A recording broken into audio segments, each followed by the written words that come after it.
それに行くわけじゃない。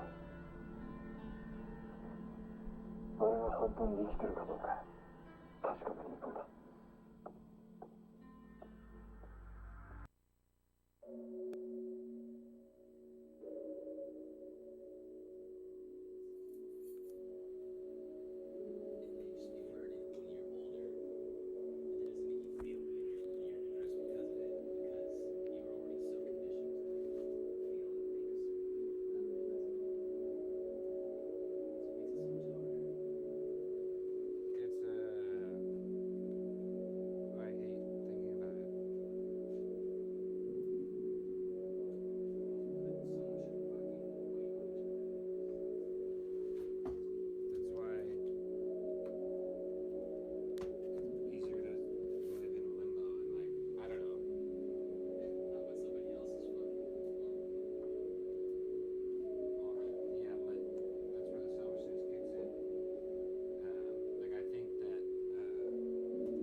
Sometimes when you leave the theater, like with that feeling, like fuck, I missed it already, and you want to like watch it again. Wish I was in it. Yeah, it's kind of like that.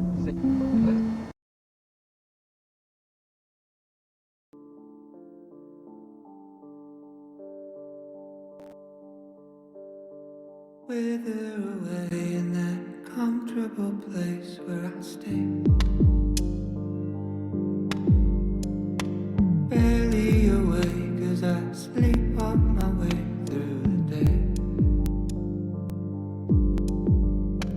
Don't ask how I've been if you run into me, it's so fake. First it's all quite piss poor and that's not the answer that you need. I've lost my appetite for the bait. Time after time it's a waste. Lost my appetite for what you time after time can say. Now I don't care for the convo, I'm up in my head, I'm in space. Floating alone, it's the one place I feel incredibly unsafe.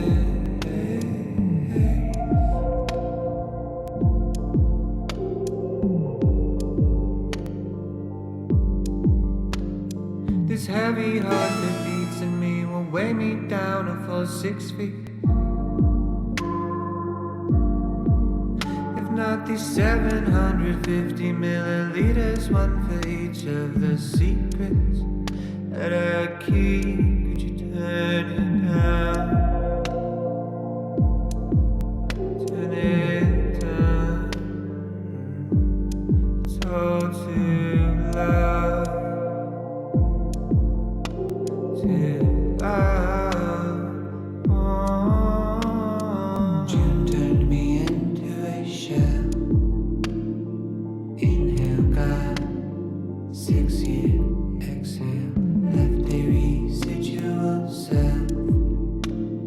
Scraps of compassion, missing in action. No care for the convo. I'm in space, floating alone, incredibly unsafe.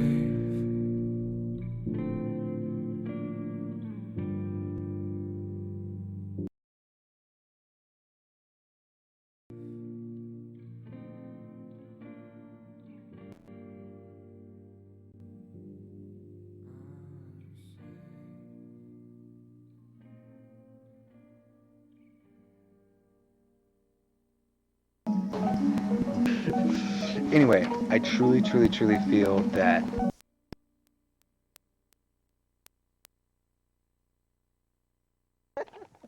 oh, keep going. Anyway.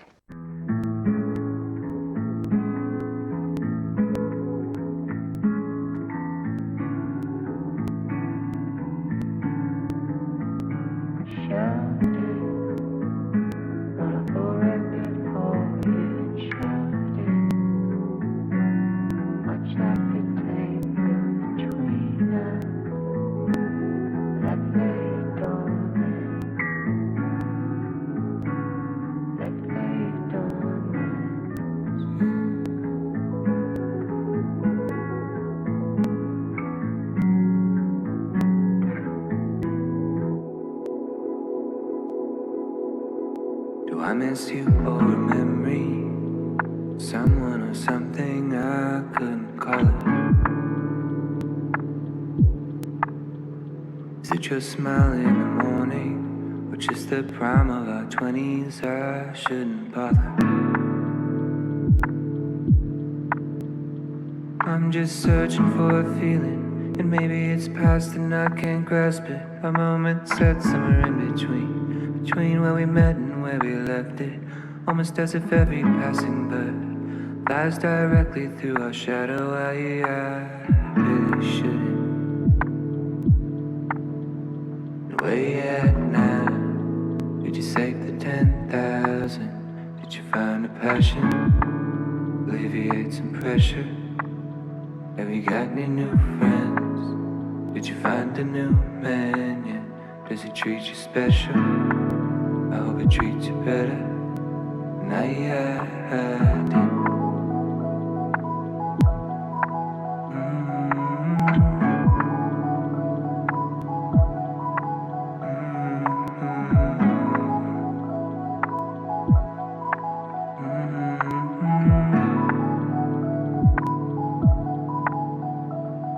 In a hoodie, in a backyard somewhere, we were talking.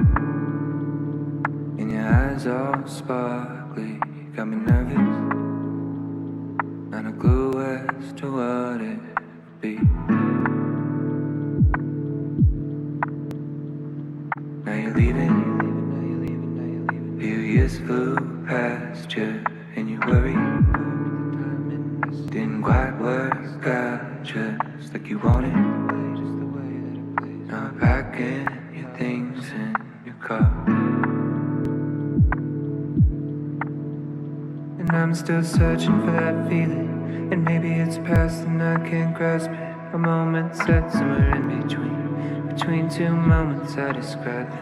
And now that another bird has passed, I'm stuck thinking not of her but of you. I couldn't help it.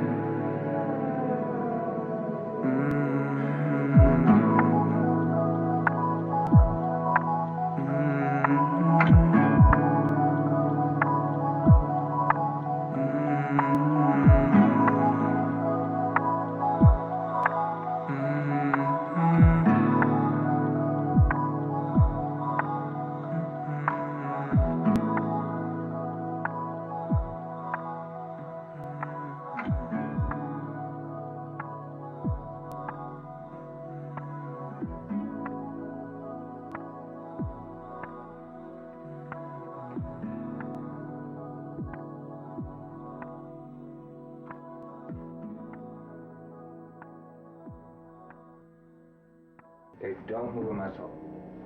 Bye-bye.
low, hanging low.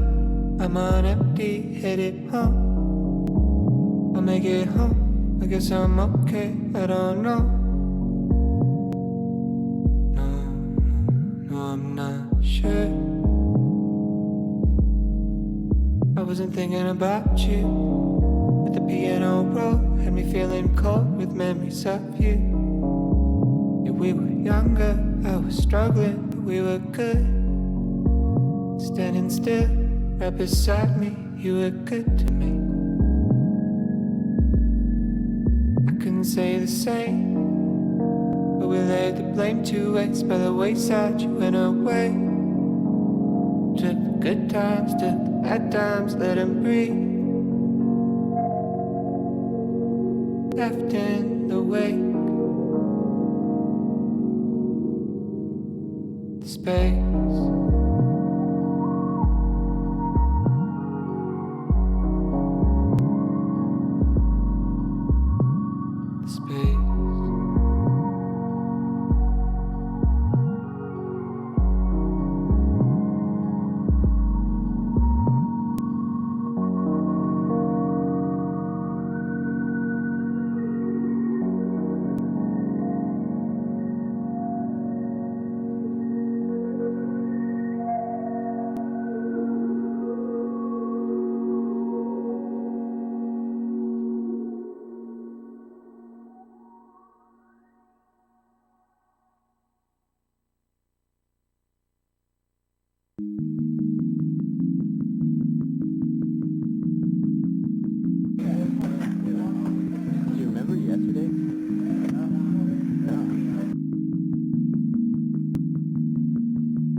There was a promise of forever and a wishful intention.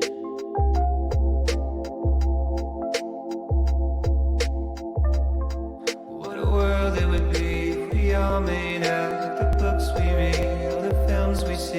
It's a travesty. As the moon drifts by with the shifting tides, and you're lost in life, so the love floats into the ether. And there was something that you heard and heard, and despite your parents, you placed your bet on love.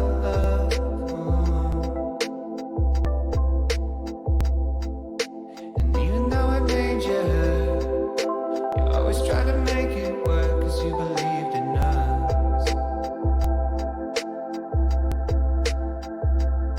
She said you're pretty, but you drink too much. You've got a head on your shoulders and it's good enough, but something broke you. I said I'm sorry, and it's well in advance, but I will hurt you more than anybody has. Yeah, it's a sure thing. Oh, is it a sure thing? She said I know that you didn't know back then, but getting all that you should know by now. It never was about the pain you held, not in the way that you shut me out, not in the way that you hate yourself, or all the ways that you let me know it was that you and I, we were on our way. Kind of feeling that was unexplained, and you still feel like it felt back then. It's what you tell me when nobody's listening.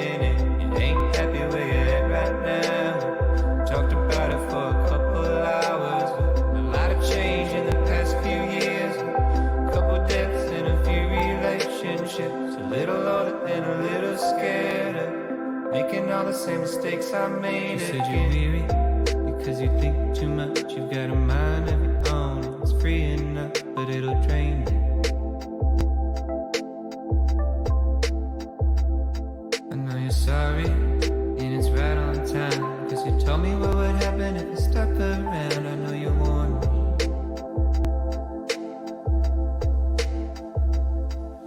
There's something that you're asking that was never in question.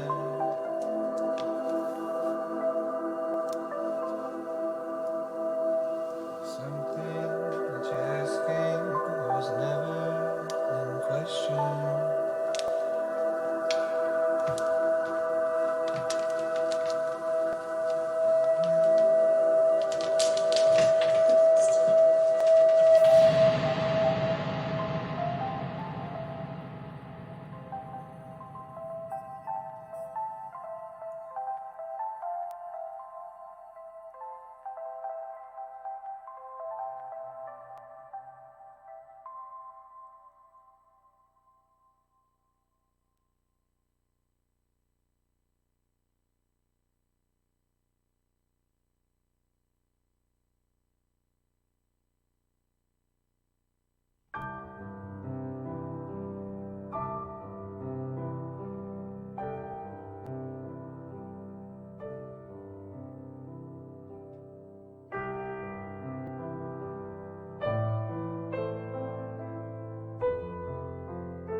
Hello? Hello?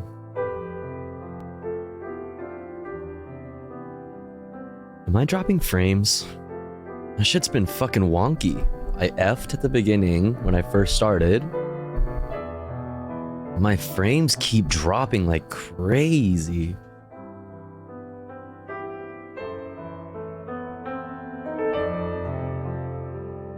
How does it look like right now? Does it seem like it's the frames are dropping? It's so weird. What's up, everybody? What's going on? Hello, hello. Hello. We hodled, true. Thanks for hodling. What's up, everybody? Hope you're doing good. Hello, hello. What's the vibe? What's going on? Hopefully my stream doesn't keep fucking going fucking down the fucking shitter. Like right now, it's at like 20 frames per second. Like what the fuck's going on?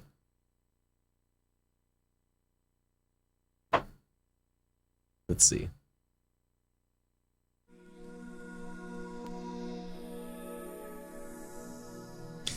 Let's see if we can fix this somehow. Nice bandana, thanks. Dum dum dum dum. And now it's fine. So I don't know. Maybe it's just my internet. Maybe the internet is tripping. That's still 20 times a second I get to see Tofu. Oh. Oh. What's up, Tech Tink? What's up, Porta Potty Peeper? What's up, Jakarta? What's up, Forlorn? What's up, Tech? I think I already said that. What's up, Half Sleep? What's up, Hey Raccoon? What's up, Crank? What's up, Adrian Vixen? What's up, Hello? What's up, Jakarta? What's up, Round Girl? What's up, Hey Raccoon? Did I already say that? What's up, Classic Banana Milk? Who else? Who else in here? Who else in here? Hello, everyone. What's up, Vexing Thoughts? What's up, Porta Potty Peeper? What's up, Mr. Mumbles? Oh, yo, Mr. Mumbles, thank you for the raid. Wait, and also, Classic Banana Milk, thank you for the gifty to Mr. Mumbles. And Classic Banana Milk, thank you for the gifty to Boiled Peanuts. Pog, thank you so much. Thank you, thank you, thank you. What's up, Flocko Bell? What's up, Jesse CPT? What's up, Midnight Dime? What's up, Anime Titties? What's up, everybody? Dum dum dum dum. Let's start the night off right. Oh fuck yeah. I'm 30 now. Is it your birthday today? Happy birthday. Yo. Oh shit. What the? Thank you so much for the 5 bomb. It's your birthday? And you're gifting me subs on your birthday? What the? Yo, thank you so much. Thank you. That's very kind of you. I really appreciate that. Alright, everybody. Happy birthday to Hapsley. Happy birthday to Hapsley. Feels birthday man. Dear Hapsley. Feels birthday man. Hapsley. Let's get some Feels birthday mans in the chat. Hell yeah. Happy birthday. Thank you so much for the 5 bomb. I really appreciate that. Very generous of you. Thanks for hanging out in here and spending your birthday here. I really appreciate that. Very cool. I hope your birthday has been awesome, and I hope the rest of it's awesome. Thank you for the 5 gifties. If you got a gifty, please thank them. Where is my stuff? Boom, boom. All right, the frames seem to be okay now, so maybe it was just my internet. I don't know. Hopefully, it was just my internet. Fucking Prage. But how's everybody doing? What's going on? What's the vibes? If you had to describe the way you're feeling right now with one word, what would it be? Not like today in general, not like in life in general, but like right now, at this very second. One word. Mine would be,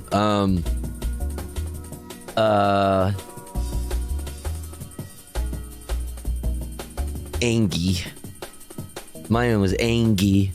I was getting really frustrated during the starting soon screen with my like frames and stuff. I was like just scrambling, trying to figure everything out after effing. So I'm angy. Hungry, word. Get you some food. Schlub, word. What's up, textures? Ouch. Oh no.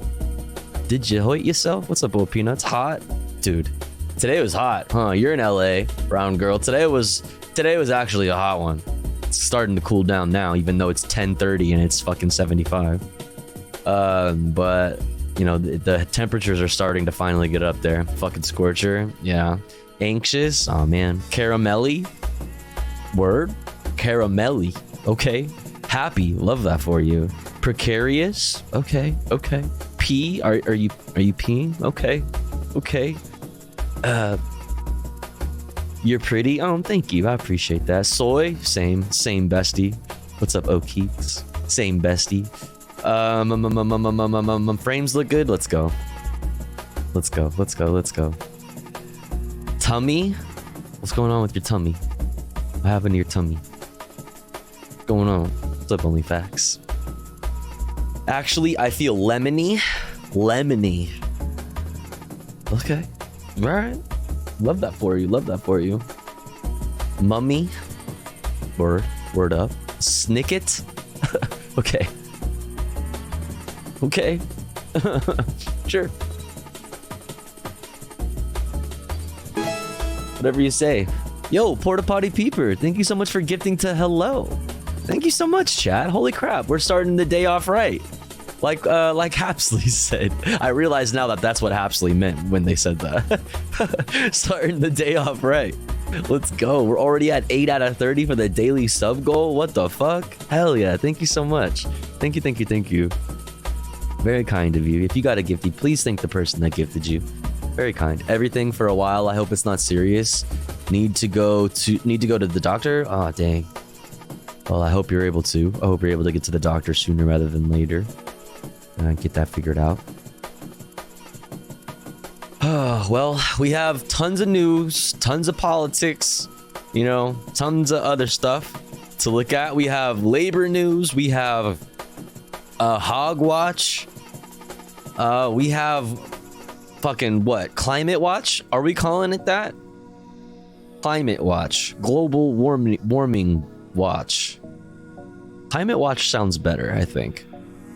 What's up, undefined variables? We have obviously the headlines that we're gonna go over. Yeah.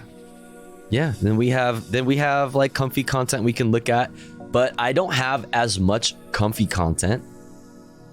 I have a wisecrack video that we put off for a few days. Why no one trusts the news? It's not really that comfy.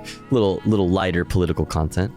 We have Chad Chat, a new Chad Chat video that came out 5 days ago that we've been putting off for a while. But that means though, however, that we can do some fucking gaming. Who knew global warming existed? Not me. I had no idea. I'm just finding out about it. I just learned about global warming.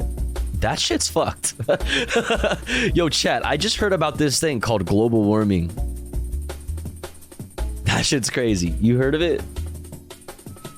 You heard of it? Dun, dun, dun, dun, dun. Anyways, exclamation point watching in the chat for the videos that we will be looking at. Any articles we look at along the way, I will share as we look at them. I guess let's just get into it. Yeah, I guess let's just get into it. Why not? Global warming, don't even know her. True. Sure, they didn't know about it decades ago. Surely they didn't know about it decades ago. Yeah, surely. Global warming, just turn on the AC. True. Ben Shapiro was right. That's true. All right, let's get into it. Let's see what happened today in history. I don't have any like silly news or like daily dose of internet to start the day off. There was like, I got nothing. And you know what I mean? There was no content up in that realm today. So we're just going to hop right into it. Fuck it.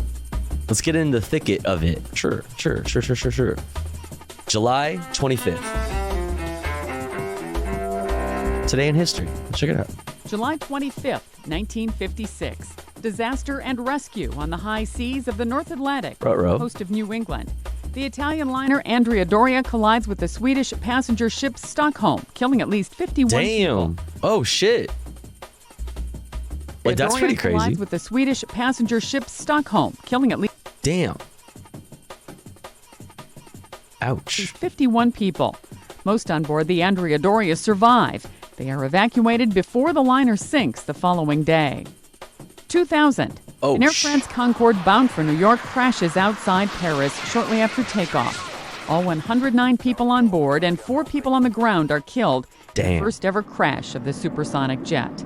Just years Is that like when they're probably about to say it right now. Is that like the reason why they stopped fucking using the Concorde? later, the Concorde is grounded for good because of ballooning costs and dwindling ticket sales after the crash. So it was the crash. That was the last flight ever? Oh, damn. That's crazy.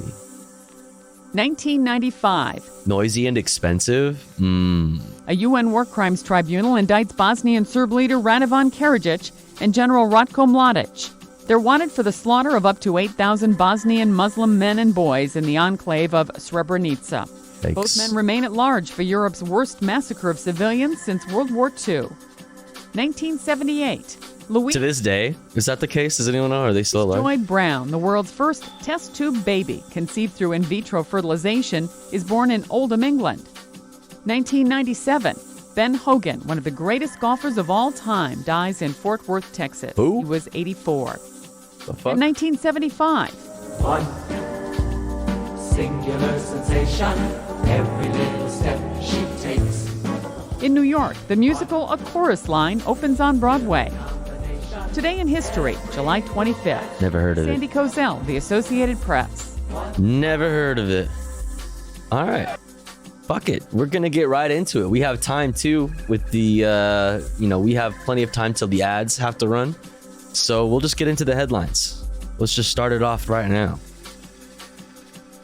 Actually, we kind of have a lot of it.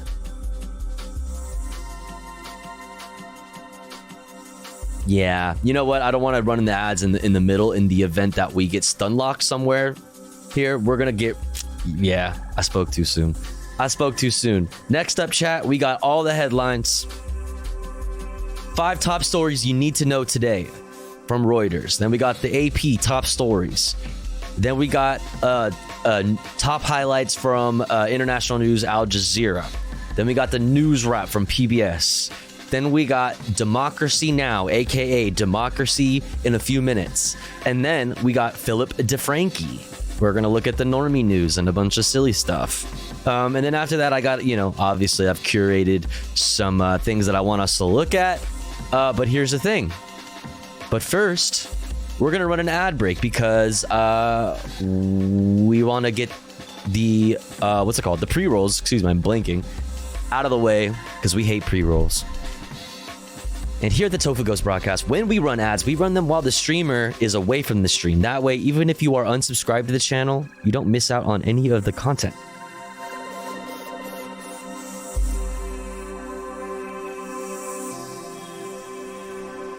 However, if you would like to support the stream and get access to cool Tofu Ghost emotes as well as an ad-free viewing experience, all you got to do is subscribe for $4.99 or for free with a Twitch Prime by connecting your Amazon Prime account if you have one to your Twitch account.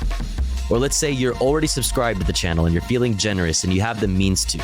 Maybe consider gifting a sub to one of our friends in the chat, one of our comrades in the community that may not be able to afford a sub this month. That way they may also be able to enjoy the Tofu Ghost emotes and an ad-free viewing experience. I'll be back in 3 minutes. Don't you go anywhere. BRB, BRB, BRB, BRB.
All right, we're back. We're back.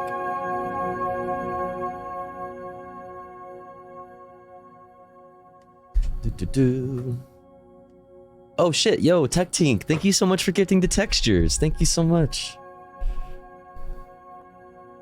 Thank you.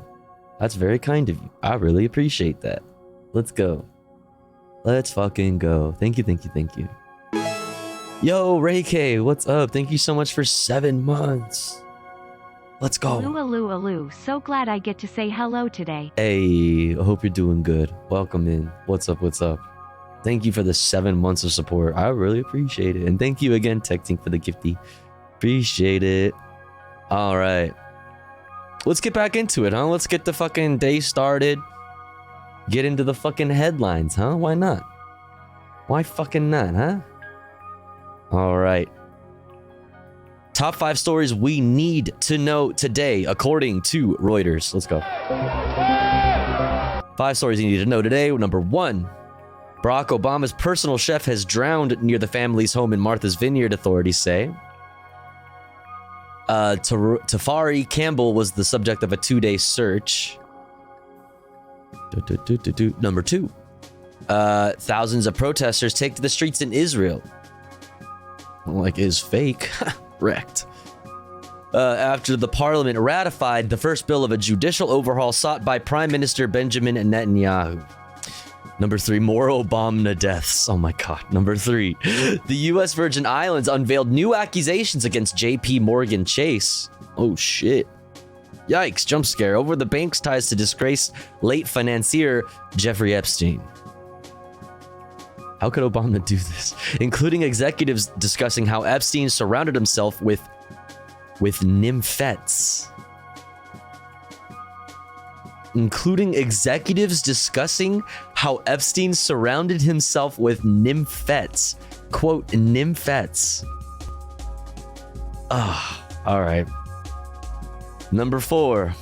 Jesus. Elon Musk's decision to rebrand Twitter as X could be complicated legally. You don't say.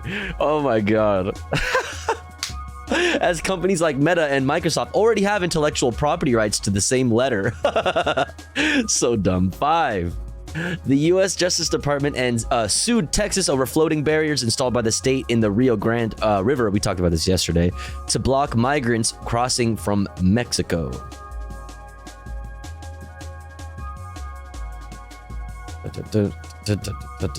All right. That's the top 5 stories we need to know today, according to Reuters. Now let's look at the top stories from Associated Press.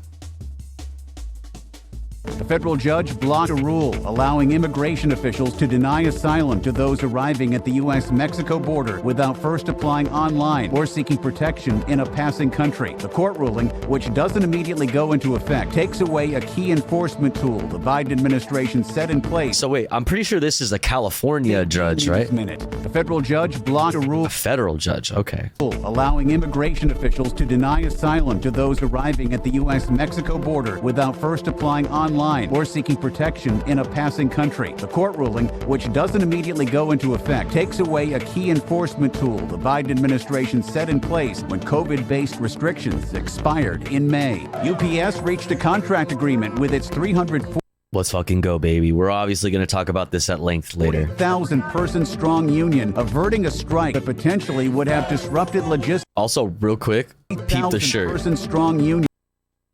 Oh, it's the Party for Social is the PSL.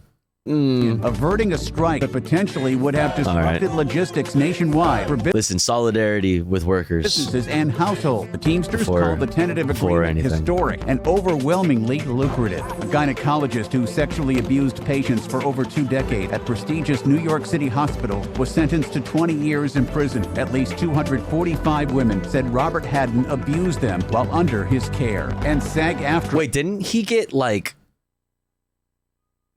beat up in jail? Or am I thinking about a different guy? Held its largest and most star-studded rally yet in Wait, what did it say at the beginning there?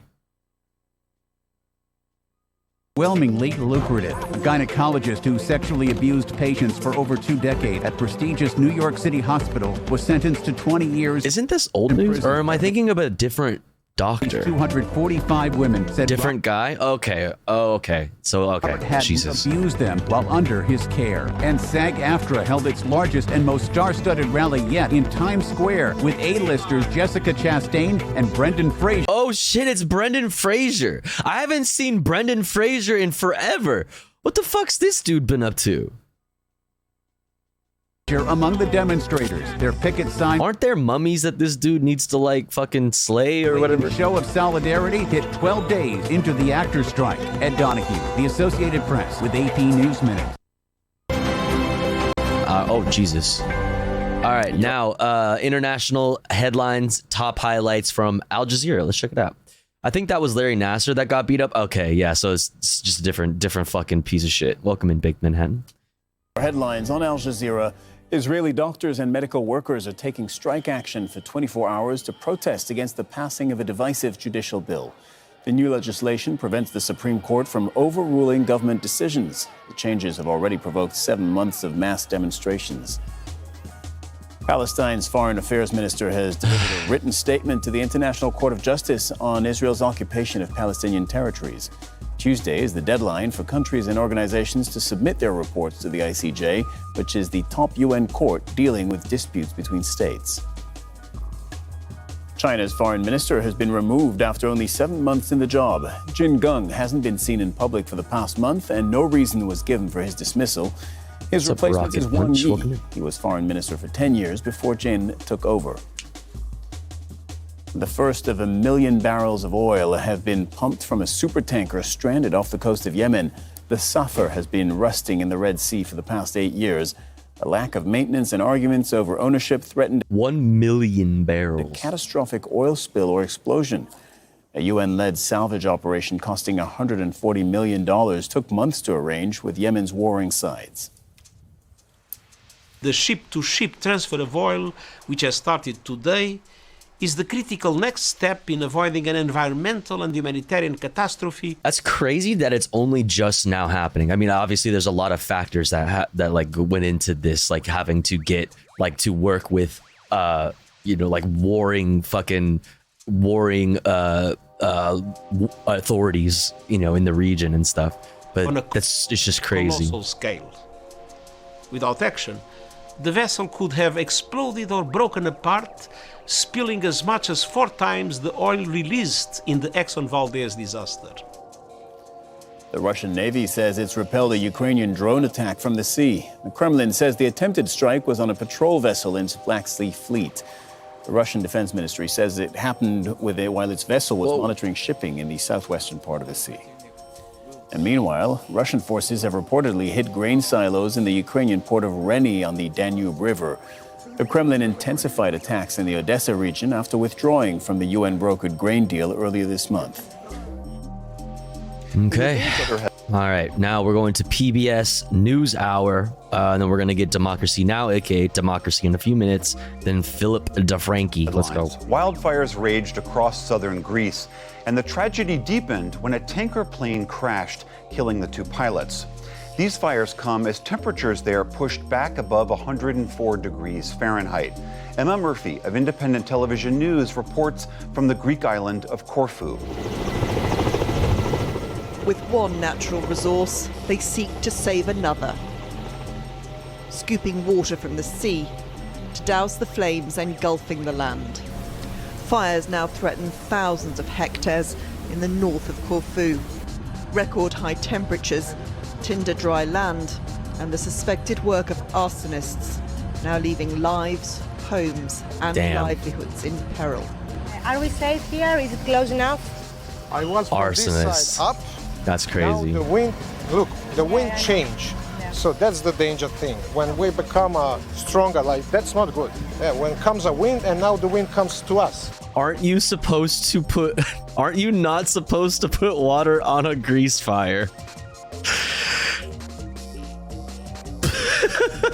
Yeah, wait. So the flames are here behind. So dumb. Flames are there. So in Lapki, it was meant to be the village festival tonight. Now they just hope the village will be saved from the flames.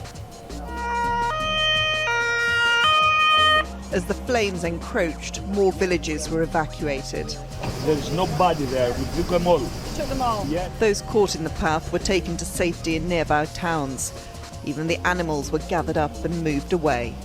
Scenes like this are being replicated across the island, where police are closing roads because fires that were previously under control have been whipped up by the wind. It's the middle of the day here, and it already feels like it's going dark, but that's because of the smoke, and there are constant flurries of ash coming down. The heat wave across parts of Europe and North Africa has had a devastating effect. In Algeria, Yeah, we have more on increasing like more fires across Europe and things like that. Now there's fires in Algeria. There's just a lot going on, man. Yo, Adrian Vixen, thank you so much for getting to Orelli. Thank you. Thank you so much. I really appreciate that. Very kind, very kind. I saw that earlier and had to steal it. Fucking good. Bravo. been confirmed 34 people have died, Thank you, Adrian. including 10 soldiers involved in rescue efforts. Meanwhile, in Italy, Palermo Airport was forced to temporarily close when fires came too close for it to safely operate. Elsewhere in Palermo, fire crews were tackling a blaze dangerously near to one of the biggest hospitals. Patients were evacuated as the flames approached. Temperatures are expected to remain high for the next 36 hours as efforts to contain their impact continue. That report was from Emma Murphy of Independent Television News. In Israel, the ongoing backlash over Parliament's vote. Anyone from the Bay Area remember the fires in California like 3 years ago when the sky literally turned red? Reminds me of that. Yeah, I mean, in California, that's happened multiple times. I remember a time when I was in high school where the fires in the mountains outside of like LA were so bad that happened years ago. That's like a normal reoccurring thing on the West Coast, but the problem is you're seeing that everywhere now too, which is wild. In the country's Supreme Court was on full display today. Full-page ads of When the 405 was on fire a couple years ago. ink covered major newspapers. Blade Runner summer, yeah. A black day for Israeli democracy. And thousands of doctors walked off the job in protest for a 24-hour strike. Tomorrow, the physicians will go back to work, but I can say that thousands of them are not going to be silent because there is a strong feeling, including myself, that we cannot work as physicians when Israel is no more a democratic state. Israel's military also acknowledged today that more and more military reservists are asking to be excused from duty as a form of protest. I wouldn't say no more a democratic state, but even less of a democratic state, maybe would be a better way to put it, for sure. Occupied West Bank. The Israeli army said its troops killed 3 Hamas gunmen in a shootout near Nablus. China today removed its foreign minister, Qin Gang, with no explanation. He's been on the job for less than a year and was an outspoken defender of China's increasingly aggressive foreign policy. Qin had Wait, China's increasingly aggressive foreign policy? China's increasingly aggressive foreign policy. Appeared from public view almost a month ago, and the Chinese Foreign Ministry has issued no comment on his removal. Russia has rejected new calls from the United Nations to reinstate the Black Sea grain deal. Moscow pulled out of the agreement last week, cutting off exports of food products from Ukraine. In Brussels today, European Union officials discussed how to ship that crucial grain to nations that rely heavily on it. The decision on the part of Russia, the use of food as a weapon of war, is absolutely intolerable. The consequences of the closure of the Black Sea route a few days ago pose a problem for the output of grain from Ukraine, but also for international markets. Separately, the UN's nuclear watchdog reported that landmines have now been spotted around the Zaporizhzhia nuclear plant in southern Ukraine. The site has been under Russian control since... I think it was like maybe a few days ago, I saw that Ukraine is officially the most mined place on Earth, which is really saying something because there are some seriously mined the fuck up places to this day still, you know, and man, that's just gonna continue, you know. That's just going to continue, and is going to be for many, many years to come a very, very, very fucking dangerous place for people to just like be. You know, interesting, like landmines. Yeah, landmines. Not to mention the amount of like cluster bombs that are going to be, you know, the 2%, you know, at the lowest amount of cluster bombs that are going to go like unexploded when they're dropped, you know, whatever. But I will say that, you know, it seems that for me, one, it's pretty normal for full scale conflict to like have shit like this happen. That's obviously not saying it's a good thing. It's obviously an extremely bad thing. But it shows me that Russia is, in my very limited, you know, like experience in, you know, in this kind of subject, seems to me like Russia is increasingly desperate, like loosening the requirements for like conscription, also simultaneously, you know, the whole grain deal thing. They need to like use whatever they can leverage wise, so they're even going to like the grain deal that affects many countries, and is obviously extremely fucking terrible. But yeah, Russia must not be doing so well. Shortly after the war began. But we deployed cluster bombs to de-landmine. It'll be fine. No, it won't. It's not gonna be fine. What's up, Erkt? Country. UPS reached a tentative deal with the Teamsters Union, likely averting a crippling strike. On any given day, the company ships about a quarter of all packages in the U.S. If ratified, the 5-year agreement will mean higher wages for workers and air conditioning in delivery trucks, among other things. Legacy emissions for children of university alumni are under new scrutiny. The Education Department said today it will investigate whether the policy at Harvard is biased in favor of whites. It's the latest fallout from the Supreme Court decision. Oh my God! If they leave it on those grounds and not just based on like family ties and like financial like wealth, if it's not just based on the wealth and family ties, they're gonna fucking fail with this investigation. If you're gonna try to base it strictly on race, the fucking Supreme Court's not going to fucking rule the way that they should about legacy admissions. No fucking shot. No fucking shot. Like, even though obviously that it means overwhelmingly white people are benefiting from it, obviously, if we on paper base it around whether or not legacy admissions help specifically white people, that Supreme Court, that conservative ass Supreme Court, is not going to do shit with that. I think the point is, if they don't, it would contradict their ruling on AC. Affirmative action in admissions. Bronny James, the oldest son of basketball superstar LeBron James, is in stable condition this evening in Los Angeles after suffering a cardiac arrest. The 18-year-old collapsed on the court Monday during basketball practice. James ranks as one of the nation's top high school point guards, and he's committed to play at the University of Southern California this fall. The Biden administration today issued new proposals to expand insurance coverage for mental health care. They'd require insurers to assess whether there's equal access to mental and physical health benefits and take remedial action if needed. The proposals are subject to public comment before being finalized. And on Wall Street, stocks made what if you don't have insurance, though? Fuck you. Fuck you, you know? Fuck you. All right, democracy? Right now. Welcome to Democracy Now!, democracynow.org, the War and Peace Report. I'm Amy Goodman.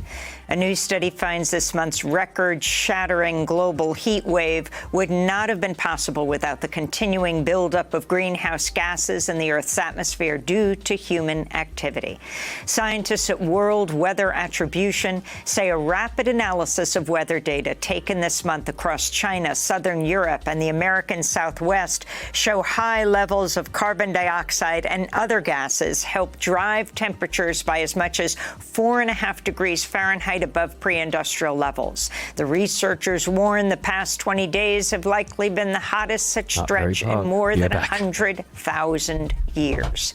This comes as new research finds sea ice around Antarctica is in sharp decline and may never recover. Data from the University of Maine's Climate Change Institute show almost 2 million square kilometers less sea ice has accumulated so far during the Southern Hemisphere's winter compared to any previous year. In Sweden, climate activist Greta Thunberg was arrested Monday as she joined a nonviolent civil disobedience protest outside an oil terminal in the southern city of Malmö. Thunberg's arrest came just hours after she was fined by a Swedish court for disobeying police during a protest at the same oil terminal in June. She called her repeated protests an act of self-defense against a rapidly worsening climate catastrophe. Right now, we don't have any laws that holds the carbon in the ground. We don't have any laws that long-term protect us against the self-destructing greed. Damn, they're trying to cancel her. They're trying to silence her. That we have let in full control. That's how Thunberg is pronounced. I have no idea how to pronounce her last name, because Amy is usually really good about the way she pronounces people's names. So I'm inclined to believe Amy and think that we have all been wrong by saying Greta Thunberg, which is what I thought. But she says Thunberg. Control over the world. The laws have to be changed. We know that we cannot save the world by playing by the rules, because the rules have to be changed. Algeria says at least 34 people have been killed and thousands more evacuated as nearly 100 wildfires burn across 16 provinces. The fires were fueled by extreme heat in North Africa, which has added to the misery of migrants attempting to cross the Mediterranean to apply for asylum in Europe. In Tunisia, it's all tied. We talk about this pretty much every day because there's always something to talk about in this realm, I guess. There's always something. It's all tied together, man. More fucking climate catastrophe, more fucking refugees, more fucking climate or conflict. It's not looking good. Asylum seekers, mostly from sub-Saharan Africa, forced to live in makeshift tent camps, are languishing under a sweltering heat wave with temperatures reaching 122 degrees Fahrenheit. Meanwhile, dozens of migrants who were rounded up by Tunisian authorities and stranded in a desolate militarized area in the Tunisian border with Libya have described harrowing conditions in the heat wave. Bro, that is literally right on the water too. Have been stuck there for at least 2 weeks without any food, fresh drinking water, or shelter from the rising temperatures. This is an asylum seeker from Nigeria. No food, no water. They materialize us here, they brutalize us. There are snakes here, nowhere to sleep, nothing to eat. We are begging on the new end to please come to our aid. We are suffering here brutally. Look at our skin have been infected with different infection, no treatment, no food. They have been maltreating us maliciously, which is very wrong. The Biden administration filed a lawsuit Monday against Texas Republican Governor Greg Abbott over the state's installation. I mean, this is all related too, right?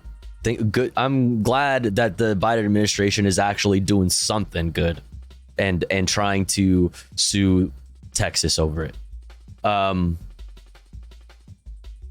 They haven't, I mean, obviously the Biden administration overall has been terrible on immigration. But I mean, at least this is happening. And like I said, the increasing chaos across the fucking planet. There's going to be more and more people running from their homes and seeking refuge in other countries.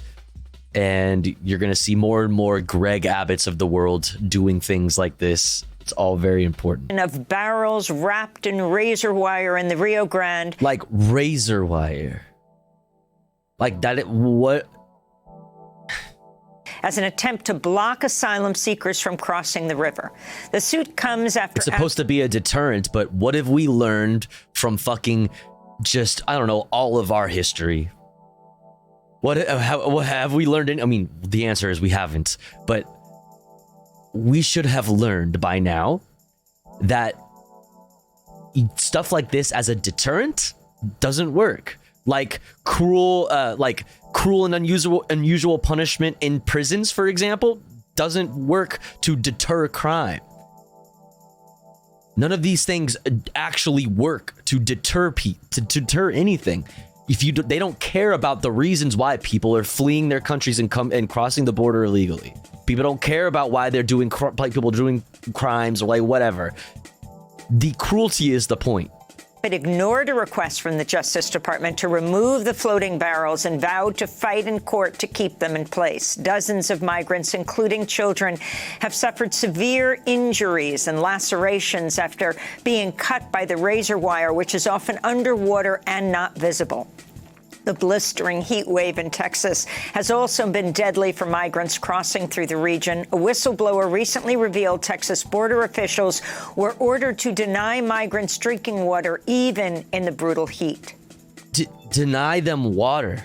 Like, it's one thing to stop them from crossing, to catch them and stop them, but once you do so, denying them water while they're in the heat and calling that a deterrent.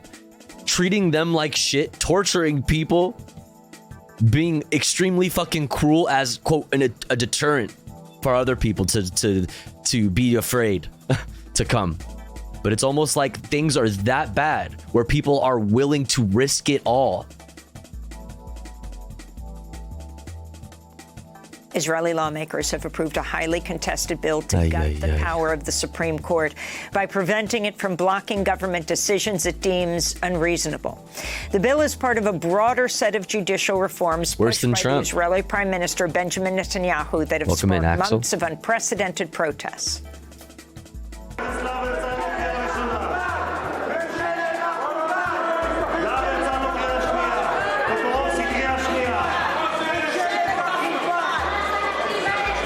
What's going on?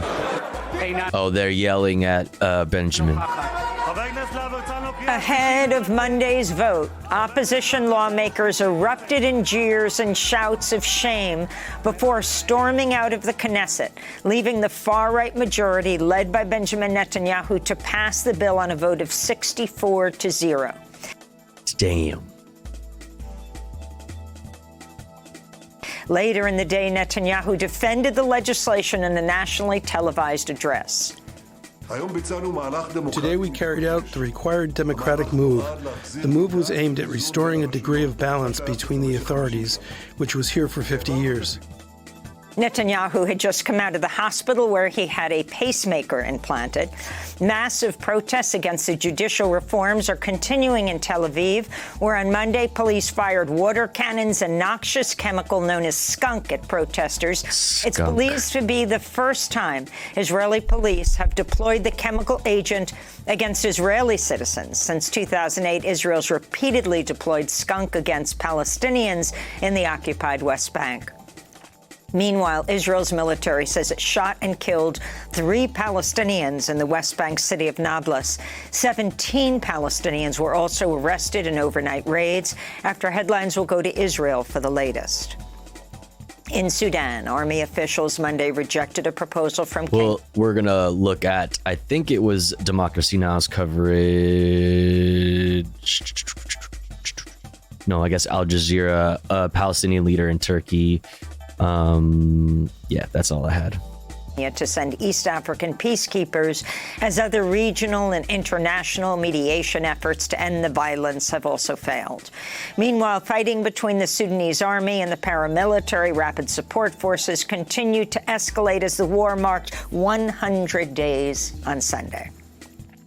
In Russia, Kremlin officials say a lot of refugees due to that conflict. A Ukrainian drone attack Monday struck 2 buildings near the defense ministry's main headquarters in Moscow. This followed a Ukrainian drone attack on Saturday that hit an ammunition depot in the Russian-annexed territory of Crimea. In southern Ukraine, Russian drones struck a town on the Danube River in southern Ukraine, destroying a grain hangar. The drones struck less than 1,000 feet from Ukraine's border with Romania, a NATO member nation that the U.S. and others in the military alliance have vowed to defend.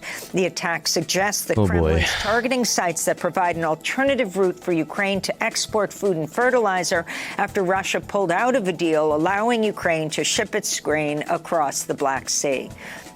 This follows attacks Sunday on the Ukrainian Black Sea port city of Odessa that killed 1 person and injured 19 and damaged an Orthodox cathedral that's listed as a World Heritage Site. This is a survivor of the assault.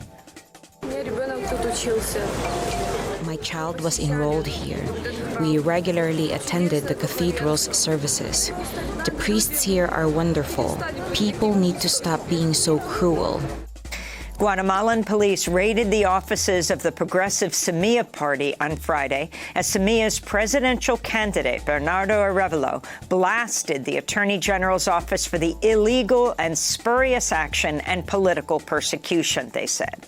Ever since placing second in June's first round of the election, the anti-corruption Semilla party and Bernardo Arévalo have been targeted by presidential frontrunner former First Lady Sandra Torres and her allies, who are backed by Guatemala business and political elites. The election's second round between Torres and Arévalo is scheduled for August 20th. Back in the United States, a truck driver from Arkansas who was filmed assaulting a police officer during the January 6, 2021 insurrection in the Capitol was sentenced Monday to 52 months in federal prison. Video of the incident shows Peter Stager watched as rioters attacked a police line and dragged Metropolitan Police Department officer Blake Miller into the crowd, where Stager repeatedly beat him with a flagpole. Monday's sentencing came amid signs that Special Counsel Jack Smith will soon announce another indictment against former President Donald Trump over Trump's role in inciting the insurrection as he attempted to remain in power following his The 2024 election already is such a fucking mess, man. It's already such a fucking mess, dude. November 2020. We're gonna have the most vicious, toxic news cycles, like, oh my God. Election loss. And President Biden's designated a national monument across 3 locations in Illinois and Mississippi, honoring Emmett Till and his mother. Hey, what's up, bipedal humanoid? On August 28, 1955, a white mob dragged Emmett Till from his great-uncle's home in Money, Mississippi, and lynched him. The 14-year-old African-American boy had traveled that summer to the segregated South from his home in Chicago. Today would have been Emmett Till's 82nd birthday. Over the weekend, residents of Chicago's Bronzeville neighborhood celebrated the occasion with an ice cream social outside his childhood home. And they paid homage to Till at the Roberts Temple Church of Christ, which has just been designated a national monument. It was inside the church that Till's brutally beaten and disfigured body was displayed in an open casket at his funeral. This is Chicago resident Quintella Bounds. I want to say it's a blessing because so often they want to erase the events that happen to African Americans. But you can't erase it if it's a landmark. And those are some of the headlines. This is Democracy Now!, democracynow.org, the War and Peace Report. Rest in peace, Keen. I mean, I don't know about the you can't erase it if it's a landmark thing, but I agree, obviously, that, you know, the actual history of America, it is truly under attack. See CRT and such. And remembering it at all costs is extremely fucking important. Absolutely. I'm in New York, joined by Democracy Now! Co-host Juan Gonzalez in Chicago. Hi, Juan. Hi, Tofu Ghost. Hi, Amy. Hi, Amy. Okay. Anyways. Right. Let's get fucking filled in by Philly D. Philly D time. Let's go. Today, we're talking about Bronny James' sudden cardiac arrest and all the conspiracy theories that have popped up, Doja Cat waging war against her own fan base, the incoming Biden impeachment, Carly Russell admitting she lied about the kidnapping, this horrifying police dog story. I fucking don't care about Carly Russell. Let's talk about all that and so much more in today. I really don't care about Doja Cat either. But we gotta see what the fuck the normies are talking about, okay? We gotta keep aware. Brand new Philip DeFranco show, you daily dive into the news, so buckle up, hit that like button, and let's just jump into it. Starting with Bronny James, the oldest son of LeBron James, reportedly suffered a cardiac arrest on Monday during basketball practice at the University of Southern California. Bronny is 18 years old. He was reportedly treated at the scene. I was like, the moment I heard this today, I was like, okay, I can't wait for the fucking anti-vaxxers to fucking jump all over this shit. Before being taken to the hospital, and multiple outlets saying that he's in stable condition and no longer in the ICU. You also had a spokesperson for the family releasing a statement saying LeBron and Savannah wish to publicly send their deepest thanks and appreciation to the USC medical and athletic staff for their incredible work and dedication to the safety of their athletes. Outlets like ESPN noting that this is actually the second year in a row that a USC basketball player has suffered cardiac arrest. Right, and with this terrifying situation, you have tons of people sending their prayers and love over to Bronny and the James family right now. But also, if you look online, there are a lot of people that are trying to make this a story about vaccines, with among others on Twitter, even Elon Musk himself promoting claims that of course, Bronny's cardiac arrest was tied to myocarditis. Writing, we cannot ascribe everything to the vaccine, but by the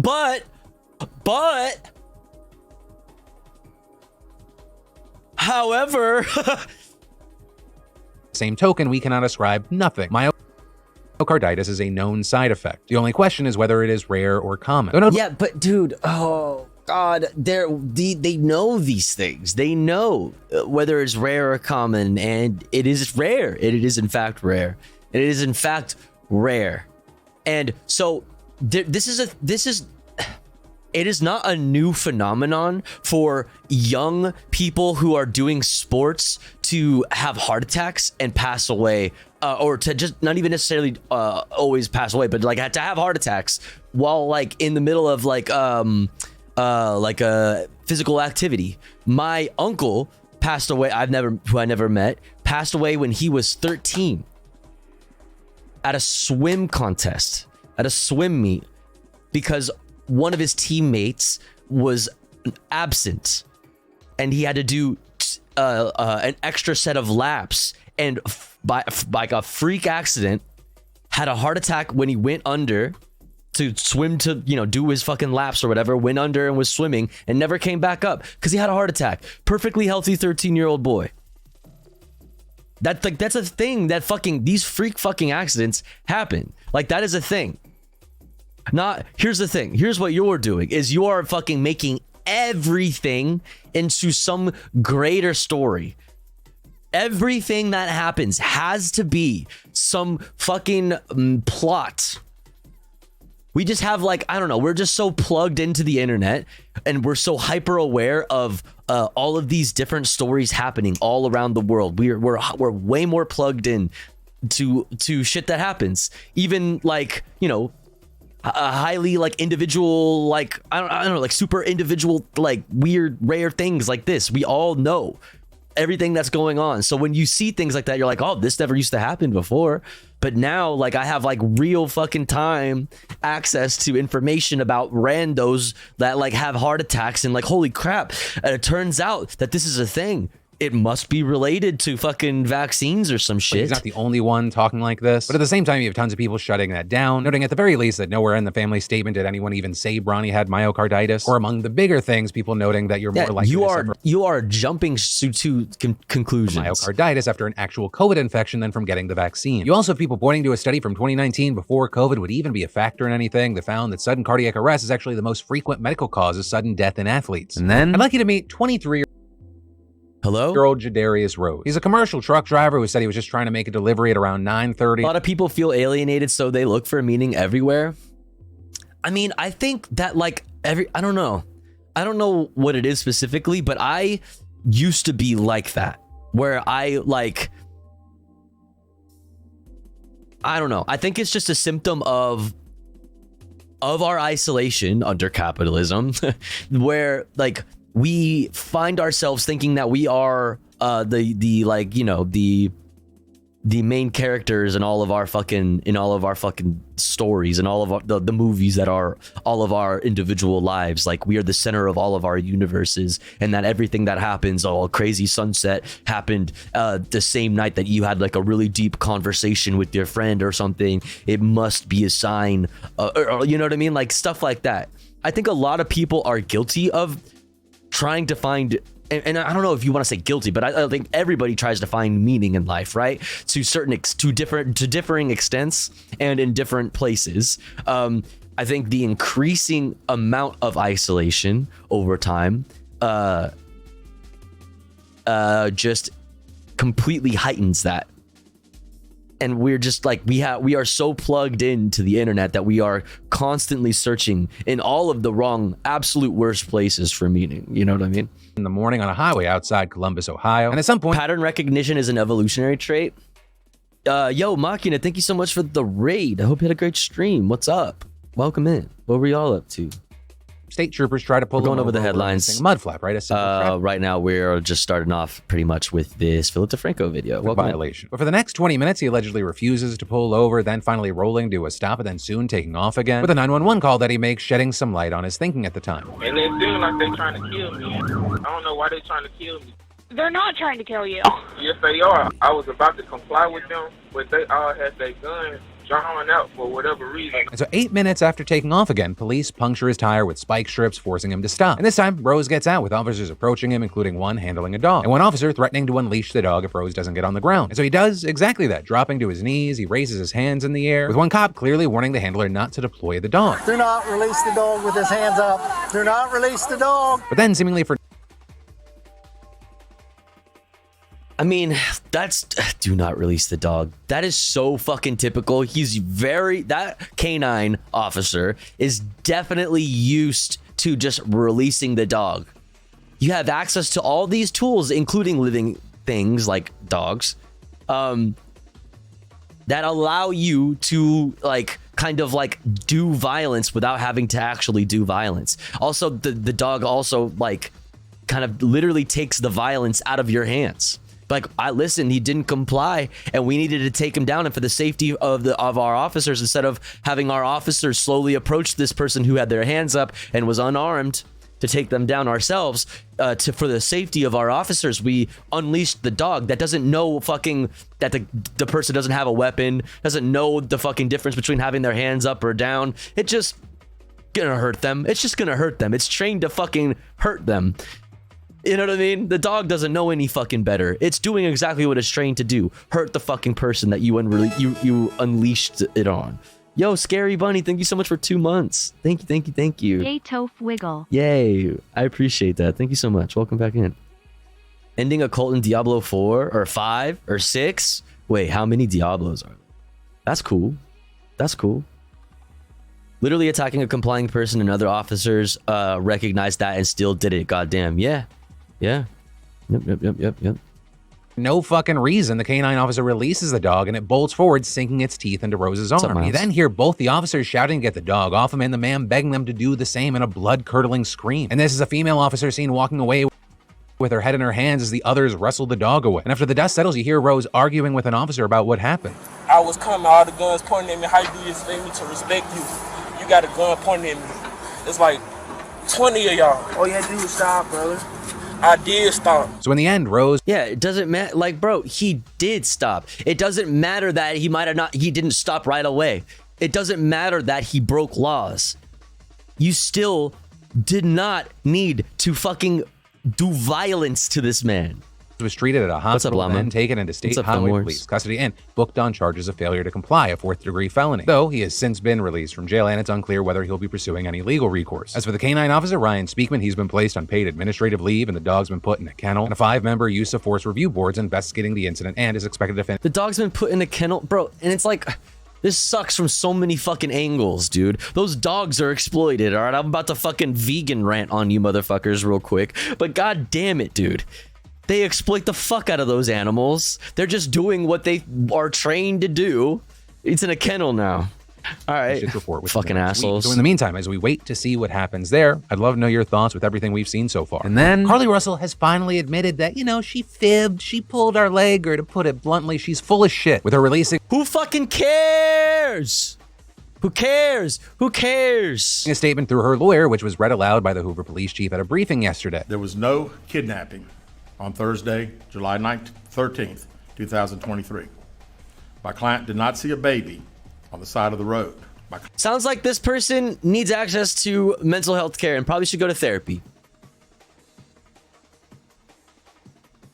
So, no, let's like publicly shame this person. Like, who fucking cares? Apologizes for actions to this community. We ask for your prayers for Carlee as she addresses her issues and attempts to move forward, understanding that she made a mistake in this matter. Carlee, again, ask for your forgiveness. It's a Paperboy Pitfall. Yeah, get her mental help. Like, everybody shut the fuck up. Everybody is so fucking isolated, right? That we are just like, we need to feel something. So like, oh, look at this person who lied. I can't believe they do that. We should fucking swarm their Instagram accounts and all their social medias and call them names. And like, we should shame this person. Like, who fucking cares, dude? Prayers. The statement adding that she never left the Hoover area while she was missing, that she acted alone, and that she never met up with anyone. Now, the police chief says they're meeting with Russell's lawyer to discuss the case and that they're in talks with the Jefferson County DA about whether to press criminal charges. So we're gonna have to wait to see if there's that whole courtroom spectacle. But also, while, everyone has had many different emotions and feelings about the situation, nobody's angrier than Russell's boyfriend, right? This guy had her back from the beginning, defending her against speculation, telling people she was literally fighting for her life after getting kidnapped. And then even after all the super damning evidence came out, he still took her side, pleading with the public not to bully her, telling them to think about her mental health. But apparently, still, dude, that doesn't change. That sentiment does not change. Don't bully her. Think about her mental health. Her own admission finally broken because he is now her ex-boyfriend, and he said in an Instagram post, Carlee's action created hurt, confusion, and dishonesty. Myself and my family's nature was to react in love and genuine. Yeah, and there's nothing wrong with that. It sucks that you feel this way now because of how public this is. It's like this is so public for whatever fucking reason, because everybody needs like some goofy ass, some like, I don't know, trashy fucking tabloid ass story to fucking just like keep themselves busy with, I guess. Like, the only reason you probably feel very betrayed, understandably, honestly, you probably feel very betrayed because of how you probably went to war with the internet defending your loved one. But like, the only reason why you would really feel that betrayed is because you had to go to war with the public. You had to go to war with the internet, and now people are going at you like you're the liar, protecting this liar, and you're a bad person, and now your life is made worse, but only because of the public spectacle, mind you. Not necessarily because Carlee or whoever lied, but because there was a fucking spectacle made around it. Concern. We are disgusted from the outcome of this entire situation. I strongly feel exactly like you all, blindsided with Carlee's actions. And so I guess with all this news, the question I have for you is, like, what does Carlee's actions do to me? Nothing. My life doesn't change what's like one bit. Not even like people who live in the area. It's like there wasn't like this huge like misuse of like law enforcement resources, you know what I mean? Like nobody died because of this. It's just like a fucking a ridiculous story. What do you hope to see come from this? And then when you're dealing with celebrity and fandoms and you see fandoms fighting, usually it's between one. It's sad. I almost feel like it's going to take cops picking the wrong victim, who then stands their ground, or their neighbors see them murdering someone and interfere, killing them, real like citizens. I'm not sure what you mean, Ard Ryan. Add another artist. But with Doja Cat in the news right now, it appears that she's starting. All right, I don't know anything really about the details about this, but my gut reaction is similar to the last thing. Mind your business. Who cares? If Doja Cat said that, it says that all of her music was just a money grab, who cares? if she says like she doesn't care about her fucking fans, who fucking cares? You do not have to listen to Doja Cat's music. You do not have to like who Doja Cat is as a person. You really don't have to like anybody or like what anybody does. If it doesn't fucking hurt you, then shut the fuck up. It's so dumb. Who cares?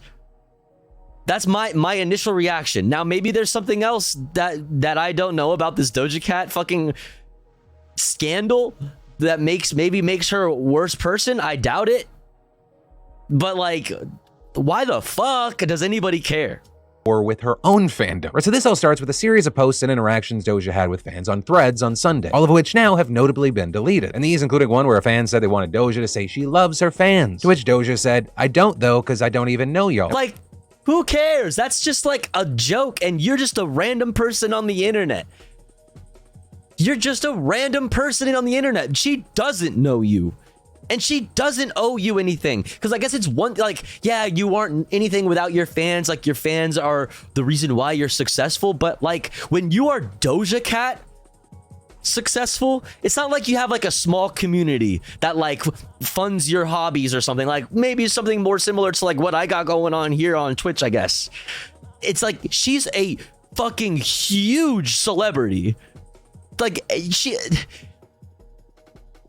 can't say that she owes any like big amount of her like her success or any of her like financial success or like owes any of that to like any specific one fucking fan on the fucking internet. You are an internet user. You are on Instagram. Like, she doesn't owe you anything. Even if you came out and posted a bunch of pictures of receipts of you supporting her financially, like listening to her music constantly, like, who fucking cares? Sorry, like, that's not like it. You don't have to enjoy their music. You don't have to. And if you have problems like separating art from artists and like all of that really like this kind of really tiny minuscule shit really matters to you, you need to check your fucking priorities in life, because the things that you care about, like, I don't know, you caring that much about something like that doesn't feel right. Why the fuck do you care so much? Get a hobby. Get a hobby. So, like I said, maybe there's something else that happened. I don't fucking know. But it seems like fucking stupid right off the fucking bat. When one fan responded they don't know her either. But you love us, right? I do love my community. And this is a lot different. I'm not fucking Doja Cat. I know y'all's names. I see your names every fucking day in the chat. Like, we have a very different situation here. And even still though, there is a line. Obviously there's a line. You know what I mean? In the end, I still only know your username. You know what I mean? I still don't know you. I know your username. That's it. And you don't have to fucking subscribe if you don't want to. You don't have to dono. You don't have to fucking do none of that shit. And I don't owe you anything beyond that. You know what I mean? That's just, yeah. That's just, yeah. But it is still a little bit different because I'm not fucking Doja Cat famous. You know what I mean? I don't know. Yeah. But they supported her and got her where she is today. Doja said, nobody forced you. I don't know why you're talking to me. Can I borrow $20? Tofu goes, yeah, I got my mother, bitch, you sound like a crazy person. And a lot of the friction can also be centered around Tofu, I keep DMing you my social security number, but you haven't responded. Please respond. Fans' choice to refer to themselves as kittens, which is kind of pretty par for the course with musicians and their fans. Beyonce has the Beehive, Taylor Swift has Swifties, Nicki Minaj has Barbs. Doja appears to not enjoy this kind of bit, writing, my fans don't name themselves shit. If you call yourself a kitten or fucking kittens, that means you need to get off your phone and get a job and help your parents with the house. Like, that's just a joke. You know what I mean? Like, that's just a joke. Also, at one point saying she doesn't like the term because it came up when she was an alcoholic teen. So there, a number of her fans noted that she ran a poll asking what to— like, bro, that is just a joke. You're being weird. All her fans in 2020 when she was 24 years old. And so with all this, you kind of had one fan saying, okay, if you don't like kittens, what should I change my account name to? And Doja responded, just delete the entire account and rethink everything. It's never too late. It's like you're taking this so seriously. Doja also calling out another fan for using her government name as their screen name, saying that is creepy as fuck. And with that, a number of fans have seemingly taken her message to delete their accounts to heart, or at the very least unfollow, with Billboard reporting that she lost over 230,000 followers on Instagram since posting those sorts of attacks against her fans. And Oh no. It's like the LA Times noting that major fan accounts like Doja HQ and Doja Cat News deleted their Twitter accounts. The Doja Cat Brazil Instagram. Honestly, shouts out to Doja Cat for fucking, like, yeah, honestly, the Zomo, welcome in.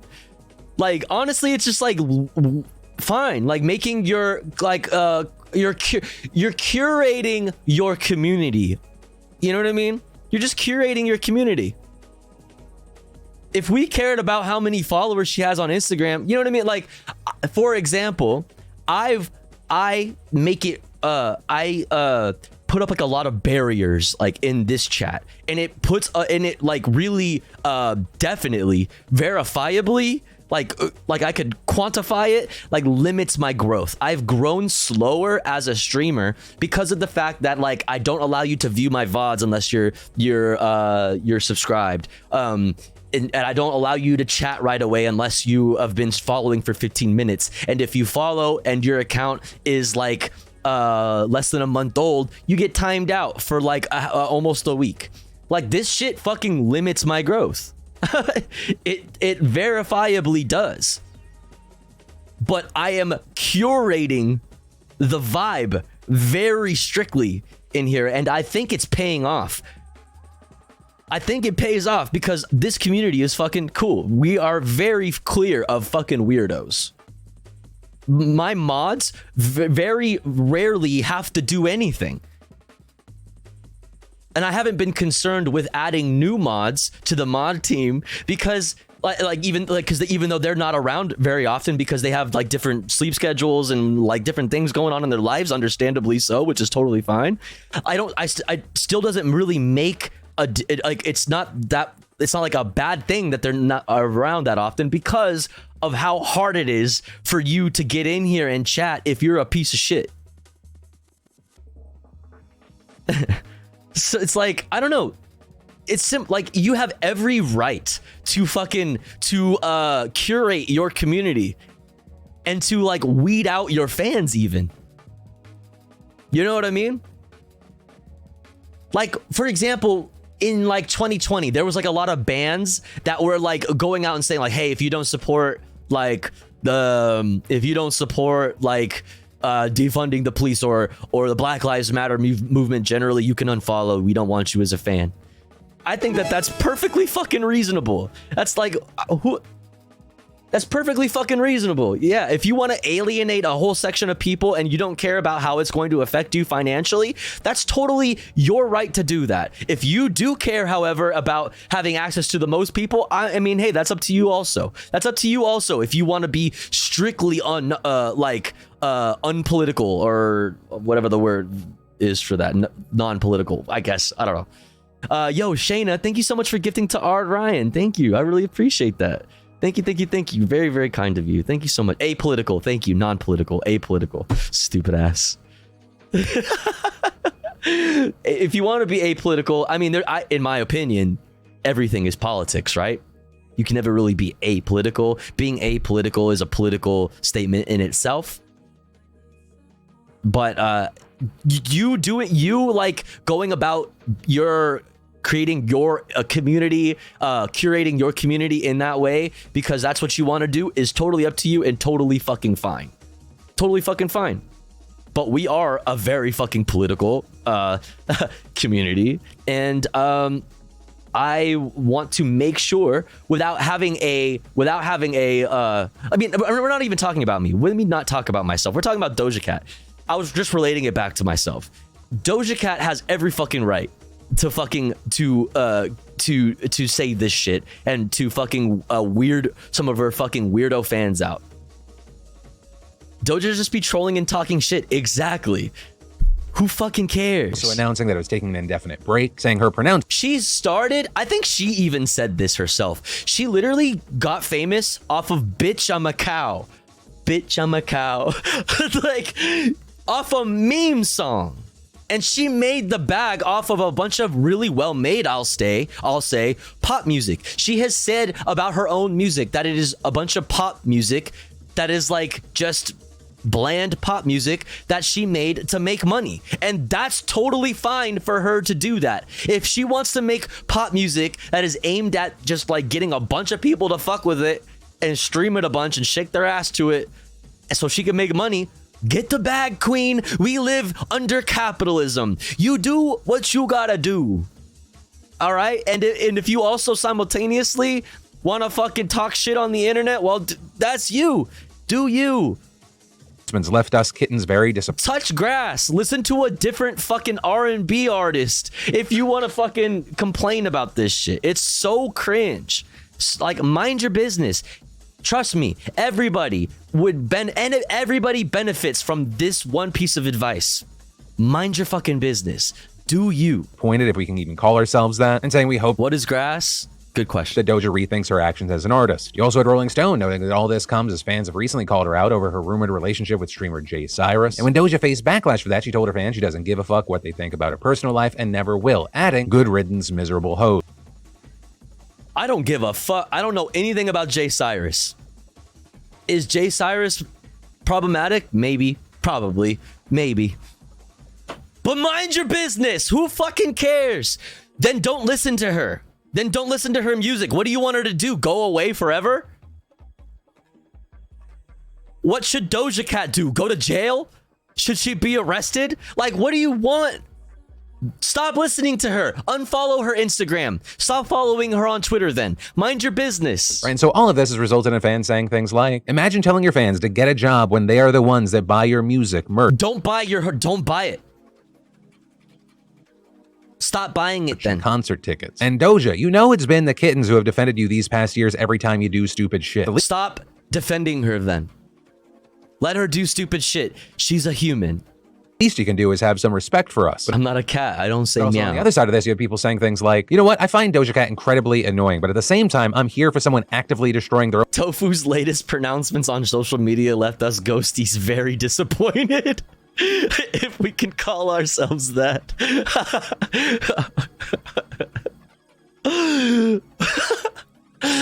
Oh my god. Delete your account in the melody of Bitch I'm a Cow. Delete your account. Doja Cat voice. Celebrity, and also reminding people that you don't know someone because you enjoy and consume what they create. And yeah, you don't know them. Stop. In addition to others saying, you know, it feels like Doja might be going through something. And so with this story, of course, I'd love to know your thoughts, but also too, I just want to let you know, I would never do this to you, but not. Who cares? That's okay. Hey, Phil, you can do that, and I still wouldn't care. Okay, you could do that, and I still wouldn't give a shit. I'd probably still watch your videos. Don't care. Because I'm a good person. I'm only 50% sold on the name Ghosties. Big believer, and if you do anything very well, you shouldn't do it for free. Which is why if you go to DeFrancoDisrespect.com right now for $10, I'll give you a standard issue. You don't know me, weirdo. Or for the $200 package, I will spit on a camera lens and say your name in a disgusted tone. Yeah, I'll do this too. Exclamation point links. I could do this too. For $1,000, I'll just tell you to straight up kill yourself. I won't mean it, but $1,000 is $1,000. And honestly, if anything, it makes me feel like this is a missed opportunity for Doja. This is like posting feet pics on the internet for free. I don't know what the fuck it into this. I don't even know about what I'm saying anymore. And then, if you think people hate when Jehovah's Witnesses knock on their door, that is nothing compared to when the IRS does. In fact, this got so bad, the IRS just announced their agents will, for the most part, no longer be making surprise visits to your homes and businesses. And that's a pretty massive deal because the IRS has been sending agents to knock on doors to resolve unpaid taxes or unfiled returns since at least the 1950s. Because they have, I don't know, bigger fish to fry? However, recently, agents have been facing a growing number of threats to their safety. And while they've faced this type of danger before, right around 30 years ago, IRS agents were the most attacked federal law enforcement officers, being assaulted hundreds of times a year. These days, there's this mixture of political discontent and the fear of scammers putting these agents at risk once again. Some blaming Republicans for this, not just because they oppose the $80 billion that the Biden administration allocated to the IRS as part of the Inflation Reduction Act, but because reportedly they did so by fanning the flames of fear that the money was going to be used to shake down middle-class homes and businesses, with some even reportedly claiming that the IRS was going to spend that money to send armed agents to collect unpaid taxes. And so with all this, you had Tony Reardon, national president of the National Treasury Employees Union, saying, "The safety of IRS employees is of paramount importance, and this decision will help protect those whose jobs have only grown more dangerous in recent years because of the false, inflammatory rhetoric about the agency and its workforce." But again, it's not all politics, because you have Americans also having to deal with a growing number of scam artists who pose as IRS agents. And so the hope is that with this policy change, the fraud should be easier to detect. With IRS Commissioner Daniel Werfel saying, "We have the tools we need to successfully collect revenue without adding stress with unannounced visits. The only losers with this change in policy are scammers posing as the IRS." And so now, instead of revenue agents conducting tens of thousands of surprise home visits a year, that number will reportedly be dropping to just a few hundred, and those will only happen in unique cases involving summons, subpoenas, and the seizure of assets. And like, I also need you to understand, when they say tens of thousands, there are millions of fucking taxpayers. Like, it is so like overstated. It is so fucking exaggerated, the amount of these fucking like surprise audits they're doing. Okay. Place of home visits, most Americans with delinquent taxes or filings are just going to receive a letter to schedule a face-to-face meeting with an agent. And then how are your favorite A-list actors responding to the ongoing actor strike? Amid this historic labor reckoning in Hollywood, this has taken over a big part of the conversation, especially as the high-paid A-list actors are not, the people struggling or the people that the guild are striking for. Those big actors actually represent just a small fraction of SAG, and the majority of members are just regular working-class people trying to make a living, which for many has made it all the more important to see those big names doing something. And many have shown up on the picket lines. You've seen Jennifer Garner, Jack Black, Hilary Duff, Daniel Radcliffe, America Ferrera. Jeremy Allen White also showing up when he's not calling the paparazzi on himself while he's doing push-ups in the middle of the street. Which, hey, if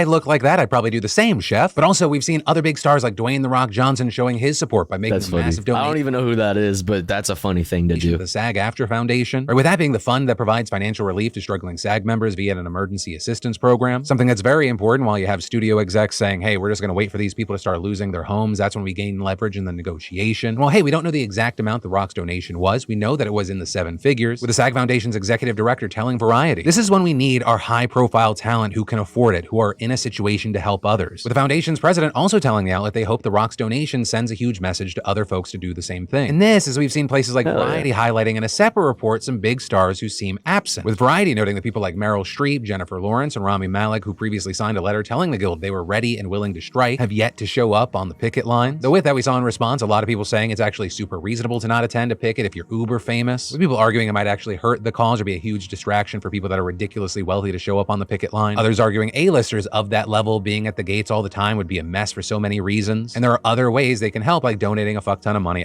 Dude, just kids shoot some fucking money, buy some pizza. What did people have just pulled up real quick to drop off food? You know what I mean? Here's some donuts. Here's like a bunch of water. Like, dude, that's all you gotta do. You don't gotta be there and be like, hi, look at me, woohoo. You could do that, that's fine. But just tweet something, I don't know, do an interview, I don't know, Facebook post, fuck. But for now, the strikes continue. And then House Leader Kevin McCarthy is threatening to impeach President Biden. While speaking on Sean Hannity's show last night, he discussed the House Republicans' investigation into the business dealings of Biden family members, in particular, Hunter Biden. Because for a while now, Republicans have been investigating several claims of financial misconduct. Claims including from 2 IRS whistleblowers who said that the DOJ improperly intervened in the probe into Hunter Biden's taxes by making it too lenient, as well as a reportedly uncorroborated FBI document they claim shows that Biden's family received payments from foreign companies. And these investigations, according to experts, haven't gained much traction, likely because if that's the grounds we're going on, a lot of presidents their families have received money from foreign fucking companies, foreign governments. Come on, dude. There's a lot of people are guilty of all of these things, man. Because the claims Republicans have made are still totally unsubstantiated. But despite that, McCarthy has now seriously escalated the situation, discussing various parts of the investigations and telling Hannity, if you're sitting in our position today, we would know none of this if Republicans had not taken the majority. We've only followed where the information has taken us. But Hannity, this is rising to the level of impeachment inquiry, which provides... Do it then. Go for it. Congress the strongest power to get the rest of the knowledge and information needed. Do it then. You won't, coward. This president has also used something we have not seen since Richard Nixon. Used the weaponization of government to benefit his family and deny Congress the ability to have the oversight. You can say weaponize, or you can say use your powers to do things that are shady. Fine. You know what I mean? Because every single person who has had powers has weaponized them. To some people, it's weaponizing it. To others, it's using it.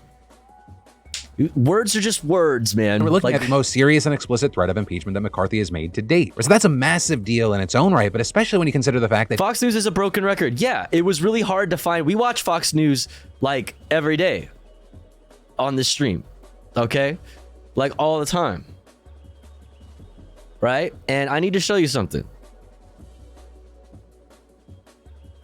Look at this. Look at their videos today.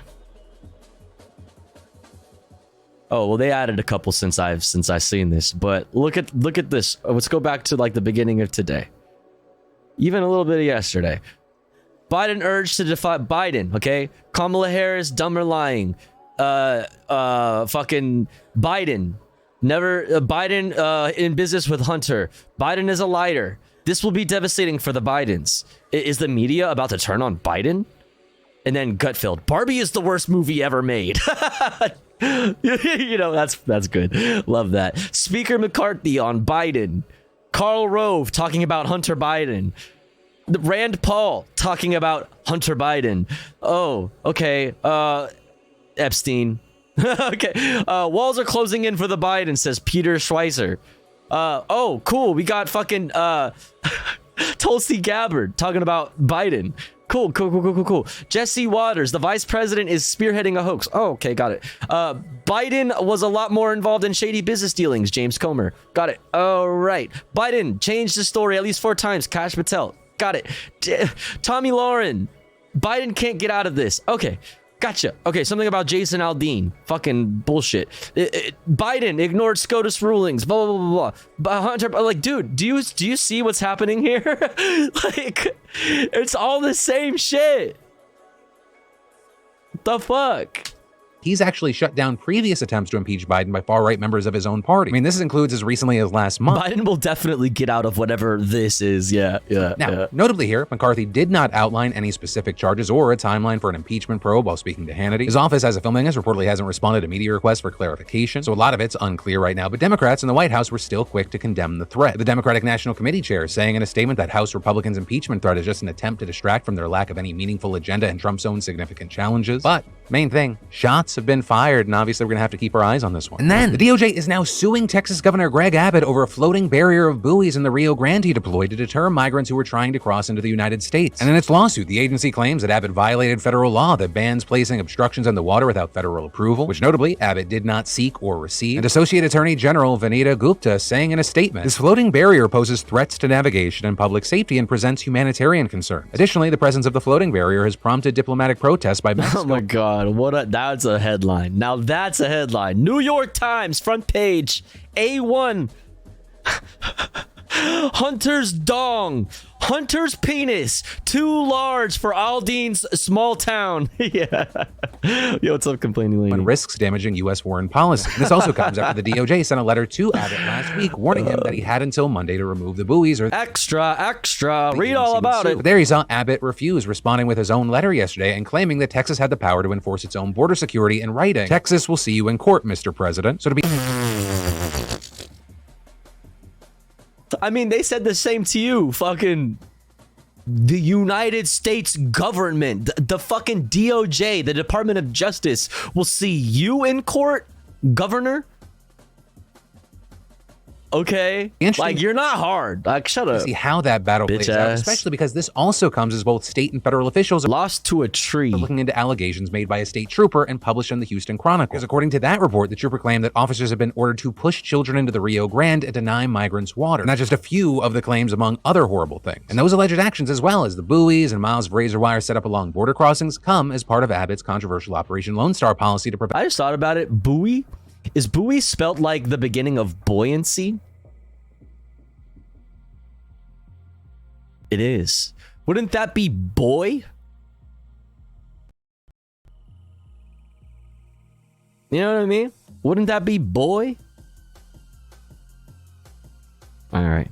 moving on. Migrants from crossing the border. With all of that reportedly costing the state billions of dollars, but having little impact on migration while simultaneously posing insane human rights abuses. And then we got to talk about the Russian brain drain, which I understand sounds like a sex thing you got to pay extra for, but it is not that. Or if it is also that, it's this other thing that we're going to talk about right now as well. Because when you think of hundreds of thousands of Russians crossing your border, that can be a recipe for a pointless war. But actually, for some of Russia's neighbors, it's resulted in a massive economic boost. Because those Russians that are coming over the border, they're fleeing their homeland for a variety of reasons. Right? Some oppose Putin's pointless war, others want better job opportunities, and some just don't want to get drafted. Which actually, on that note, the maximum age to get drafted just got raised to 30. So it's very likely we're going to see even more Russian men trying to make their way out. But regardless of the reason, they've mostly settled in countries close to Russia. Right? Places like Armenia, Azerbaijan, and Georgia. And many of these Russians either have wealth, education, or skill sets like IT that make it easier to just pick up and go. And this influx of Russians has contributed to crazy GDP growth in these countries. Right? For example, the World Bank thought the South Caucasus was going to grow by 5.6 last year. Instead, it was actually 7%. And while 1.4% might not seem like a lot, when you're talking about an entire economy, that is insane. And others did even better. Armenia smashed its 7% forecast by growing a whopping 12.6%. And so all of this points to a soft brain drain that Russia's experiencing, despite Putin protesting and saying, now I need some brain drain, if you know what the fuck I'm saying. that many people are actually leaving. But what we've seen are many Russian men going, okay, do I want to get killed by a grenade dropped by some Ukrainian drone, all for Putin's ego, or do I want to take my education and skills somewhere safe for me and my family? But it's also not just potential growth leaving Russia and helping its neighbors. You have to consider assets as well, with Georgia seeing $2.1 billion in Russian transfers across 2022. That's 5 times the amount it had in 2021. And while $2.1 billion may not seem like that big of a deal, when you take into account the total over $239 billion has left Russia, which is 4 times more than in 2021 and more than many countries' entire GDP.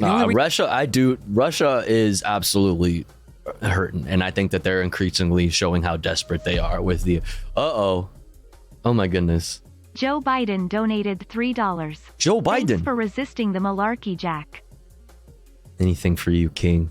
Anything for you, King. Awaiting further orders, my lord.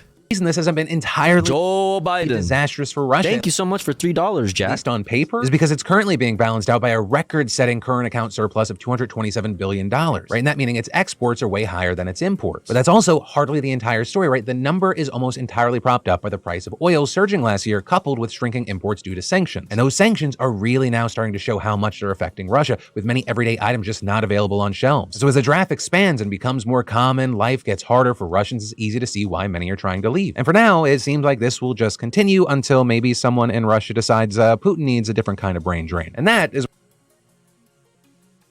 where this daily dive into the news is going to end. But for more news you need to know, I got you covered here and in those links down below. And of course, don't worry, because as always, my name's Philip DeFranco. You've just been filled in. I love your faces. And I'll see you right back here tomorrow. All right. Thanks, Philip. Whoa, why are you looking at me like that, bro? Starge. Starge. Hydrate time. Rocket Punch says, hydrate, chat. Drink some water right now. Do it now. Do it. Drink water or ban.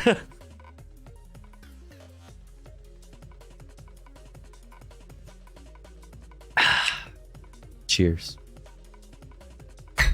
All right, chat. Next up.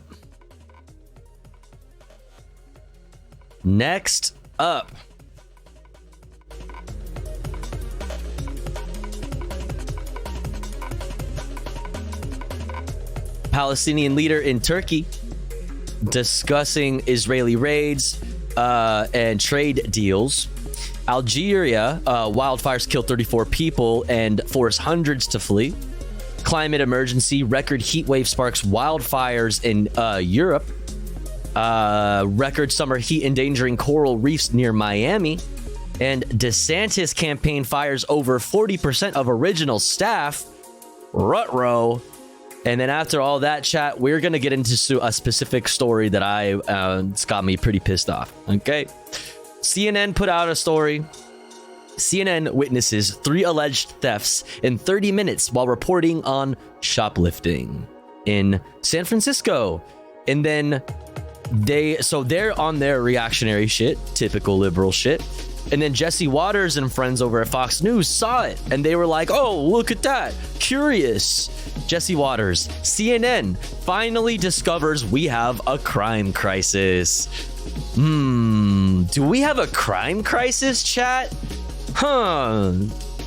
Or is it that crime is actually down in California, and that rent, cost of living, all of these other things are up, and homelessness,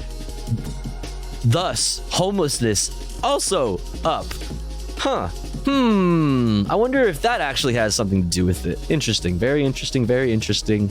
But here's the thing, chat. It's been about an hour since our last ad break.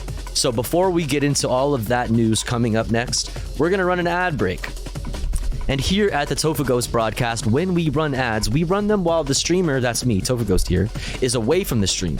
That way, even if you are unsubscribed to the channel, you don't miss out on any of the content.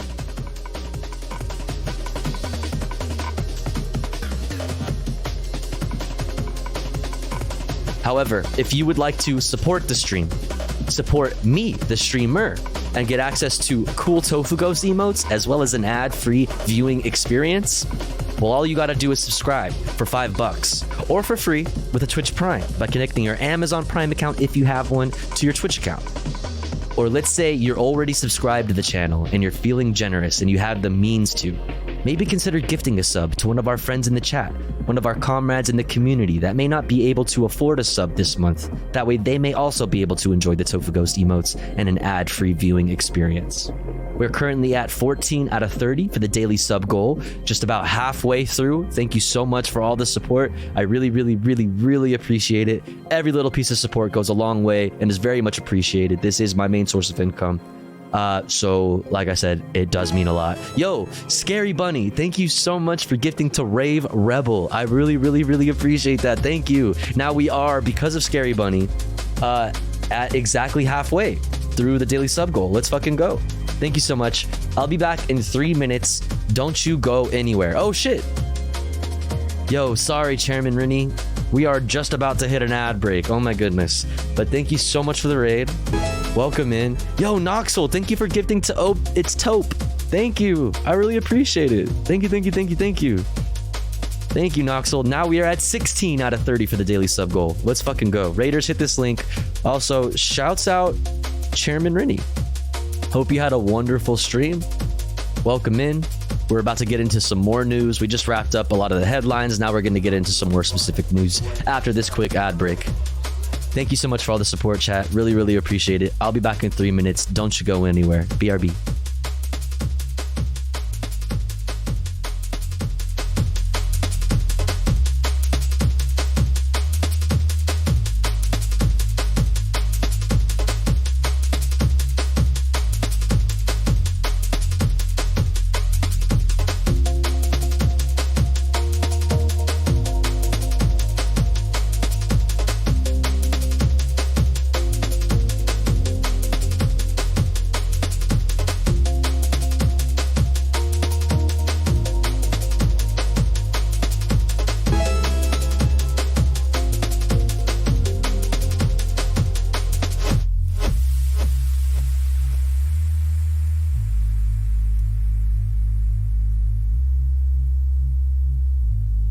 That's an underground vibe. That's the way it should stay. Do you know what I mean?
Oh shit. You guys. Yo. Thank you so much for all the gifties. Holy shit. Wait, what did I miss? Oh, Noxel, thank you for the 3 gifties. Round Girl, thank you for the gifty. Scary Bunny, thank you for the 100 biddies. Anonymous, thank you for the gifty. Holy shit. Thank you so much, chat. We're on a hype train. My goodness. My goodness. Thank you so much, chat. I really, really, really appreciate that. Let's fucking go. Let's fucking go. I think we need a little seal.mp4, huh? What do you say, chat? I think so. I think it's time. Let's fucking go. Thank you so much, chat. And thank you, Chairman Rennie, for the raid. Let's go. Hey, thank you for the support. Thank you, thank you, thank you. Just 10 away from the sub goal now. Fuck yeah.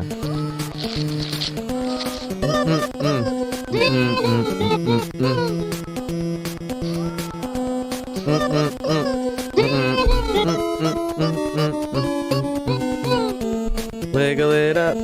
Wiggle those bad vibes away. Yeah, yeah, yeah. Wiggle it up. You're hanging with Tofu Gang today. And it is a gang. It's a street gang. Okay? That's right. Thank you so much, chat. Thank you so much, chat. I really appreciate it. Yo, Round Girl, thank you so much for the gifty to Miles. Holy shit. Thank you. Listen, if the people want to keep it moving, keep it going, we can make that happen. We can fucking make that happen. Where the fuck are the funny monkeys, huh? Where are they at? I need to know. I need to know. The funny monkey.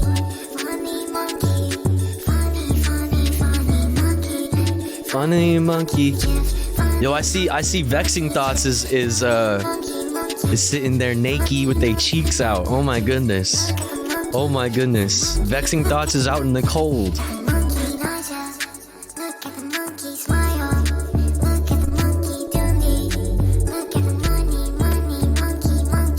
Money. Yo, Noxel, thank you for gifting to Vexing. Let's go. Hell yeah. Thank you so much. Poggers chatters to Poggers chatters. Let's go. Hell yeah. Thank you, thank you, thank you, thank you, thank you, thank you. If they're cold, you're cold. Sure. Sure. Let them in. Let the chatters in. They're cold. Thank you so much, chat. I really appreciate it. Thank you, thank you, thank you. Hell yeah. Thank you so much for all the support. Thank you, thank you, thank you, thank you, thank you, thank you, thank you. If you're unsubbed, make yourself known in the chat, and maybe somebody will help you out. Thank you so much, chat. But unless we want to keep gifting, which obviously I could be convinced to keep the hype train going. Obviously I could be convinced. But unless we're gonna keep gifting, unless we want to keep this party going, I'm gonna get back into the news so that we can get through it. Thank you so much, chat. I really, really appreciate all the support. Seriously, thank you so much. Every little piece of support goes a fucking long way, and I can't thank you enough. Thank you so much. Thank you, thank you. All right. Now, Palestinian... Yo! All right, listen. The people have spoken. The people have fucking spoken, dude. Let's fucking go. Yo, Mad Cat, thank you for gifting to Asao Saber. Nutwatt, thank you for the 150 titties. Noxel, thank you for gifting to Shami Habibi. All right, dude. Listen, the people have spoken. I need to know your fucking pronouns, pussies. Pronouns in chat, pussy. Let's go. Like girls. I don't like boys. Gotta date them baddie that I enjoy. Hey. I'm in love with the they them. I'm in the club with some they them. 10 out of 10 with a rate them. Got their fucking 10, I don't pay them. They said they're no binary. I said cunt, that's fine with me. You can still inspire me. I don't call you he or she. I don't kill you. Got downstairs as long as you can lick my feet. I don't kill you. Downstairs as long as you can pee on me. Pull up, knock a cunt out if they ever come misgender you. They're just jealous, they can't pull a cute, they them and get it rude. LGBTQI plus love them. Also very much. They identify as so we'll go and lift them up. On my bros like shit. 3056. They a heel shit. I don't give a shit. People coming up to ask me. Are they a girl or boy? Are they a girl or boy? Now they're somewhere in between. What are your pronouns, cunt? What are your pronouns, cunt? What are your pronouns, cunt? Yo, I don't know what happened to my fucking oh my god, my frames are destroyed. From the back and spin around. What are your pronouns? I don't mess around. I got 60. Hey, them baddies in my sex lounge. Damn, I've walked there before. Let's go. Ozzy's in the chat.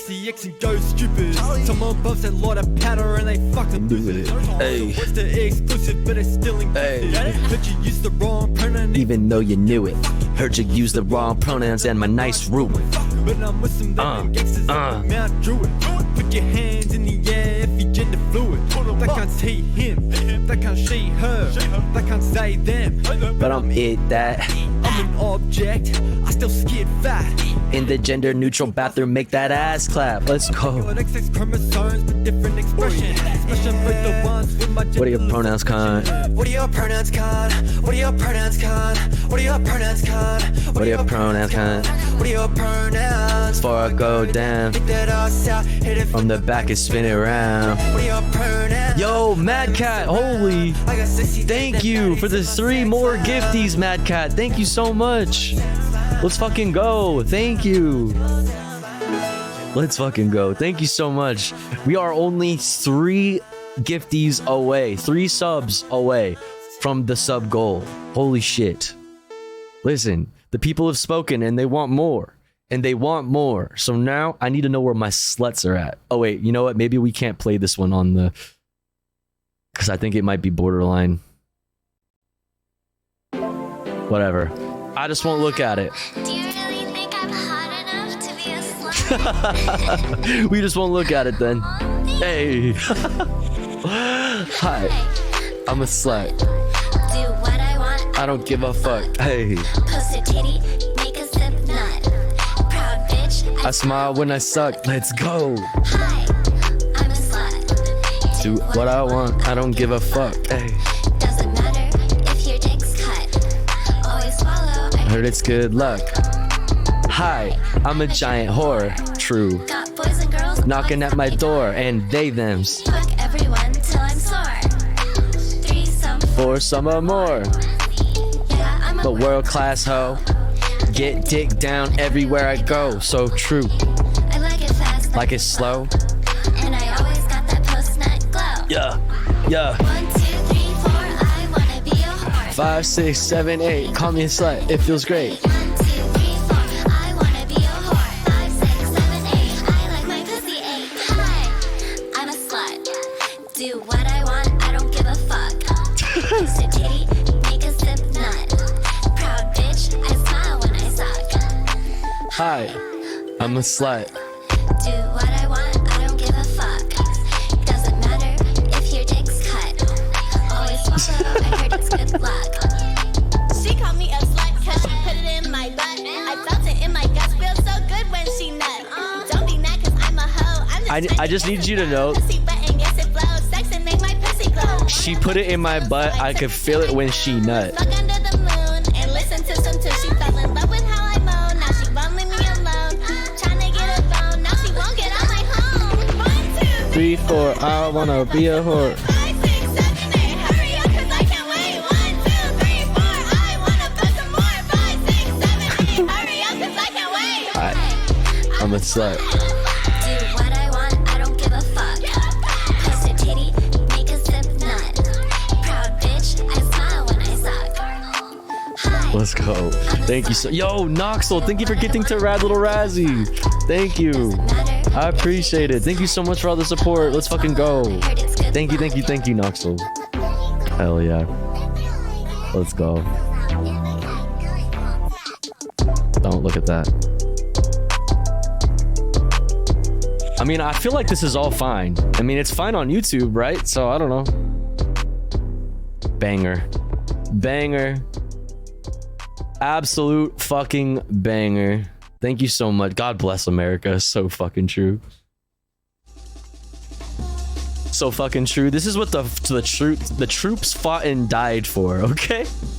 The troops fought and died for this. Yo, Noxel, thank you for another gifty to Zarian. Let's go. Thank you. Dude, we are just now 1 away.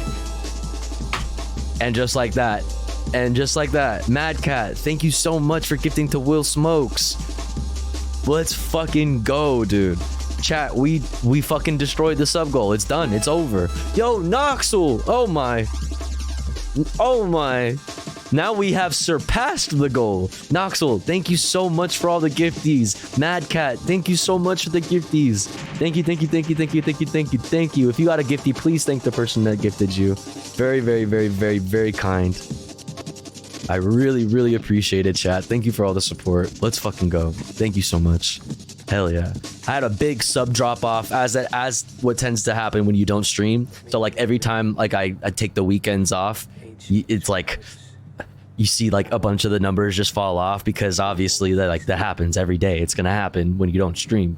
But goddamn, thank you so much. No naked chatters, true. Put some clothes on, you little sluts. You little fucking whores. Thank you so much. All right, let's get back into it. 4 reels this time. We still in the train. Listen, I could be convinced to keep doing it. We could keep, you know, jamming out. I could be convinced, but in the meantime, we're gonna get back into the news so we don't get too far behind.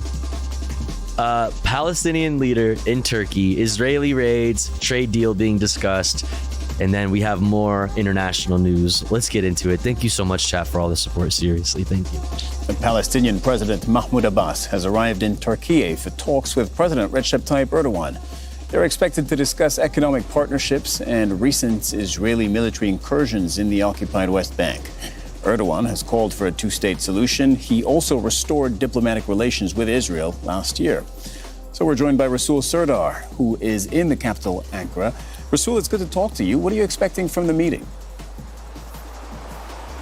I'm super late for the word of the night, but I'm feeling besotted. The fuck?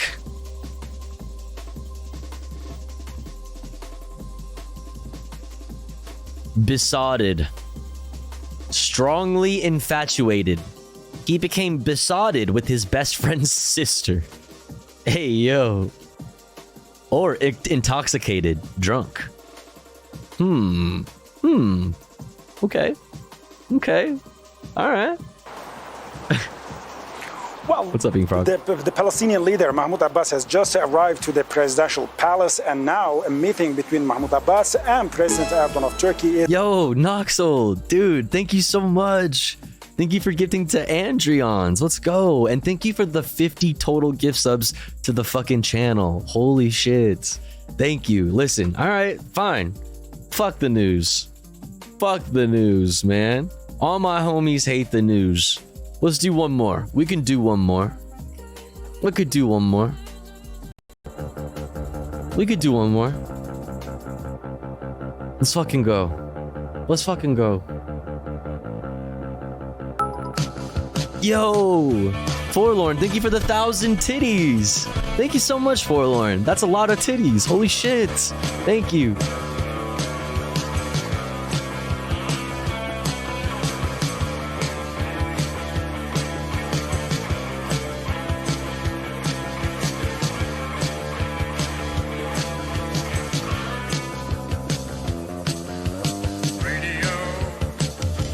Live transmission. Yo, Mad Cat, what the fuck? Thank you for gifting to Caplog. And thank you for the total of 86 gifties to the channel. Holy shit. Thank you for all the support, Mad Cat. What the fuck? And thank you again, Forlorn, for the 1,000 titties. Holy shit. Thank you, thank you, thank you. What the fuck? Yo, Mad Cat, thank you for gifting another subby to Small Forest. What the fuck? Thank you. Holy shit. All right, listen. You guys want to fucking keep it fucking going then? Let's go. All right. I'm convinced. We're doing it. We're doing it. We're hitting all fucking jams, dude. No unsub chatters. Make yourself known if you're unsubbed. Yo, Scary Bunny. Thank you for gifting to ASDF 205320W59430. Let's go. Thank you. Thank you so much.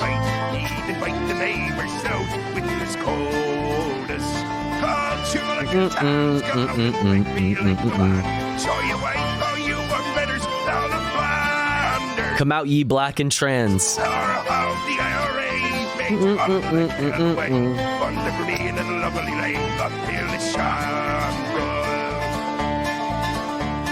let us hear you tell how you slept the great Parnell.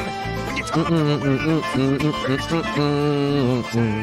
what are the sneers and cheers that you loudly let us hear? When our leaders of 16 would execute. Up the raw, baby. Oh, should I in town proud and fight me like the man? Show you why, how you won medals down. How the IRA made your own let hell away. From the green and lovely lane, the careless Shamrock. Come tell us how you slew. Banger. It's still we've listened to this like a few times, you know, and it still never ceases to amaze me how good these AI covers actually get. Yo, Chaos the Gardener, thank you for gifting to Tavern. What the fuck? Thank you. Thank you so much. Thank you. I really appreciate it. Holy shit.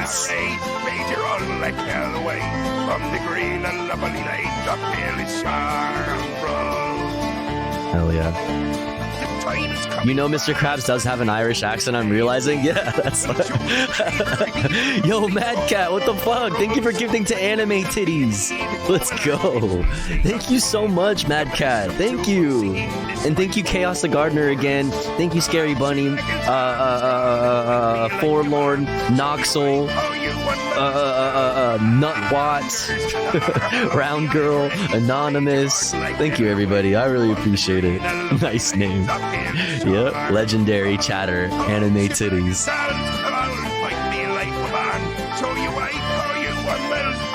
Hell yeah, thank you so much, chat. Thank you.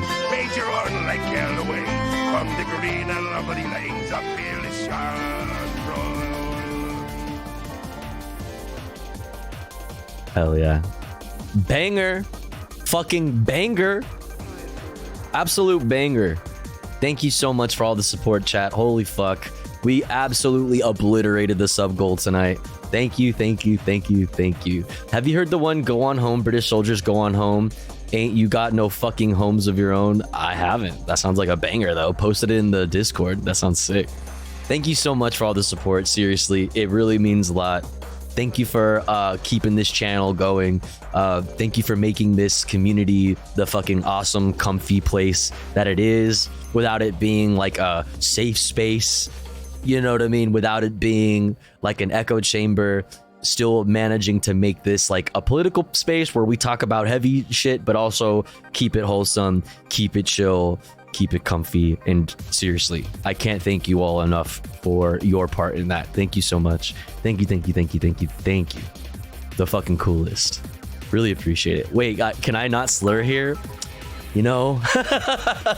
Yo, Will Smokes, thank you for the 100 titties. That's a lot of titties. Thank you so much.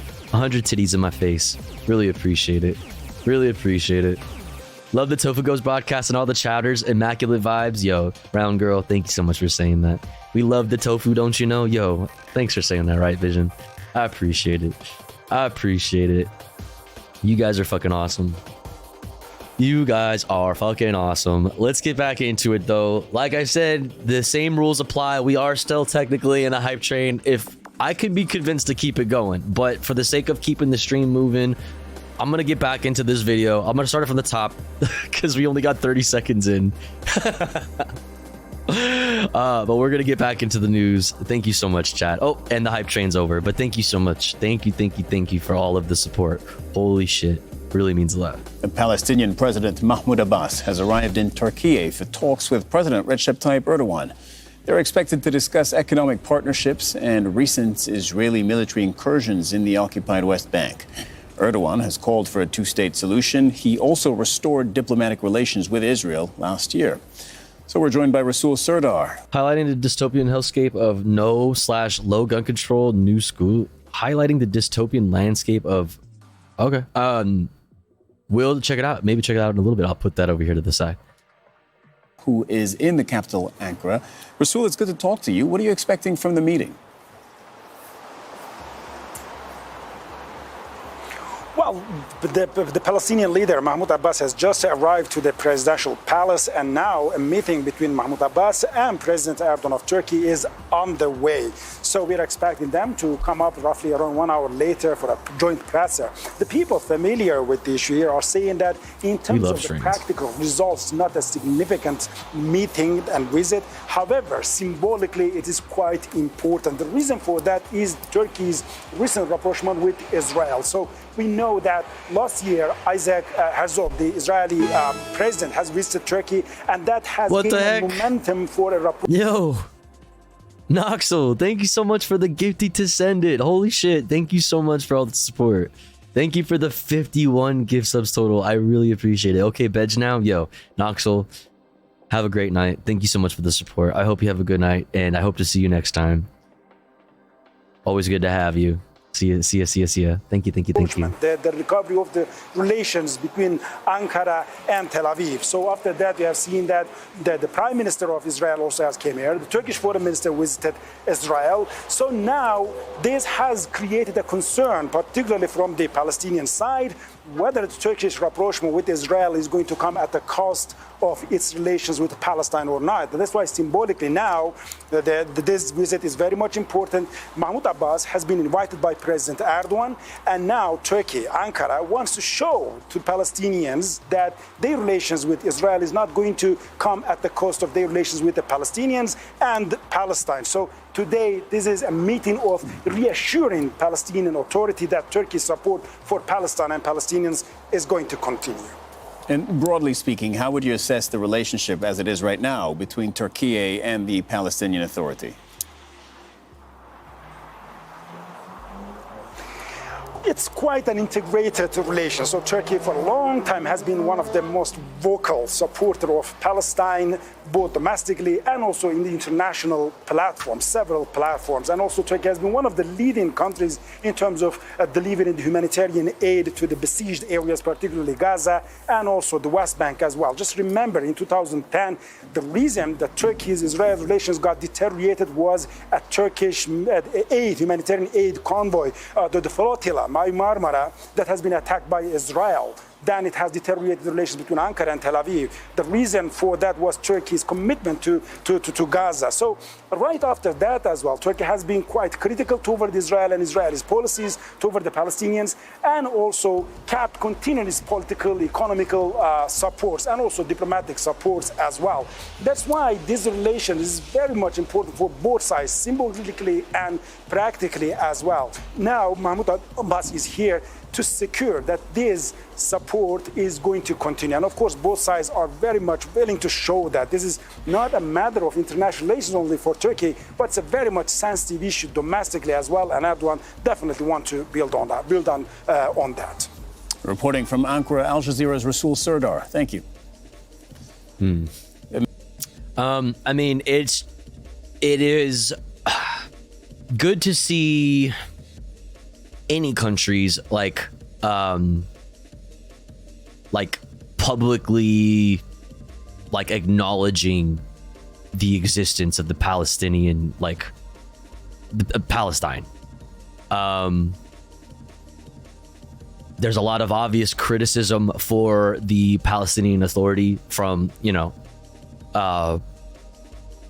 anti-colonial, anti-apartheid, leftist voices, for a lot of reasons. But I think generally it's a positive thing to see them getting acknowledged on the international scale. I don't know that it really necessarily helps the Palestinian cause specifically. If there are any of our Palestinian chatters, I know we have a few that want to chime in on that. I'd love to hear your thoughts, but let's keep it moving. Algeria is battling to contain wildfires along the Mediterranean coast that have killed more than 30 people, including 10 soldiers. There were 5 people here. The man was coming to help. And in this car, there was a family of 7 members of from Algiers. The father, the mother, and their children. May God have mercy on them.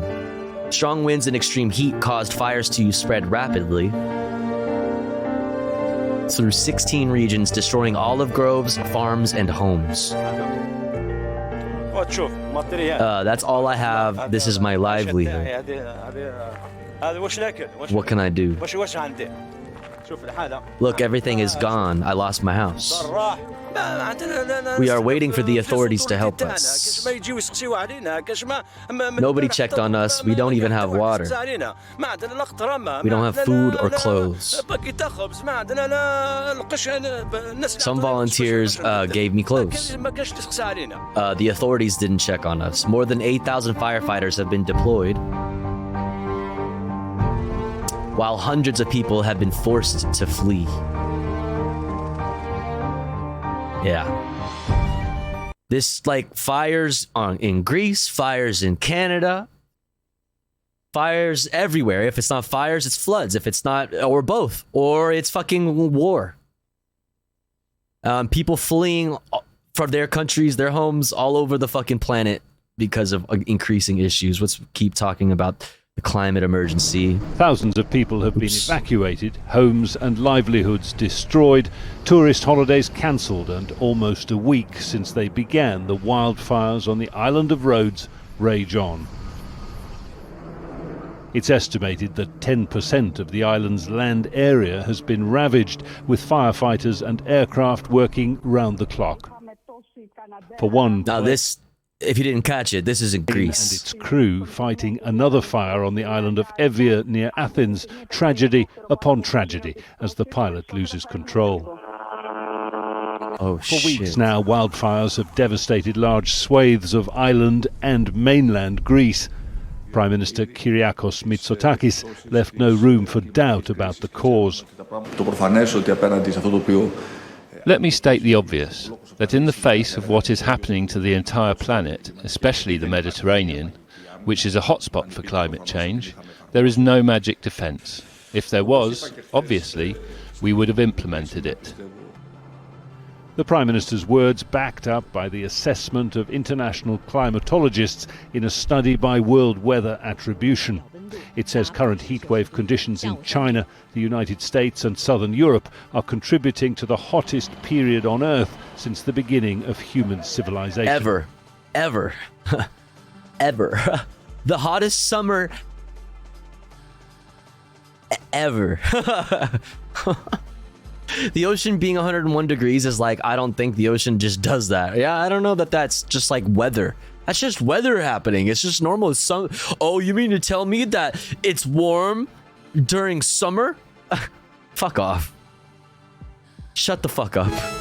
Yo, Mad Cat, what the fuck? Thank you so much for gifting to Overt Sloth. Thank you so much. Thank you for the 89 total gifties to the channel. I really, really appreciate it. The hottest so far, yeah.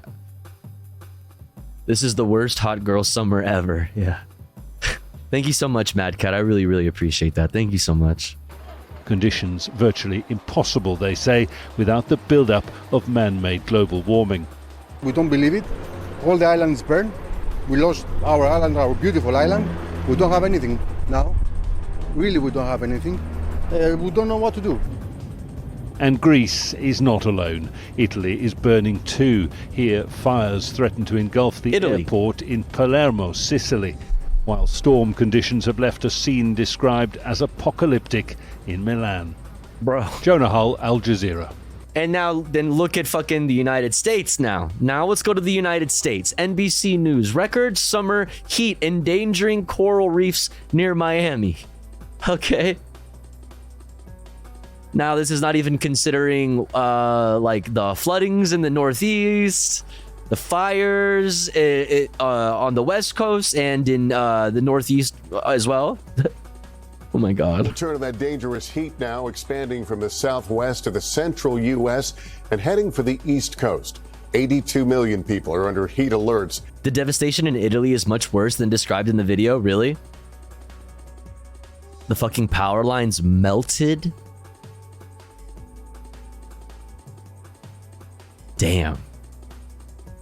And those What's up, extreme Chris the Nerd? temperatures are not only being felt on land, but in the water, too. Sam Brock with an urgent rescue mission. Tonight, Florida burning up by air and sea.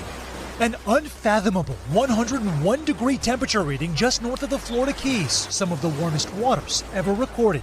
101. To feel a little bit cooler water, and definitely warmer than usual. The scorching ocean causing a crisis for coral reefs, becoming diseased, bleached, and withered. We are racing against the clock here because these waters are hot and corals cannot survive in really hot water. At the Keys Marine Lab, NOAA providing facilities to save the endangered reefs, experts cleaning and prepping them. And for those who are like, who gives a shit about the reefs or whatever the fuck? Like, yeah, you need the coral reefs for the life in the water. You need the life in the water because y'all love fish and y'all love other things that come from the ocean. Come on. This tank could be the difference between preserving the coral reef and not. That is correct. Fenor Montoya Maya with the Coral Restoration Foundation is the point person for getting these reefs from here in the Keys to a coral bus. We have a whole ecosystem that is at stake here. And ultimately moved to a lab to keep them safe from extinction. This reef is a national treasure. It's like Yellowstone. Today's conditions further testament to the alarming trends climate change continues to fuel. Phoenix now experiencing its longest heat wave ever, 26 straight days with temperatures at 110 degrees or higher. Jesus. In Connecticut, parents just trying to protect their kids. We have neck fans, and for the girls, we provide cooling towels. And across the country, people going to pools, cooling centers, and beaches. NBC's Maggie Vespa is at one today. In Minneapolis, a place known for bone-chilling cold, today the beaches are packed with people desperate to stay cool. But this brutal heat is just one issue. On top of that, the Canadian wildfire smoke is back, sparking an air quality alert. Like, everybody's got to get outside to stay cool, and then outside it's fucking dangerous, and whatever. Back in Florida, the coral situation might look This is bleak, fine. but We're this fine. Noah's Ark-style approach could be the lifeline it needs. These coral reefs are ultimately going to a gene bank where they'll stay for the foreseeable future, but their fragments could end up back in the ocean. Thanks for watching our YouTube channel. Thank you, Lester. Appreciate that. All right. Anyways, now for a little bit of good news, I think. Off rip, I think it's good news. Off rip, I think it's good news. DeSantis campaign fires over 40% of original staff. I mean, that's like cool to see fucking, Rhonda like fail epically and his popularity go down the drain. You know what I mean? Doesn't mean that we aren't still extremely worried about the GOP. You still got to worry about Trumpy boy. You still got to worry about, the slew of other fucking Republicans running for the GOP nomination, even though they're polling at, lower than Rhonda is. There's still a bunch of fucking weirdos to be,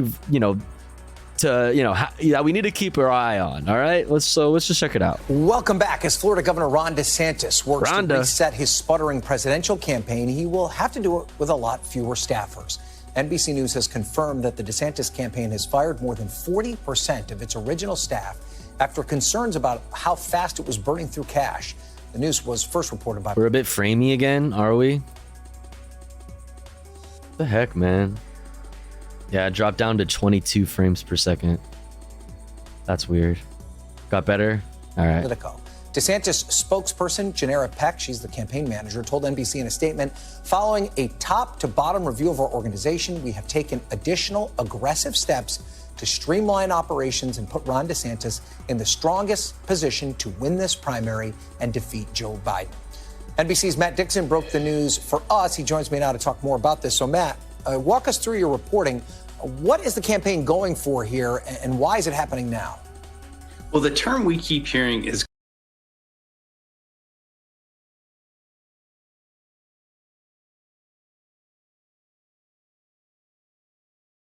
that they needed to get smaller. There was 92 staffers on Governor DeSantis's first presidential campaign finance report, which is a really, really big number. So the idea was that they were burning through cash at a faster pace than they wanted to, and they needed to get smaller, and that's kind of what we're seeing. I think there are some who are surprised by the sheer number.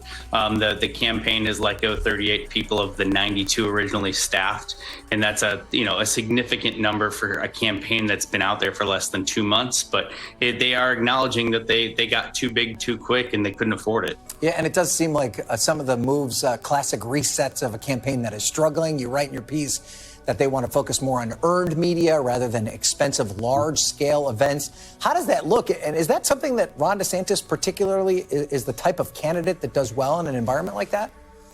Yeah, for better or worse, their decision-making process is saying, hey, we should stop paying for these large rallies, these large campaign events that require a lot of staff, a lot of preparation, and a lot of money, and let's just give Ron DeSantis a mic. He's done, he did more mainstream media interviews, he's done more podcast interviews, and their calculation is that the spinoff, the quote, sort of earned media or the coverage of Ron DeSantis doing those events is going to be enough and worth it to sort of tamp down some of the larger rally type things that we have seen. Now, if that works, or not, to sort of close the gap he has with Donald Trump is yet to be seen. But their calculation is give Ron DeSantis a mic, let DeSantis be DeSantis, and somehow it's going to help him grow in polling and help sort of resurrect the campaign. And that's kind of what we're seeing, the early stages of that part of the reset. So this is their second wave of firing. Are they done, or can they get any leaner at this point? Well, they still have about 50 staffers, which is, in line with a lot of other presidential campaigns. And obviously this can change. Like anything the way our fucking politics works in 2023, 2024 in America, anything can fucking happen, and the political landscape can shift dramatically in a fucking week, and the world you thought was the one we lived in the week prior can just like not even exist anymore. Anything can happen, all right? But we love to see Distinky catching L's, and probably on the upper side. So I think the answer is yes, but I don't know that we're going to see that at the moment. Hearing tomorrow on ETs, are you going to watch? I'll watch if I'm up. But I won't be like covering it live. Unexplored Cosmos is just a distraction from Hunter Biden's laptop. True. You're looking to the skies when you should be looking to Hunter Biden's fat cock. This is the worst gotcha game I've ever played. Got rid of about a dozen people last week, and roughly 25 or 26 was the number today. So they have definitely gotten lean quickly. I think there's probably more opportunities to cut if they wanted to. But one of the key points is the campaign manager and some of the top staffers that are sort of running the show, they're safe for now, is our understanding. So this is a lot of sort of mid-tier sort of staffers throughout a couple divisions in the campaign. It's not necessarily a leadership shakeup, but it's definitely something of note for a campaign that's only been active for roughly 2 months. Matt, I've been filling in on this program the last 5 days. I think we've done a story every single day about the DeSantis campaign reset. How long are they going to be resetting for? I don't know. That probably says more about you guys over at NBC. I'm just going to be honest with you, sir. Like, if it's 5 days in a row, it's the same reset, brother. They're concerned like, shut up. That this is stop. Okay. It's the kind of the dominating story of the DeSantis campaign right now. Absolutely. We've covered this 5 days in a row. How many resets can you have? It's like, brother, that's y'all. One of the person we talked to for the story we have up now is the idea that, a reset can't take 3 weeks. It's got to take one news cycle. You get one reset news cycle in a presidential sort of, election campaign cycle, and that's it. If it extends on beyond that, you become the, reset campaign as opposed to the presidential campaign that you ideally want to be. So I think the concern about ending this narrative about resets is very much real and very much being thought about. And that's why I don't think there's going to be any sort of massive shakeups, changes, or sort of firings in the near future, because they are very cognizant of the idea of sort of ending the, as you put it, reset news cycle. Yeah, this is just filler. Absolutely. All right, Matt Dixon, very plugged in with the DeSantis Absolutely. campaign. Thank you for being here. We appreciate it. Yeah, we super appreciate it. All right, now the real fucking shit. All right. Now it's time for our little segment that we're going to do here. Okay. Yeah. All right. So, crime wave. CNN put out this little piece here. CNN witnesses 3 alleged thefts in 30 minutes while reporting on shoplifting in San Francisco. And as I'm sure you could guess, it's just classic reactionary fucking bullshit, imaginary crime wave, fucking propaganda, classic shit, stuff that the liberal media loves. But Jesse Waters and Fox News and Friends are actually the 5. Fox News and Friends is a show, so I can't really say that. The 5, anyway, saw it. They saw that CNN put out this little piece, and so they responded. CNN finally discovered we have a crime crisis. They're like, oh, good job, CNN. You finally figured out what we all already knew before. That the crime is out of control. When we actually know that crime rate are down in California. But there are other things that are up, like homelessness and the cost of rent, cost of living, because of gentrification and things like this. I don't know. Let's check it out. CNN witnesses 3 alleged thefts in 30 minutes while reporting on shoplifting. Let's talk about it. Let's fucking talk about it. San Francisco businesses fed up with crime. One sandwich shop owner is calling for action after he says he was attacked outside his store. He says he yelled at a man to stop urinating on his trash can and then was sucker punched. His Instagram post about the incident has now gone viral. I'm fed up with this goddamn city. It's like, I can't just be outside and just running a business without getting punched in the goddamn face. It shouldn't be this way at all. Like, this isn't how our city should be. Now, it's not clear what was said before the altercation or whether there's even video of it, but San Francisco police have said they are investigating. It comes as some stores are locking up everything from coffee to frozen food to try to combat theft. Our Kyung Law visited one Walgreens that's hit by shoplifters more than a dozen times a day. It happened 3 times while she was inside. Yeah, he pulled a Nana. Yeah, this is my anecdotal experience, and this is what they like to say too. A liberal, which is funny, that they say liberal. Anyway, a liberal is somebody who hasn't been mugged before. Is how the little saying goes. The little saying. And I would agree that it's.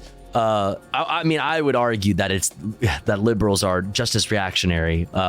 Liberals and conservatives with the little handshake meme, fucking reactionary propaganda.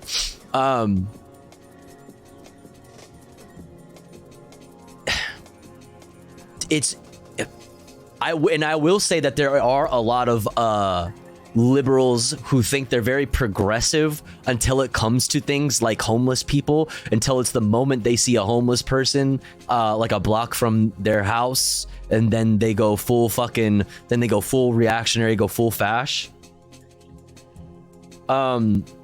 However, they're going to sit here and just tell us over and over again that we need tough love. It's time for us to acknowledge that it is a systemic issue and that it is due to poverty, but the only way to fix this is more police. That's the only way to fix this. That's the only thing that we can do. We need to do tough love is where we're going to go with this, because it's liberal CNN. And then Fox News is going to fucking give you some actually no. It's probably going to give you some actually no. You're a pussy and we need to nuke them. We need to wipe them off the face of the fucking earth. Richie Greenberg walked into a San Francisco Walgreens when he saw in the frozen food section this. Chains, heavy chains that went from padlock to padlock. And I want also, as somebody who lives in LA, in not like the rich neighborhoods, knows what it's like to have grocery stores and stuff like that have all their shit locked up like this, it fucking sucks. You know what I mean? It fucking sucks. But the only reason this is having any attention on it by CNN is because it's in San Francisco, a place. It's like one of the last places where you have like such like there you have like the richest of the rich in close proximity to the poorest of the poor. It's one of the last cities where like that's still actually a thing, because San Francisco is such a small area. So the only reason why this has any attention on it is because like well-to-do people are shopping in this same store where this is a thing. Now, this is a thing all over the place in poor neighborhoods. Why do you think that is? Is it because there's just no law and order? Because people know that they can get away with it because of all the defunding of the police that's been going on? It hasn't been going on. That hasn't happened at all. Is it because of that, or is there a correlation between the amount of poverty in an area to seeing stores like this, and to seeing the amount of food and like daily like needs, basic needs, toiletries getting stolen from stores? This chains, heavy chains that went from padlock to padlock on both sides of the doors, and this was bizarre, something I'd never seen before. This is just more icing on the cake. You've never seen this before because you've never been to a poor neighborhood. You've never seen this before because you've never been to a poor neighborhood. That has been the case in poor neighborhoods for fucking years. It's just that capitalism is going so crazy that it's even in your well-to-do backyard now. Now you have to see it more and more, and you're freaking out. You're freaking out. What's going on? Crime is crazy. There's poor people everywhere. Telling us that rampant crime has become a regular part of life. So typical that in the 30 minutes we were at this Walgreens, we watched 3 people, including this man, steal. Did that guy pay? Did that guy pay? He didn't pay. Like, what do you think the fucking CVS people should do? Should they fucking have guns and should they kill that guy? That guy walked out with what was clearly like food in his fucking hands. It doesn't even matter if it was fucking beer or anything else like that. I wouldn't even fucking care. It would not change the situation one fucking bit. That is a poor person who is stealing because why? Because they are poor. Walgreens says this Richmond neighborhood store with aisles of products like mustard. See, like, I've never seen this before. You've only never seen mustard and syrup and ketchup locked up like this because you've never, ever had to shop at a grocery store or at a convenience store or anything like that, a drugstore, in a poor neighborhood. You've never had to do that in a poor neighborhood, because it has been this way for years in poor neighborhoods. Remember, we are talking about San Francisco right now. Locked behind plexiglass, has the highest theft rate of all their nearly 9,000 U.S. stores, hit more than a dozen times a day. When thieves turn to cleaning out ice cream and frozen burritos. Ice cream and frozen burritos. Workers grew so frustrated, they resorted to the chains. They were ordered down by corporate because of the negative messaging. But so they're gonna like, I doubt very much that it was the workers. Like, the everyday worker does not fucking give a shit. It has no effect on you.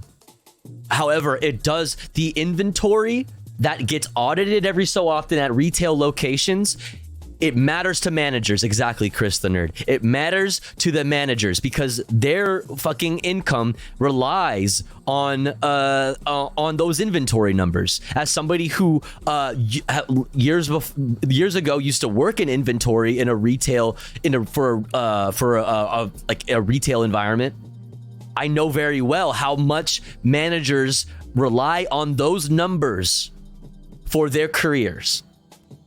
So that is the number one thing. They're trying to frame this CNN, by the way, who Fox News is going to brush off as liberal fucking radical leftist media.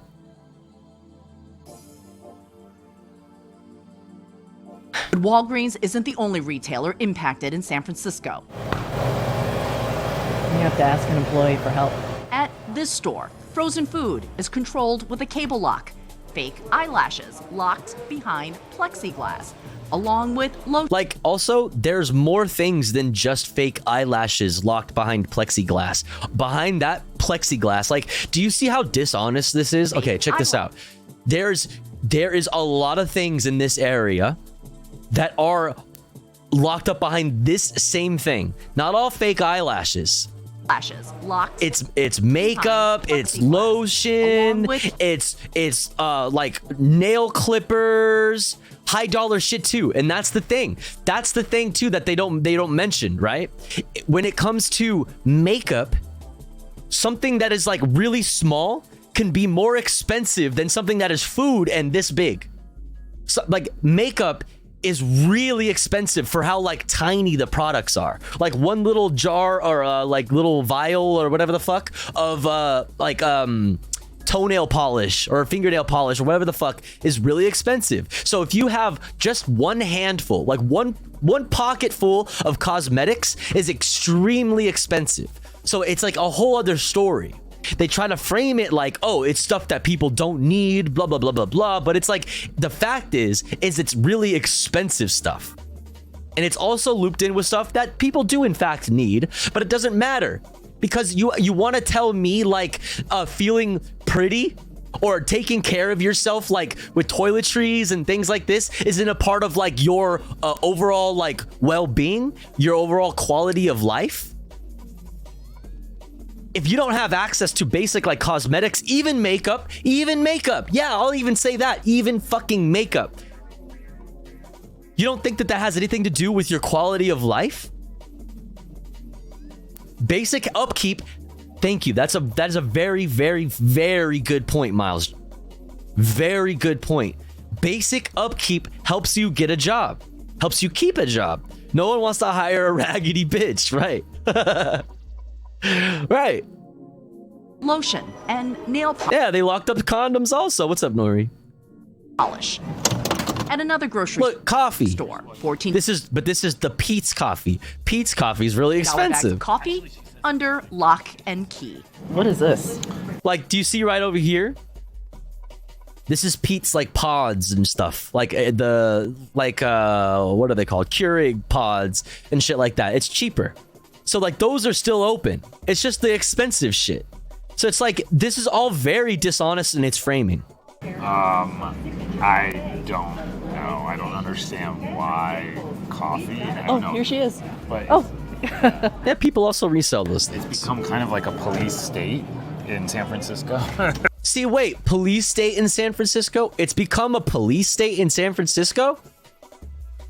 Wait, but I thought this was because there weren't any police.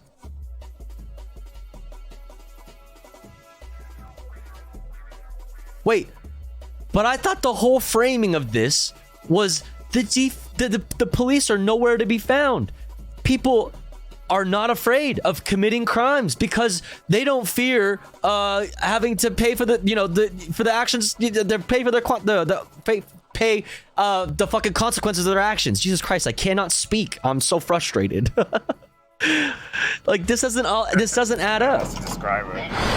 It's not part of city life. It's not part of the way people should be living, right? And that includes folks who are committing the crimes. Marjan Philauer, mom of 3, small business and community advocate, says these visible problems in her city are leading to renewed activism driven by residents, like the recall of the city's district attorney last year. I think what we've seen, especially in the past couple of years, is less tolerance, more exasperation, and more movement to action by everyday San Franciscans to change how their city is run. bunch of fucking platitudes just about being unwelcoming to poor people. She said less tolerance. It's not enough right now, but there is a change, and I think ultimately we will get there. San Francisco City Supervisor Matt Dorsey, former police spokesman and recovering drug addict, This is the best part right here. sees the rampant shoplifting as a systemic problem. Okay. Let them cook, right? From city leaders to an understaffed police force. Wait, understaffed? To the fentanyl crisis. Fentanyl crisis? What about in San Jose, very close to San Francisco? The police department that got investigated for having members, high-ranking members involved in selling a fentanyl ring. San Jose, people using official emails, having packages sent to the department filled with fentanyl so that they could redistribute them in the streets. What about that? When you're seeing that level of retail theft, that tends to be subsistence level retail theft. People who are hungry. People who are hungry. Let them cook, right? People are hungry. There is a level of addiction playing out in many parts of our city. It's Sure. What is that? And what demonstrably has been shown to help with that? Things like safe injection sites, needle exchange.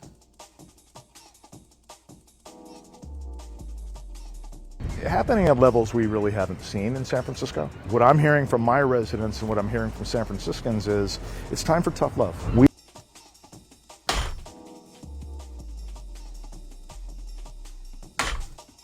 And there you have it, folks. We tried helping them. We tried being empathetic. We did that, and it got us nothing. So what do we do now? This is a systemic issue. It's because they're poor and they have nothing and they're starving. So they're stealing food, and there's a drug epidemic. It goes hand in hand with mental health issues and poverty. What do we do about that? Well, here's what I say we do. Tough love, aka no empathy, aka boot. Press the boot down. Press the fucking boot down harder. That's right. Mobilize more boots. We need more police. Liberals. We are not doing any addict in this city favors by enabling behavior that is enabling. What they call enabling is not arresting them for non-violent crimes. What exactly is enabling them? I would say enabling them is decreasing access to harm reduction, like safe injection sites and needle exchanges, shelters, homeless shelters that don't have requirements like drug tests around pets, around property, with bringing your property with you, around curfews. Potentially deadly in ways we have never seen. Now, in a statement to CNN, Walgreens says it is focused on safety and preventative measures, but that retail theft remains one of its top challenges. Here's some important context, though, on this. This is really interesting that this is a 4 minute and 37 second segment by CNN, right? They spend the last 15 seconds giving you very important context. Okay, now check this out. One of its top challenges. Here's some important context, though, on the city, Aaron. Property crime and violent crime at the end of last year was actually lower than it was before the pandemic. So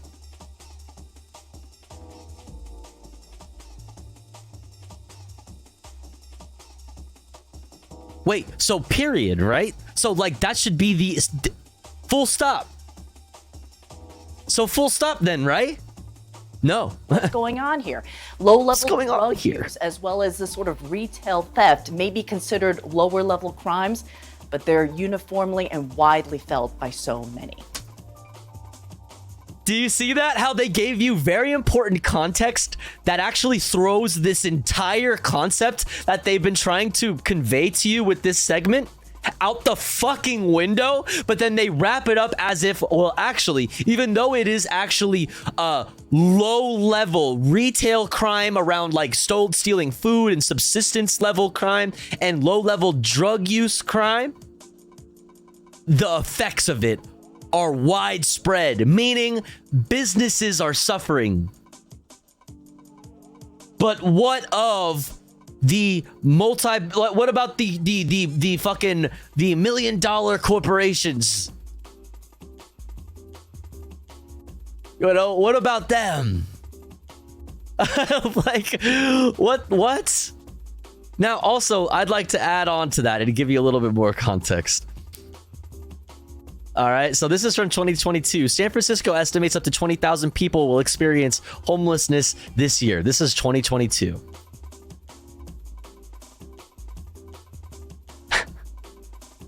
That's 2.5% of the city's population.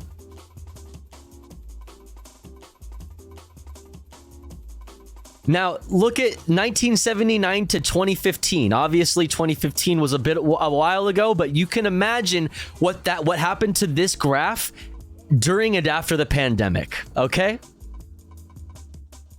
Look at how look at rent. Look at the cost of rent. Look at this. From 2010 to 2015. Look at that. Look at this graph. You want to know why people are homeless? Fucking ask them. Talk to them for once. Yeah, excuse me, sir. Why did you just steal that loaf of bread? Instead, they'd rather ask a bunch of rich people who have houses why there's so much homeless and what should be done about it. What a crock of shit. Yeah. And instead of being like, hey, sir, or like, let me pay for that for you, they're just like, what are you going to do? Are you going to stop that man? Are you going to stop that man? Average rent in San Francisco, California. Studio. A studio apartment. A studio apartment. A studio is $3,000. Now, just renting one bedroom. I had many friends that lived in San Francisco. A lot of them had to fucking move. Understandable, as you can imagine why. I have friends, and I probably still do have friends. I just haven't been in contact with a lot of people up there lately that were renting rooms. Renting one bedroom off of a property for $2,000 a month, and that was like 5 years ago. 5-6 years ago.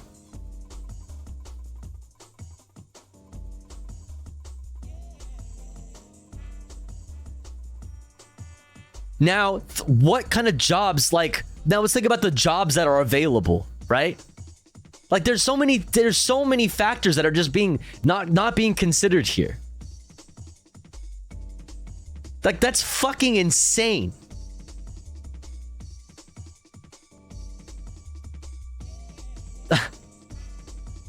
That's fucking insane. No shit, people are fucking stealing food.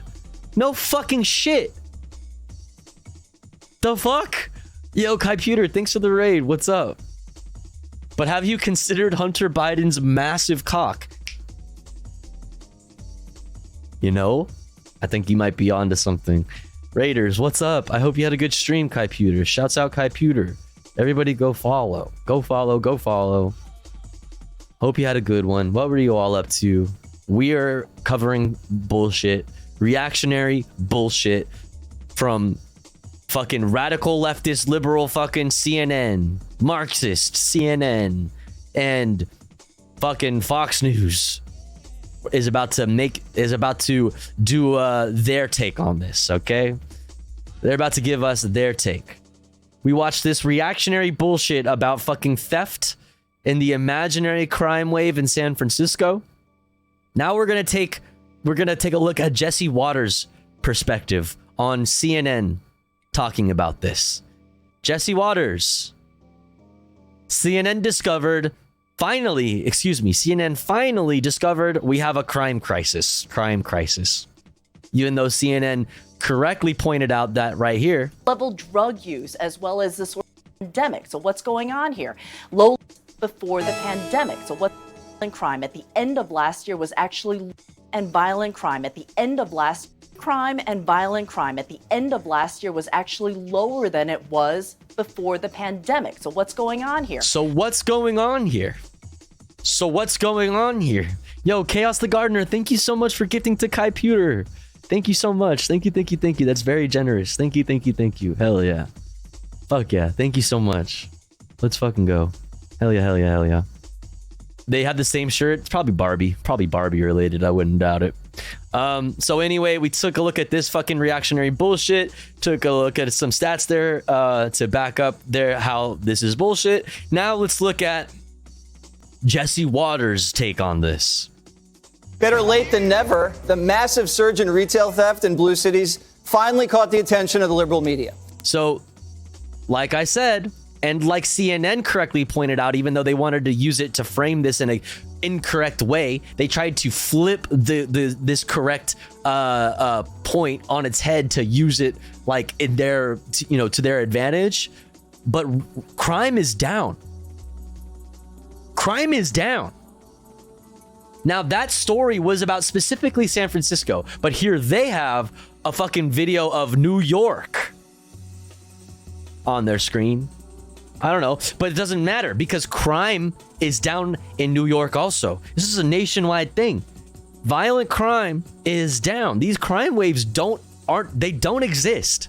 They don't exist, but what does exist, however, is increasing poverty. It only took shocking scenes of grocery stores chaining up the ice cream like it was some national treasure. CNN visiting one Walgreens in San Francisco, and they were shocked, I tell you. So typical that in the 30 minutes we were at this Walgreens, we watched 3 people, including this man, steal. Did that guy pay? Good points made in the chat. Like, no thought to maybe ask that guy, like, hey, like, we're not going to, we paid for what you walked out with. We gave them the cashier money, so don't worry about that. We're not trying to get you in trouble. Would you mind talking to us? Like, are you like experiencing homelessness? Are you do you need food? Are you hungry? Do you have shelter? Well, they asked the cashier, did they pay? Okay. This was bizarre, something I'd never seen before. Something, and I'll make the point again. Something I've never seen before, only because you've never been to a fucking grocery store in a poor neighborhood. You've never been to a fucking a CVS, a Walgreens, a fucking any of these types of stores, a convenience store, a grocery store in a fucking poor neighborhood. You've never seen this because you've only ever shopped in areas where it's not a fucking thing. You rich, privileged piece of shit who should shut the fuck up. Don't speak on shit you don't understand. Don't speak on shit you don't fucking understand. You've never seen this before, even though it's been a thing for fucking years in poor neighborhoods. This is just more icing on the cake, telling us that rampant crime has become a regular part of life.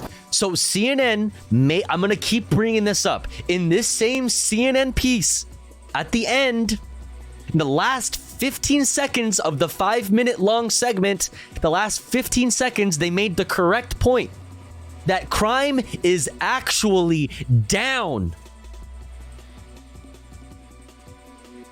That is an incorrect statement that guy just made, because crime is actually down.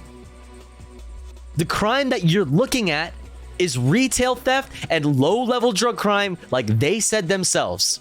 And why is that? Because poverty is increasing.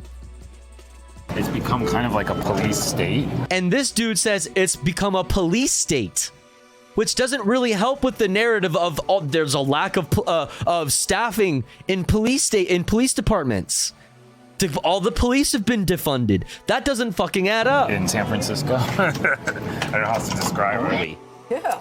And while the liberal media gets a crash course on crime, we're learning that Mexican drug cartels are fueling America's shoplifting surge. They're selling the stolen stuff online and then laundering the profits through, guess where? Chinese brokers. Oh my God. Oh my God. Oh my fucking God. Just when I fucking thought this couldn't get any stupider. Okay, so oh my fucking God.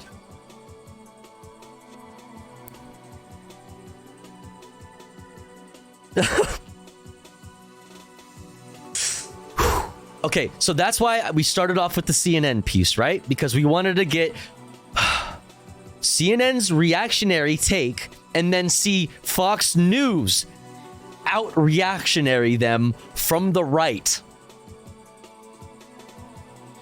Okay, so now not only is it crime wave, but they've managed to make it about Mexican drug cartels and also China. You can't make this up. Like, you can't.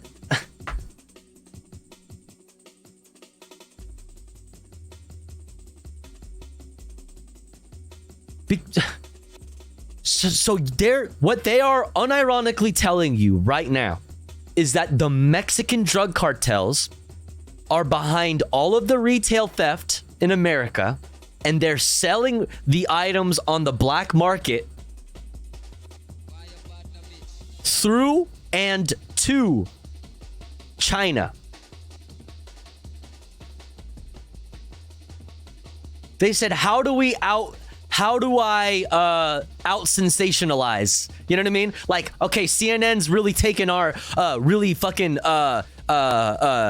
taking over our lane. You know what I mean? CNN swerved into our lane, talking about crime wave. How do we out fucking sensationalize this? How do we fucking go take this to the fucking next level? There you fucking have it. So Dana, CNN finally discovered crime as a crisis in San Francisco. This is Mexican cartels running organized retail theft. No sources. Let's look up that Washington Examiner. Let me see that. What the Jesus Christ. Washington Examiner.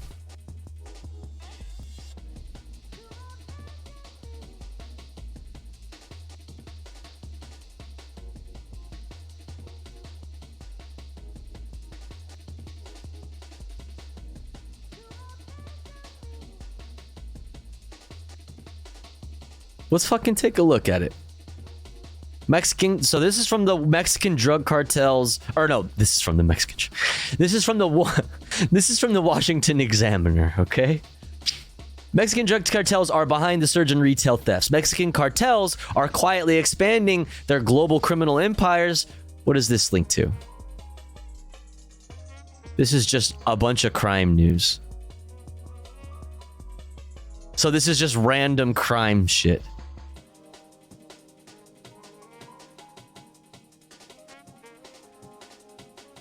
Leftist gun control bill? Okay, Washington Examiner. Okay. All right. So this source right here is literally just linking to all of their recent articles about crime. All right. Expanding their global criminal empires to include mass theft operations targeting big box stores, luxury retail brands, and small businesses, then selling the stolen goods online and laundering the profits through Chinese brokers. The same transnational criminal organizations known as cartels that have facilitated the greatest ever human smuggling operation across the U.S.-Mexico border over the past 2 years. Wait, has simultaneously caused a fentanyl epidemic. Yo, they are literally, there's no sources here. No sources here. All of that is bullshit. All of that is bullshit.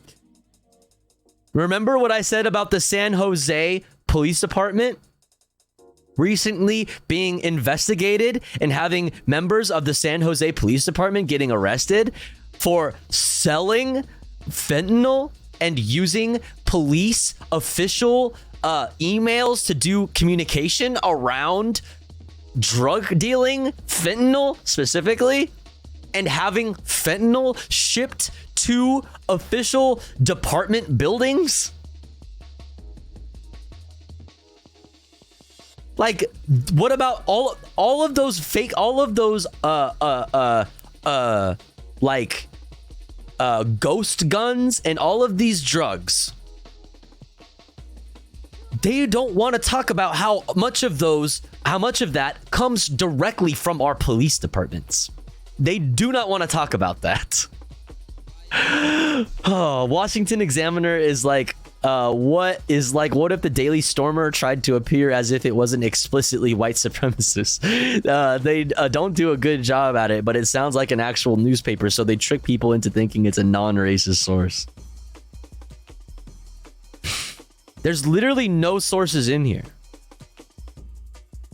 Just trust me that the cartels are the reason behind all of the human smuggling and all of the fentanyl.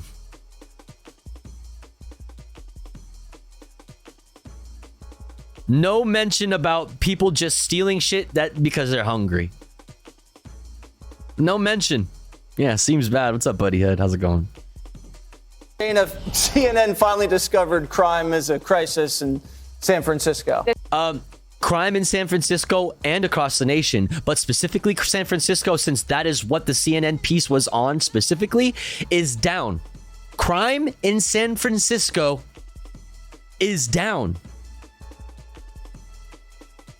This is after they made fun of us for pointing it out last year, which 2 years. Which was also, that was around the same time they said that there was no crime. They're just mad that CNN is taking their lane, which is funny. Actually, they've always been in that lane. They've always shared the lane. There's always been like a dotted line in this between these two lanes because they cross over between them freely, and it's totally legal to do so. They very often take up both lanes. Okay? There's a lot of shared ground in these two separate lanes, all right? They have always been reactionary. They have always been obsessed with crime waves. In New York City, because two of their anchors had been out to dinner. Don Lemon and Cuomo. They had been approached, and they were like, "Oh, thank you so much for doing your. We'd love your show." And everything's fine in New York. They probably took a car service, guaranteed, because it is bad out there. And I'd like to have a word with the mayor. The litter is unbelievable. The mayor? You mean Eric Adams? The one that is doing everything in his power to resist a federal investigation into Rikers Island, where people keep fucking dying, a lot of which have not even seen a fucking trial because they cannot afford bail. The only reason they are in Rikers Island? The same fucking mayor that wants to give the guards at Rikers Island $90,000 to buy new submachine guns? When you don't even need submachine guns to kill the prisoners, they're dying on their own. Eric Adams, the same fucking mayor who wants to give police the power, New York Police Department, the power to decide which homeless person is or isn't fit enough mentally to be allowed to roam freely on the streets. The same police department that does not get any training in mental health. None. You want to give those random ass pigs the ability to decide on a whim who I get to take to jail today just because they are mentally ill, or I have decided anyway that they are mentally ill. That fucking mayor, the mayor that was a cop himself, like, shut the fuck up, dude. You're not serious. You're not serious. You're lying through your teeth, because if you actually cared about being like all of these things that you claim to care about, you would be on your hands and knees sucking Eric Adams' cock, licking his fucking boot. Because he's a hog like you, motherfucker. You have tourists here every is completely dishonest day, and I'm like, I feel so bad. So this is what you want to talk about. Like, this is why media literacy is so extremely fucking important. We just watched CNN and Fox News back to back, trying to out-reactionary each other. That's it. Like, why can't you just clean this up every day like they do at Bourbon Street? They literally are. They literally are. They are furthering the criminalization of poverty in New York right now. Yes. Eric Adams, yes, he is a Democrat, but it's almost like these Democrats, these liberals, especially New York liberals, are fucking hogs. That's what you do when you have a lot of tourists. It's gross and it's horrible.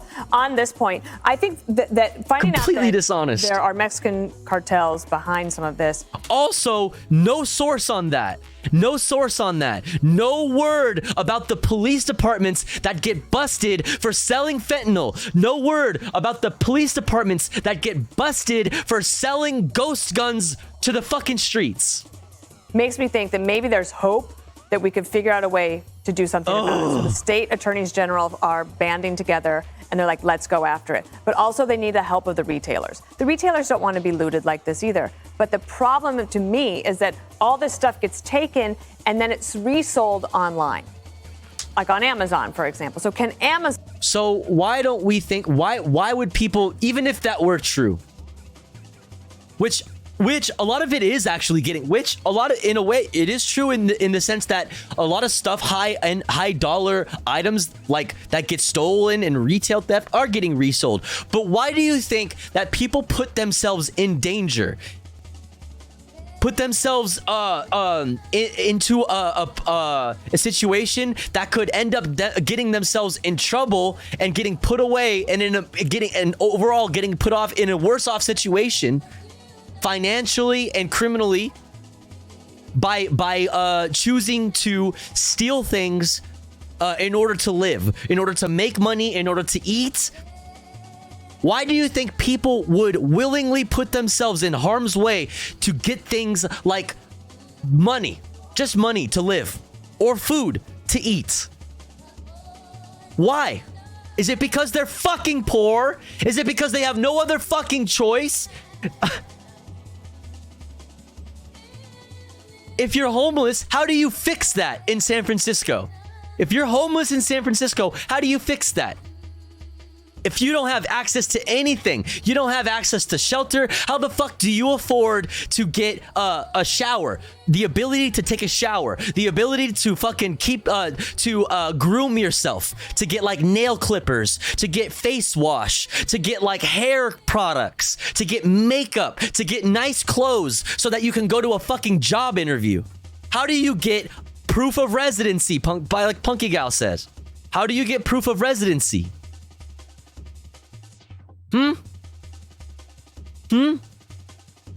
How do you do that?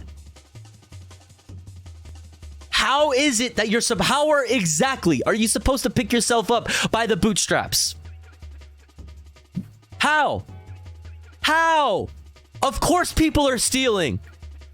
A studio apartment in San Francisco cost $3,000 on average. A studio apartment costs $3,000 on average. What jobs are available to these people? What jobs? What job can you get as a homeless person that's going to be able to pay you enough to afford a $3,000 a month fucking studio? How? This is crazy. Son, help us out. We live in two different realities. Oh my God, it's so frustrating. Because somehow can they figure out a way to track it? We've got AI, we've got all these other tools. There must be a way to try to prevent all of this from happening. You could put up a task force, maybe with the FBI, bring The FBI? I thought we were defunding the FBI. I thought we wanted to abolish the FBI because they're corrupt and they're liberal and they're woke. I thought what? And the DEA, make it transnational, Greg, since the cartels are involved. I think an FBI task force. That's a good suggestion. I was just thinking about the fact that if they were stealing ice cream 2 years ago, maybe Stelter would have said something. Oh my Greg. Or perhaps they were stealing giant Q-tips. Oh, yeah. Chris Cuomo would have been, whoa, hold on a second. That's supposed to go up my nose in a comedy segment. What the fuck does that cringe-ass segment that we all remember? Yeah, we all remember that. What does that have to do with this? Fucking nothing. You guys remember how cringe Chris Cuomo is? Yeah. That guy used to be on CNN. Think about that. The fuck does that have to do with anything, you bitch? Oh, you fucking demon.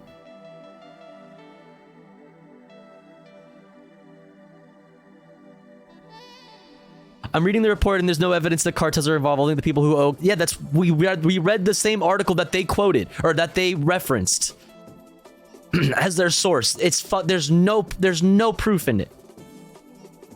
There's no proof in it. It's weird to see these cartels diversifying. They're almost like Amazon now. They're doing drugs, smuggling, and theft. Pretty soon, they're going to have their own podcast. What does that mean? How do I use that to fix these problems? I can't. None of this, you're not offering me any prescriptions. But I think, but there's another thing that we said a long time ago, and I bet we don't, bombing the car. Remember we said we're talking about bombing the car.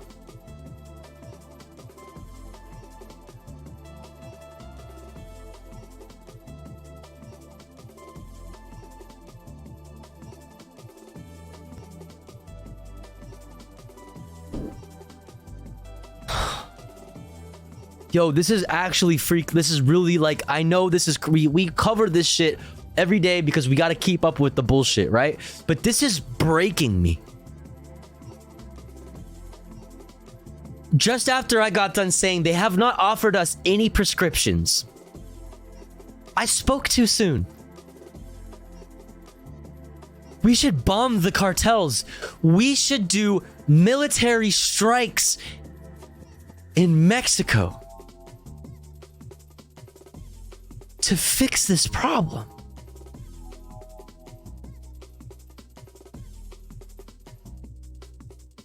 Yeah.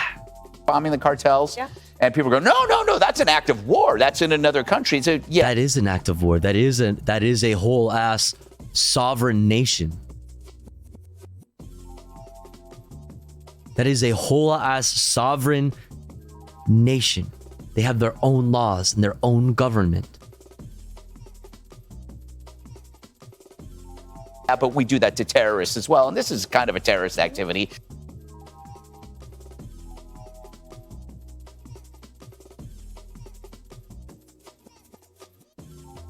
I mean, that never stopped the U.S. before. I mean, that's literally what he said, Classic Banana. That's literally what he just said. Like, we do it all the time to terrorists. Why can't we do it? I mean, and he does have a point there. We did it in the Middle East. Why the fuck can't we do it the south of our border? Hot take, bud. Hot take, pal. It was bad when we did it in the Middle East in the name of fighting terrorism. And it would be bad if we did it to the south of our border in Mexico, a whole ass fucking sovereign nation, in the name of stopping retail crime in the United States. So the solution to retail crime in San Francisco is bombing the cartels in Mexico. Precedent for why we should be able to, for how we should be able to do that, for why that should be allowed. The Middle East, famously, you know, a subject that was like totally perfect and fine, nothing wrong with that. And the thing is, now you see, at least on the Republican side, a lot of candidates are talking about doing it, and I think it's a good idea. I think we need to elect a president who values a border. That's the... You mean like how the president right now, Brandon, continued all of the fucking policies that Donald Trump did to clamp down on the border? You mean Joe Brandon, the one who filled up all the holes in the border wall that you guys love so fucking much? You mean that guy? You mean that guy that made it created even more hurdles for asylum seekers to jump through in order to try to even attempt to request asylum? You mean that president?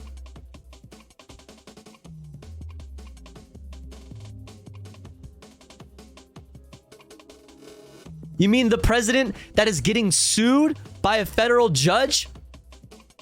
Or not sued, but is being challenged? I don't know the correct word for it. Being challenged by a federal judge on the way he's handling the border crisis, which crossings are down, by the way. So aren't you a fan of that? Important thing, bomb these, and if there's like one cartel we can cooperate with, let them kill the rest.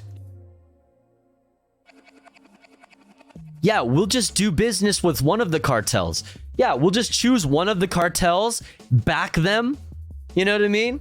Yeah. We'll just do like a Contras to Nicaragua thing, or something like that. We'll just like arm one of the fucking cartels and let them kill the other cartels. Yeah, that's a good idea. Encourage them to kill the rest. Yeah. You know what? Just like the brave Mujahideen. Yeah. Just like that. That's a good idea. Judge, remember when the Chinese were ripping off our DVDs? And we sent the entire federal government after them, and we actually were pretty effective. This is pretty similar in terms of now it's shoplifting. Yeah. And I remember prosecuting a case for the most... Yeah, the Chinese government was ripping off our DVDs, brother. Okay. Some picture. Here's the thing. Y'all loved the idea of supporting all the deregulation you possibly fucking could for corporations, you fucking idiots.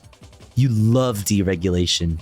You love just letting the fucking corporate powers that be just have all the power that they want and no oversight by any fucking democratically elected bodies. No. And what happened? All of our manufacturing went overseas, mostly to China. Yeah, so maybe pirating went up a little bit. You know what I mean? Maybe some of the stuff that was being created for our economies here in the United States started getting sold around. You don't think that happens anywhere else?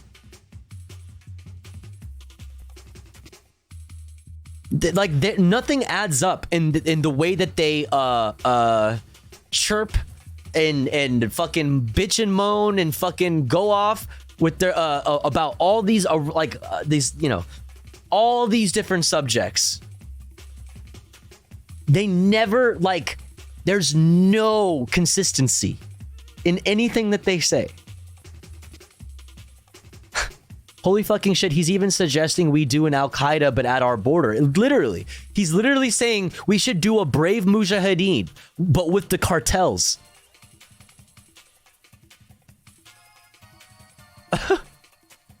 Nukes are going to be used against us if a Republican gets elected, and I won't be able to defend the fact that a country would think we need to be taken out. There are all the best solution. They're all-time best solution. Let's kill them all. Yeah. Association, because what they were. That's the neat trick about reactionaries. There doesn't have to be. Yeah. Was that people were going in and they were just making copies of movies. Oh yeah, I watched a few movies like that where the guy just holds the camcorder in the. Yeah, that happens in the United States, pal.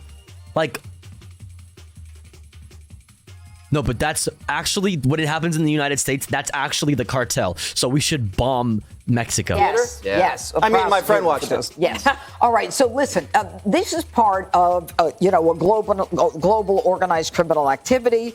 The problem is that this global organized criminal activity. There's a global force, chat. stealing stuff from CVS in San Francisco. You saw that guy? You saw that guy that CNN caught on camera walking out with food in their hands? That guy is a part of a global criminal organization. And if we don't bomb Mexico right now,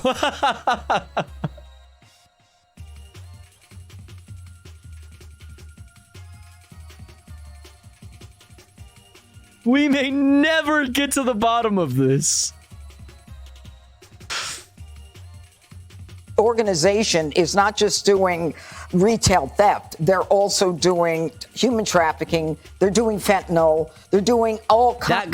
That guy at CVS is doing this. Of crime. And so they're expanding their criminal network. And now they're going to be so powerful, I don't know if we're ever going to be able to defeat them. Yeah, this global shadow network that's copying our DVDs and stealing ice cream from CVS. Yes, that's right. They're coming over the border. That's right. That guy, he came over the border, went all the way to San Francisco to steal ice cream for China. All of that is real and true. And you shouldn't question it a single bit. Because we've got a president right now who, you know, with the border. And Brandon is letting it happen. And they're in charge at the border. There is nothing going on that's preventing the fentanyl from coming in. We hear about an arrest now and then. It's usually. Yeah, now and then. Nobody's being over-policed. That's not a thing. The locals who are making the arrests and not the federal government. But the issue is whether or not these criminals, you know, are being. But also, on the same hand, federal government doing that would be bad, right? That's what she's saying right there. But also, we should have an FBI task force charged with getting to the bottom of these retail crimes. These motherfuckers stole their last TV dinner. For communism, global communism, and ex-cartels. Yeah, the greatest anime crossover you never knew was actually happening. Being prosecuted. Now, that guy walked out, right? And then the person in the store says it's a police state for everyone. Yeah. So for the victims, it's a police state. Right. But the criminal, it's not a police state. Right.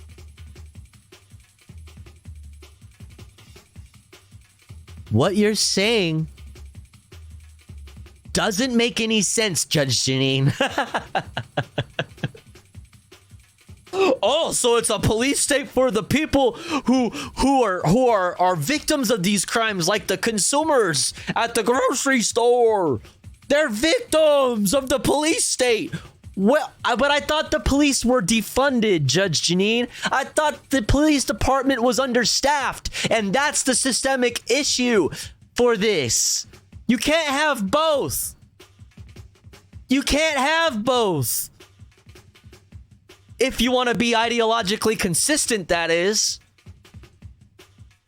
God damn it. That's the actual problem. That's the actual problem. Police state for good people, good consumers who don't commit crimes, right? And a non-police state, total anarchy, just lawlessness for criminals or whatever. I don't know. And it's high reward. Low risk because... Low risk. The employee's not going to punch you out. You're not going to get arrested. You're going to make a fortune. And so you're going to start this business. Wait till she finds out that police, no matter how staffed they are, no matter how funded they are, only solve around 2% of crimes. Can't wait till she figures that one out. And you're going to launder your money through China. And unless we get serious about this, whether it's bombing or whatever, you have to come up with something. These organizations... You have to come up with something. You have to come up with something, whether it's bombing or what. And you're going to launder your money through China. And unless... Yeah, you're going to join the global criminal organization which is the Mexican cartels. You're going to go to San Francisco. You're going to steal ice cream. You're going to sell the ice cream on eBay and on Amazon. And then you're going to launder your money through China. And then the solution to that? We get serious about this, whether it's bombing or whatever. It's bombing.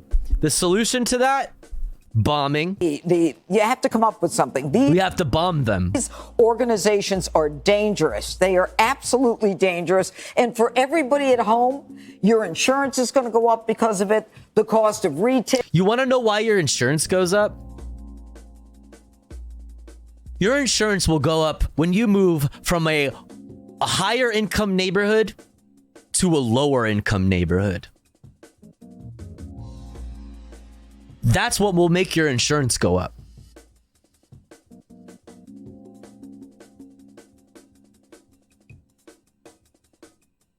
And consumer products. Not that. Products are going to go up. You're paying for Yeah, because insurance is a scam. Oh. What is the Joe Biden anti-cartel strategy, Jessica? I don't know She's the liberal. They're asking the liberal. exactly what it is. Me neither. Okay, well, we're tied for once. No, I assume there's, I don't know from, I don't have the policy off the top. Is it an American issue? It's almost like where it's an American issue lies at the border, right? Which there's plenty being done because it's not in America. The Mexican cartels are in Mexico. So what can the president of the United States do but do stuff at the border, which he is absolutely doing? Top of my head, I know it's something that he has spoken about. It's obviously something that he's concerned about. I know that he's spoken to the Mexican president about it. And I know that things are going better at the border, whether it's using the CPB One app, which seems to be working with 1,250. What that means is requiring through these apps, the app is another hurdle added to the process of applying for fucking what the fuck is it called? Applying for asylum.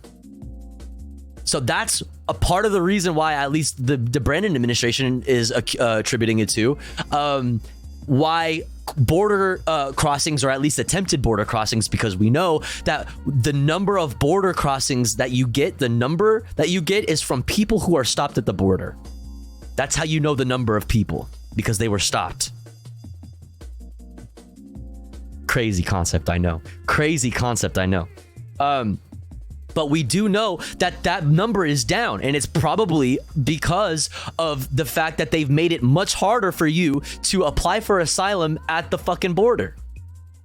You have to apply for asylum at your country of origin at multiple designated places. You have to use the certain apps. Poor people overwhelmingly don't have access to, like, fucking internet and like phones or computers or whatever, because they're fleeing their fucking home countries.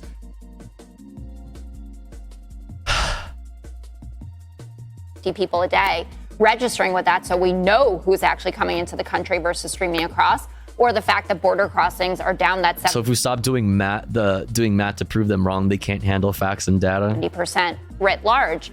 But to Dana's point, I did think that it was at least some semblance of good news that if this is organized, there's some prayer of stopping it, and that it just isn't every single average American is happy to be walking into stores. No, because see, that would undo, because if that were the case, that would undo CNN's and this liberal and Fox News generally's fucking narrative.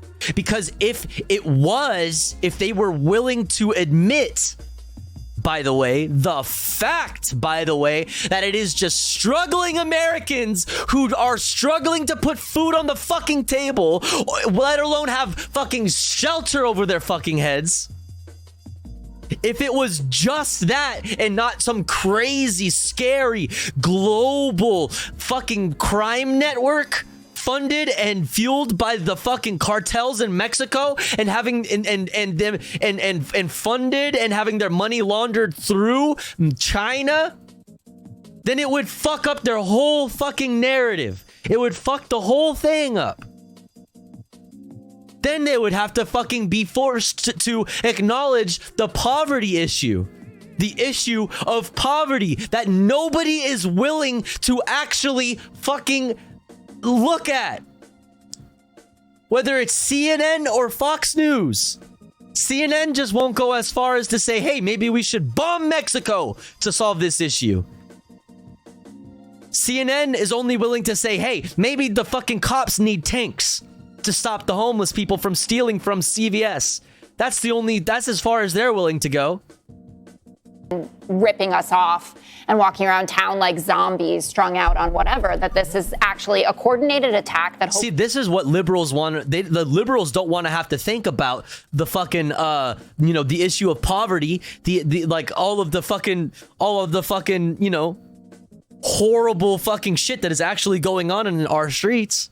They don't want to have to think about that. It's much easier to think that I can just fucking keep going to brunch and keep fucking supporting the military-industrial complex, and everything will be fine. It's much more fucking calming to just just stay at brunch. Just stay at brunch. we can have a good solution Good morning, Stream. and end up solving. Okay, when Joe Yeah, has because poverty makes liberals feel bad, right? solution, you let us know. Jesse, you know, one of the things that the Biden administration has done, and we talked about it in the State of the Union, is they want to go after junk fees. Oh, Remember, right. like the junk fees? And they're really hot on it. And I heard this on NPR the other day. They really focus on. But the judge is exactly right. This is costing everybody is paying this criminal fee because of the prices that are going up at the store. Yeah, multi cartels are hiring right now to fucking go do petty crime and at fucking Target. Yeah. Yeah, and don't worry, you can just fucking all the money, all the millions of dollars you make off of this, don't worry. You'll be fine because you can just launder your money through China apparently. To Joe Biden. What? Stay off my junk. Okay, Greg. Good one, Greg. Hilarious joke. Hey, Sean Hannity here. Hey, Sean, fuck you. Suck my dick. I hate you. Oh my fucking God. That was so frustrating. That was so frustrating.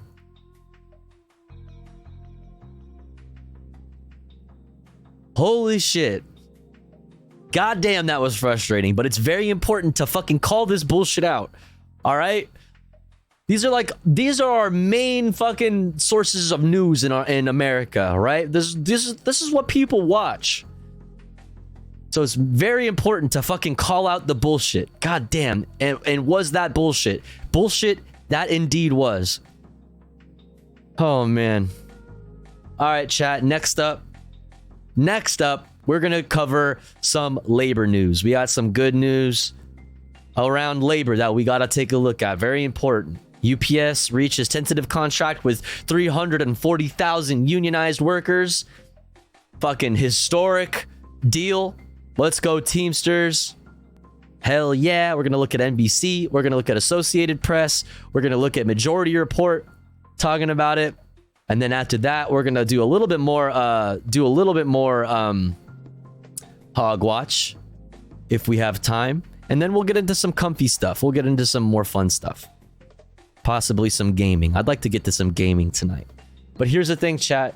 We're going to get to all of that after a quick ad break because it's been more than an hour since our last ad break because of the fucking stun lock we just went through.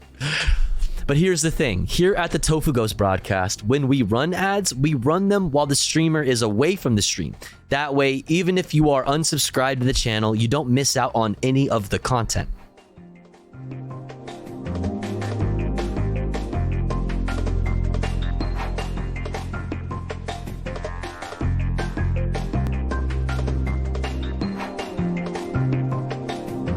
However, yo, thank you so much, Mad Cat. Thank you for gifting to the Tone Pox. Very cool. I was just gonna say, however, if you would like to support the stream, support me, the streamer, and also get access to cool Tofu Ghost emotes as well as an ad-free viewing experience, all you gotta do is subscribe. For $5 or for free with a Twitch Prime by connecting your Amazon Prime account if you have one to your Twitch account. Or let's say you're already subscribed to the channel and you're feeling generous like Mad Cat and you have the means to as well. Maybe consider gifting a sub like Mad Cat to one of our friends in this stream, in the chat, one of our comrades in the community that may not be able to afford a sub this month. That way they may also be able to enjoy the Tofu Ghost emotes in an ad-free viewing experience. Thank you so much, Mad Cat. Really, really appreciate that. Thank you for the support. Oh shit, Mad Cat, thank you again. Thank you again for the gifting to Tiger Lily. Let's fucking go. Thank you so much, Mad Cat, and thank you for the total of 91 gift subs to the fucking channel. Holy shit. Thank you so much for all the support. Thank you. Really, really appreciate it. I'll be back in 3 minutes, chat. Don't you go anywhere. BRB. Thank you. BRB.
Okie dokie.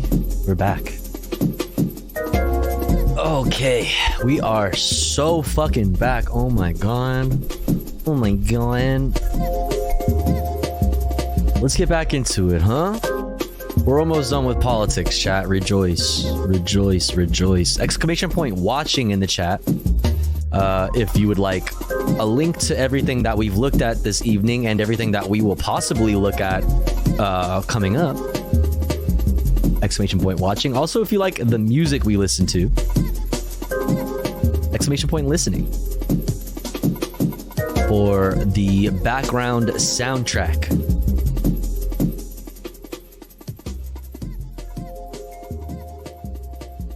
All right, where were we? Where were we? Yo, Midnight Dime, thank you so much for gifting to Lady Sarcasm. Let's fucking go. Thank you so much. Also, what's up, Lady Sarcasm? Thank you, Midnight Dime. Thank you for the gifty. I really appreciate that. Let's fucking go. Poggers chatters to Poggers chatters. You love to see it. Thank you so much. And thank you for the 397 gifties to the channel. You absolute fucking legend. Thank you for all the support, Midnight Dime. I really appreciate that. Thank you. Very fucking cool. All right, it's time for labor news, baby. It's time. We covered enough fucking bullshit. Let's cover some cool shit. Historic tentative deal reached with the Teamsters. You love to see it. Let's look at Associated Press's coverage. Then we're going to look at NBC News' coverage. And then we're going to look at the Majority Report's coverage with Sam Cedar and gang. Let's go. UPS and Union reached tentative deal, dodging strike. Let's fucking go, bitch. Kansas City, Missouri. Ooh. Okay. Cool. UPS has reached a contract agreement with its 340,000 person strong union Tuesday, potentially dodging a calamitous strike. What a good word. Yo, Anonymous, thank you for gifting to Rolling Face 87. Let's fucking go. Thank you, Anonymous. That's very generous, whoever you are. I really appreciate that. Thank you. Very cool. I really believe that whatever the UPS people are rooting for, they need to get it, because it's very important that... This is just a random dude. This is just a dude on the street, it looks like. If they are doing delivery, if they are doing great customer service, they deserve the pay that they want. Because, hey, if you're working hard for the people, it needs to show in the paycheck. Yeah, so it would be a quote calamitous strike, right? It would be calamitous. Good word. Why is that? Is it because their job is really important to our society and our economy? Is it because that the UPS going on strike would bring much of our supply chain to a fucking halt? Damn, that's crazy. So instead of you using that as a reason to try to shame and guilt workers, it's like, why would you do this to our economy? Why would you do this to consumers? Why would you do this to small business owners who rely on your services? How could you do this, you selfish workers? Instead of doing that, maybe, just maybe consider that if their job is that important to our society, that maybe it's crazy that they are willing to cause that much of a disruption to our society. A society, by the way, however, that they are also a part of. An economy that they also are a part of. That if they bring the economy to a halt, they too are a part of that economy. And they are a very important part of that economy. So if you think that that is the truth, then why wouldn't you want them to have fair compensation for their labor that creates so much value in our society? $13.1 billion in revenue last year, by the way, from UPS. Record highs. I definitely believe that. The agreement includes a provision to increase starting pay for part-time workers, which had been a sticking point in the negotiations. Boop, boop, boop, boop, boop. The two sides reached a tentative agreement early on safety issues, including equipping more trucks with air conditioning equipment.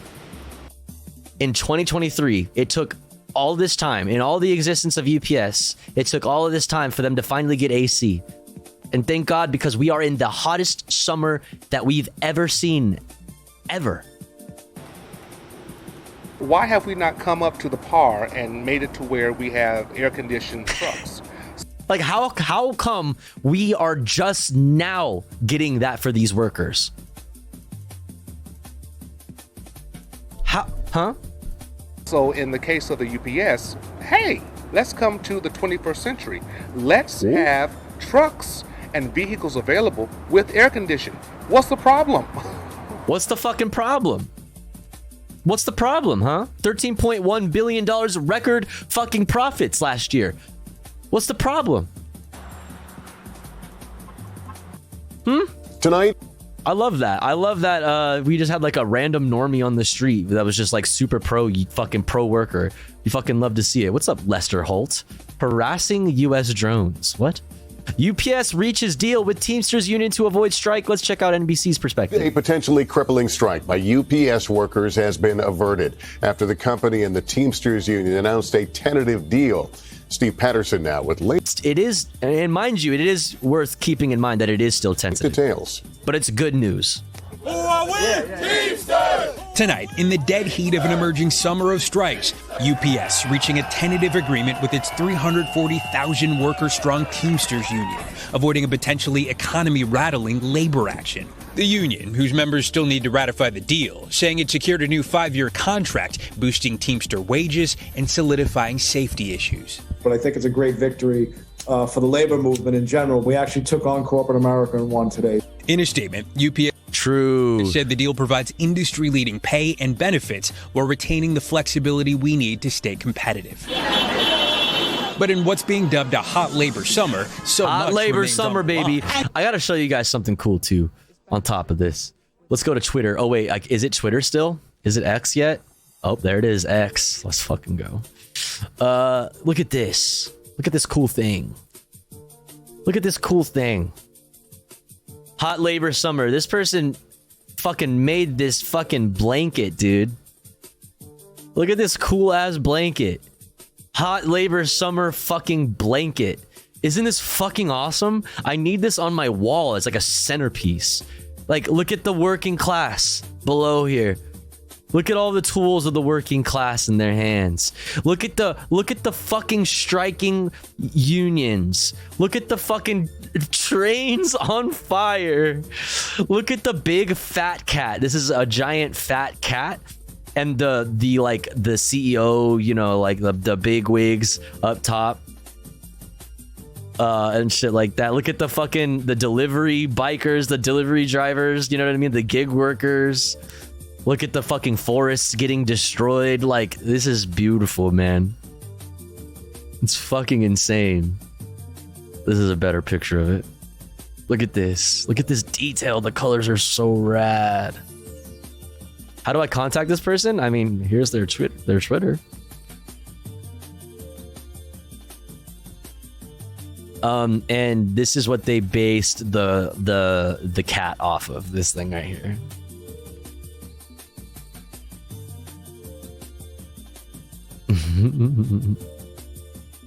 So cool. So cool. Anyways, little detour. Used without our permission. In New York's Times Square today, a day of action highlighting the ongoing actors and writers strike. We will not have you take away our right to work. Whoa, he doesn't look... Dude, he looks so different here. Oh shit, Brendan Fraser too? Let's go, gang. And earn a decent living. Those picket lines, with potential to expand, 150,000 auto workers began negotiations for a new contract with U.S. automakers this month. More than 26,000 American Airlines flight attendants preparing to vote on strike authorization. And local actions, like an ongoing Los Angeles hotel worker strike, drags on for weeks. Workers, whether they're in the hotel industry, whether they are in the logistics, whether they are in the entertainment industry, they're feeling economic pressure and economic insecurity. No war but class war. Okay? No war but class war. Solidarity among the working fucking class. You love to see it. Let's fucking go. And while several of the disputes are fueled by traditional wage disagreements, there are huge fears directly in my veins. New technologies like AI. There is tremendous insecurity among workers about being displaced by new technology. And back in LA, writers and actors continue to picket in the heat in a labor action forecasted to stretch on for weeks, if not months. Let's fucking go, baby. Thanks for watching our YouTube channel. Thanks for watching our YouTube channel. I'm off to bed, chat. Stay safe. Yo, Miles Rod, thanks for hanging. Hope you have a good night. Hope to see you next time. Teamster. Holy fucking Sam Cedar inside me. Inside my head. Inside my ears. Chill. Teamsters have just tweeted out a press release. Do you want to put that up on the screen? Yo, time to hydrate. Shireen says drink some fucking water. Do it now. Stop whatever you're doing and drink some water. Do it now. Do it. Drink water or ban. Cheers. Cheers, cheers, cheers, cheers, cheers. Yeah, here we go. Wage increases for full-timers and part-time Teamsters. You can't make me? Oh, yeah? You think I won't fucking do it, bitch? Drink some fucking water. Take care of yourself right now. I said, take care of yourself right fucking now. Be kind to yourself. If you don't, I'll fucking click this button, bitch. I'll fucking do it. You think I won't? I swear to God, if you don't be kind to yourself right now. We'll get existing full and part-time Teamsters get $2.75 an hour in 2003. I'll fucking do it. Hour over the length of the contract. Part-timers will be raised up to no less than $21 per hour immediately. Seniority, part-time seniority will be making more. General wage increases for part-time workers will be double the amount obtained in the previous contract.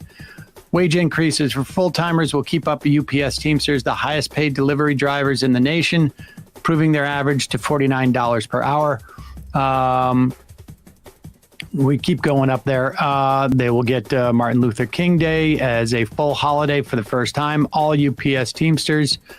All UPS Teamsters AC now, and which was the initial concession in the trucks that they're going to be purchased after this calendar year, so starting in 24. No more forced overtime. So that's something to keep in mind. Hopefully that doesn't end up coming to bite the workers in the ass. I don't think it. I don't know. I don't think it will. But like, that's on new trucks, right? And all the existing trucks, they just get retrofitted with a fan.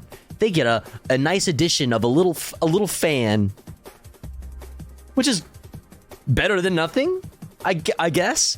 But hopefully, the fleet gets turned over. They're like the fleet.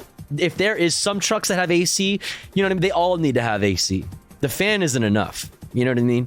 Like, in the meantime, like, okay, like, while you're making the transition, like, I understand that. But if it isn't completely turned over, I would find that very fucking, problematic. Part-timers will have priority to perform all seasonal support work.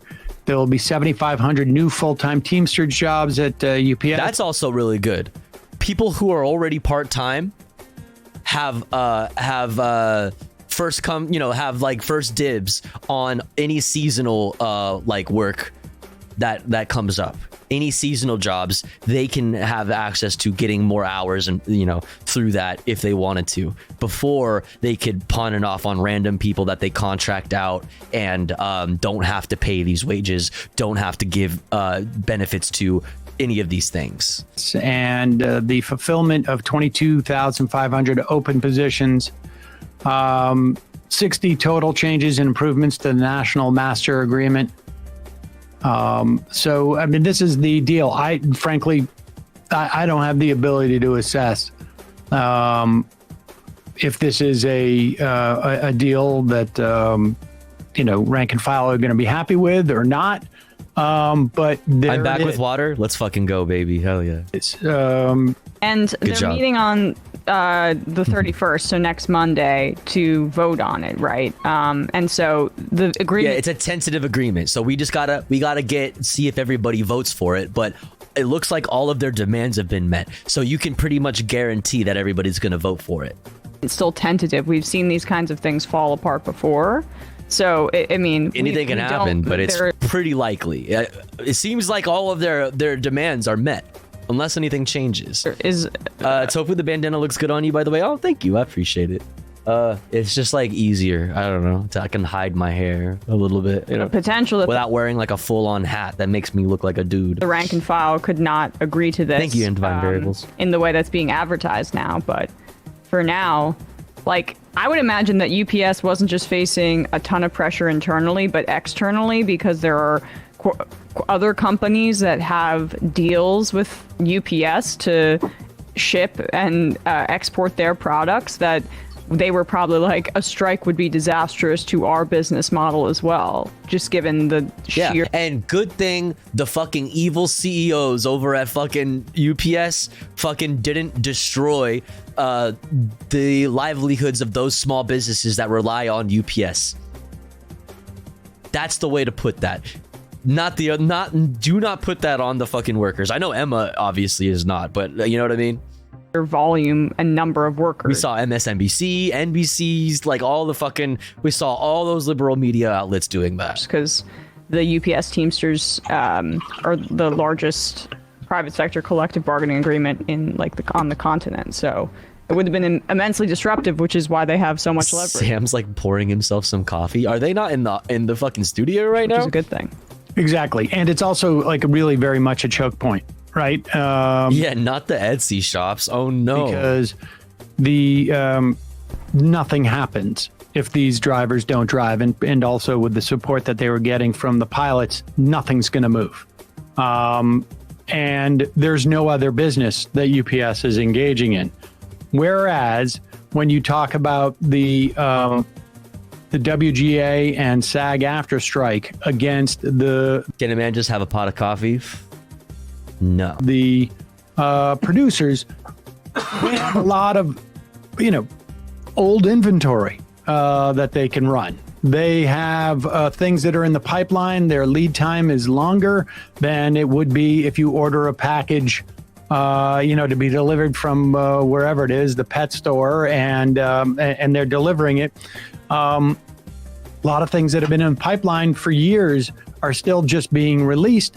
There's also, within the context of the entertainment industry, a lot of mistakes that are made by executives, and this gives them a way of essentially canceling contracts that they realize were mistakes, because that's the nature of that business. Yeah, get like me. But here is... Get like me and drink fucking energy drinks. Yeah. A clip. This is a TV writer, WGA strike captain Molly Nussbaum, speaking to the Wrap. I guess this was last week, but it really does a good job of articulating what the problem is with residuals, and also puts, I think, it clarifies a lot of like the sort of the propaganda I've been seeing on Twitter X or whatever it is, that these writers are making enormous amounts of money. They are. But they're making for a very short period of time over the course of a year, and it's a lump sum. Exactly. And here is Captain Molly Nussbaum explaining this dynamic about just via her own experience. I was most recently on Marvel's Daredevil reboot. Before that, I was on The Umbrella Academy, and One of Us is Lying on Peacock. My career started in cable back when that was a thing, and now it's all streamers all the time. So because of that, I've felt how this model has changed and how the financial structure just doesn't make sense. The money that you make on a job has to now last you 6, 10, 12, 14 months. And when you don't have residuals coming to help you get through that, I was an executive producer in April on a hit show for a streaming platform, and I was driving for Lyft in December. that doesn't make any sense. We are creating this much profit, this much revenue for your companies. Why is it all going to the people at the top? That's Why is it all crazy. going to the shareholders who have not been the people creating that wealth for you? Yeah, it's like you can't lie about it because we can see where the money goes. We can see how much money these specials made. We can see how much money you're making as a company. We know how much money you're making as a CEO. Like, we know. You can't lie. We are not asking for money that's not there. We are just asking for Exactly. Like, you have the money. We know you do. of funds that reflects the value we bring. And we should add, like, this is the whole question of AI. It's a little bit, sexier for people, but at the end of the day, it's fundamentally the same thing. It is all streamers can go to hell. Wait, they want to use AI. First, they were proposing just for background actors, where they could take video of background actors. They will isolate these images. And then they will use them again over and over and over again as backgrounds for all different types of sets down the road. And it also sort of tips off the idea that a lot of that's going to be CGI'd in the future. Yep.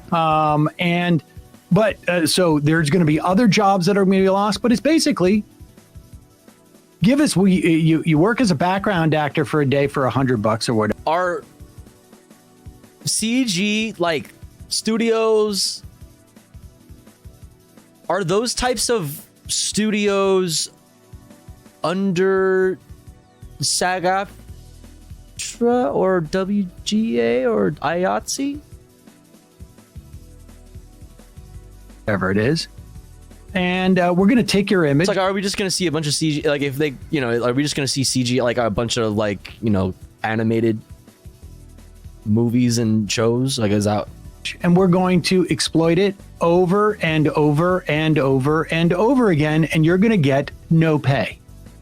No CG/animation isn't unionized. And so it's the exact same dynamic. And of course, they want to do this ultimately with foreground actors and voice actors, and they want to have... Tofu, you are not a streamer. You are a gig worker for Twitch with no contract. Fucking ain't that the truth? And they take 50% of my fucking shit, and they won't partner me, even though I'm doing better numbers than most fucking a lot of partner streamers. Not most, but like a lot of partner streamers. Okay? I'm closer to fucking the Partner Plus program numbers than a lot of partner streamers. Yeah, and they make tons of money off this community, unfortunately. Fuck. I generate writing. Unionized Twitch, baby. All of those things. Anything that AI is going to generate, the inputs come from human beings. Mm-hmm. And the inputs come from human beings' labor. And they want to basically run that through, take the inputs, pay for it once, maybe never again, put it through the box, and then just keeping those inputs, working those and exploiting those inputs, essentially that human labor over and over again without having to pay for it. I like babushka tofu. Really, ultimately, at the end... Is it babushka? It's giving more Rosie the Riveter, no? The same broad dynamic. That could be babushka as we're too. seeing with this move into streaming, which is we get this work. The model was always about you're going to get deferred pay in the event that we keep using this. And now they're basically like, well, we're keep using it, but we're not giving you deferred pay anymore. Yeah. And that's more or less the same dynamic. Go ahead, Matt. It's just stolen labor. It's fascinating to me. Brian Merchant has a column in the Los Angeles Times. Hollywood is on strike because CEOs fell for Silicon Valley's magical thinking. And AI is just the newest exponent of that, to be honest. Like, all these promises sold by people like Reed Hastings at Netflix of this giant growth possibilities. This was all just inflated the same way a lot of these tech companies are. And that bubble has massively affected our entertainment system in a way that I think, we have to support the actual producers producers and workers who make these things over the people who are just, trying to commodify it for bankers. Well, for giant purely growth prospects. selfish reasons too, in the sense that like these people who are buying into these models, they almost have contempt for the art. Like these are capitalists who are trying to milk this for all it's worth. I mean, excluding the independent studios like A24 that accepted the union's requests as for sure. But like these studio executives, the fact that they feel like they can replace like what humanity provides through artistry, through AI imagery, or through like AI writing, and they're buying into this. For sure. More like W24. It just shows how like completely foreign the actual the nature of artistry is to them. Yeah, they don't actually make anything themselves. But the bottom line is it's the exact way. I mean, they're treating labor in the exact same way that they treat labor always, which is you're not really a human being. You're really just a widget, and we don't need you when we don't need you, and when we do, that's the only time we're going to pay for you. And you have they presume the same level of humanity for that widget as they would for one of their workers. That's just the way that they contemplate. Yes, and their experience watching and consuming the art that they're pumping out. The fascinating thing for me is to watch like the enormous investment that all of these outlets put into streaming channels, which just it was so obviously half-baked. When we did our show on Peacock, movie. Good movie. There was no way for us. We would take a clip from the show. The other, talking about the other show. No, we did the Majority Report, and then we did a second interview show. And to be honest with you, I can't even remember the name of it. Can you remember what the name of it was? I literally can't. What was it like? Reported? I think maybe. And you old ass motherfucker. We would interview a couple of reporters. Maybe that's what it was. But the point is, have you looked at the back of a $10 bill on weed? We had these interviews. We would take clips. You ever watched the Tofu Ghost broadcast on weed? And we were allowed like one clip a day, and we would put it on our YouTube show. And then we could not provide a link back to the actual interview. We couldn't even provide a link that would take you directly to our show. And it was as if like they're not even on the internet. Or I should say, they're on the internet, but they're not on the wide world web. Right. They're just being streamed, and they ultimately just end up being just a different delivery mechanism for the exact same product. And the delivery mechanism, the only advantage of it was, to the consumer at the end of the day, just none. Really, as far as I could tell. But and then they're going wide world web.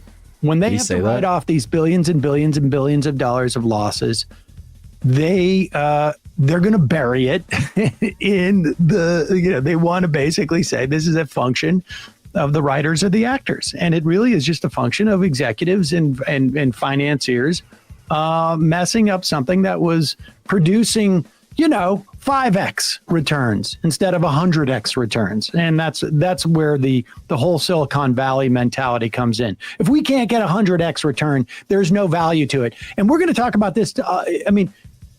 Increasingly, our entire economy is like this. And certainly within the context of drug production, we'll talk about that in a moment, based upon, a very nascent effort to change the way, or to really, in many respects, decommodify medicine, at least a part of it. Word up. Word up, word up, word up, word up, word up, word up. Thank you, Samantha Cedar. Appreciate that. All right, now, what time is it? How much time we got? We're doing okay on time. We're doing okay on time. Let's stick with Sam Cedar and friends. We have another thing I want to look at with the Majority Report. Jordan Peterson and RFK team up for Unhinged climate change video. Can't fucking wait. Can't fucking wait. Can't fucking wait. Oh my god, dude. Jordan Peterson. Jordan fucking in the pocket of Big Oil Peterson. That's right, buddy. I'm glad I just smoked. You ever seen Jordan Peterson and RFK team up for an unhinged climate change video on weed? Let's go. I mean, I find this just absolutely astonishing. Tomorrow, RFK Jr. will be in front of the Republican House weaponization of the federal government committee. Bro! What do I always say about that fucking word? Weaponization and the politicization. Politicization and weaponization are used way too fucking much. It's just a fun way of saying they used the powers that they have. The weaponization of law enforcement agencies. The politicization of political institutions. Like, what the fuck are you talking about? I wonder if they will talk about how climate change has been weaponized to oppress people. I mean, this is, I understand the sort of the nature of the conspiracy theory that COVID was meant to create a system of tracking people because we were tracking people. Surveillance of a virus. Yeah. Yeah. It was for the purpose of the surveillance of a virus. But I can understand, how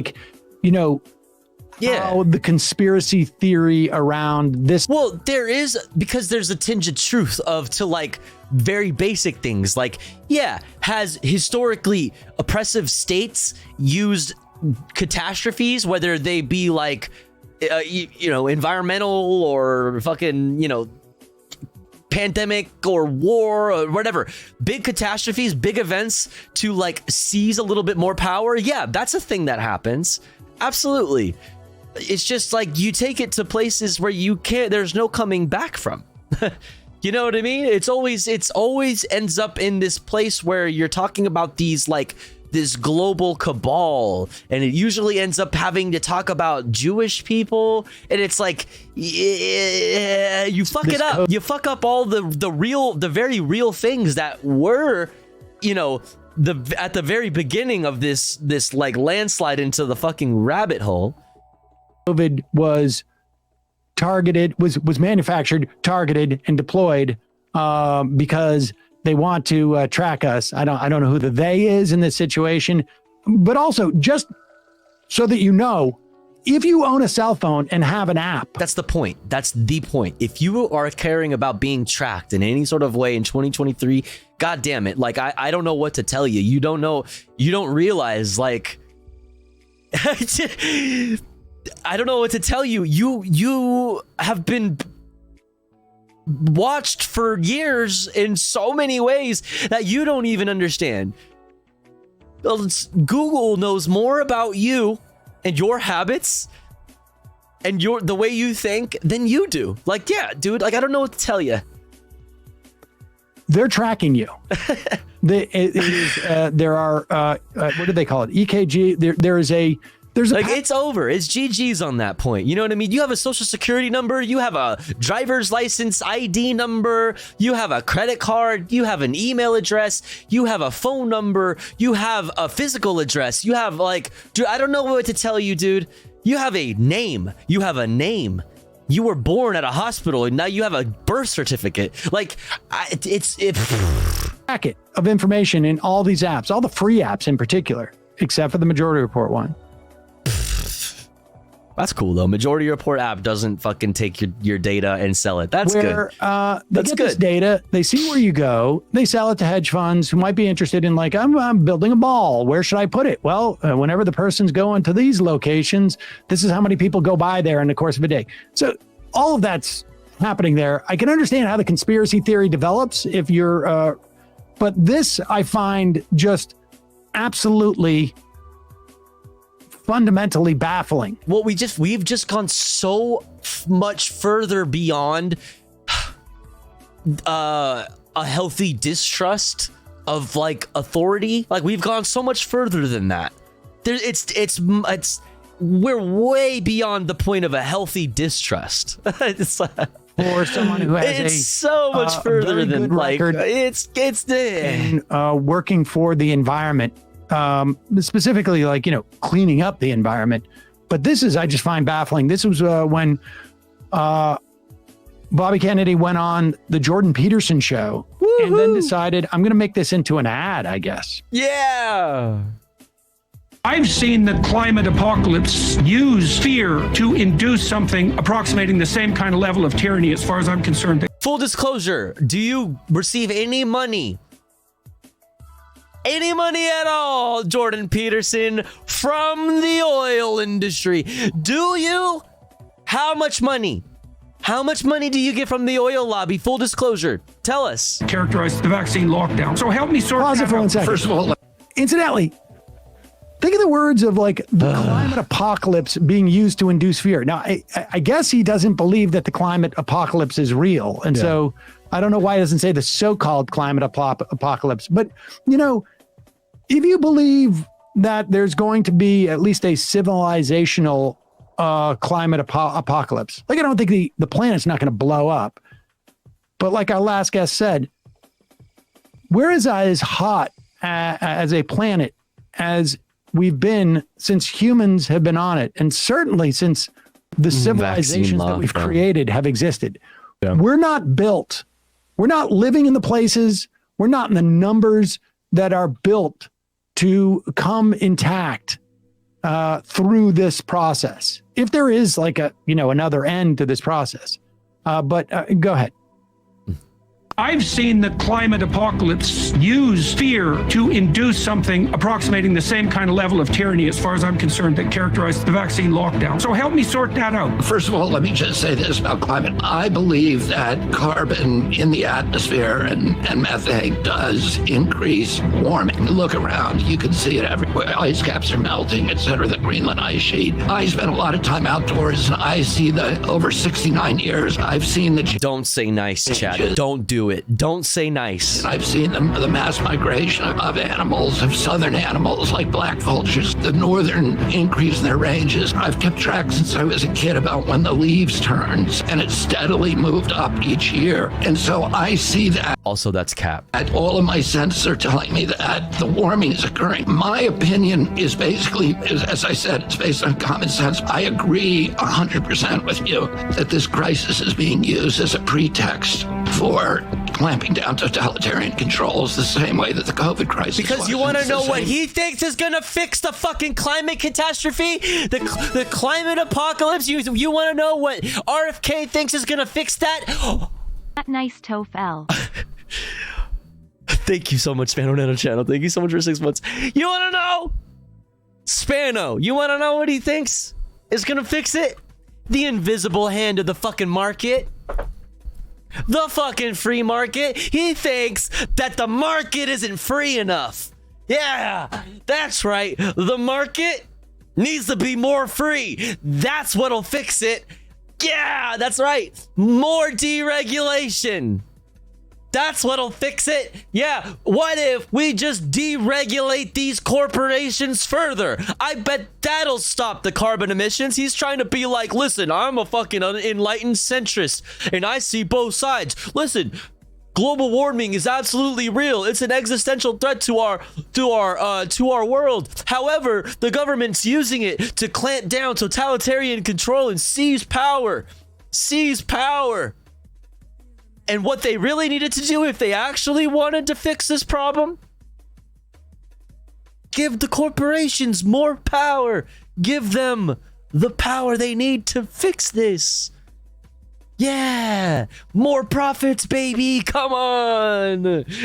What the fuck? We need to let the fucking free hand of the invisible hand, excuse me, of the free market just jerk us off a little bit. Just go. That's right. That'll fix it. Yeah. Intelligence agencies. It's the World Economic Forum. It's the Billionaires Voice Club. It's the cabal. Let's go. Davos. And it's the same kind of cabal of... No!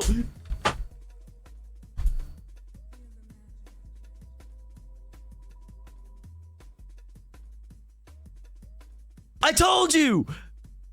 I told you! I told you, bitch! People who will use every... I fucking told you! It always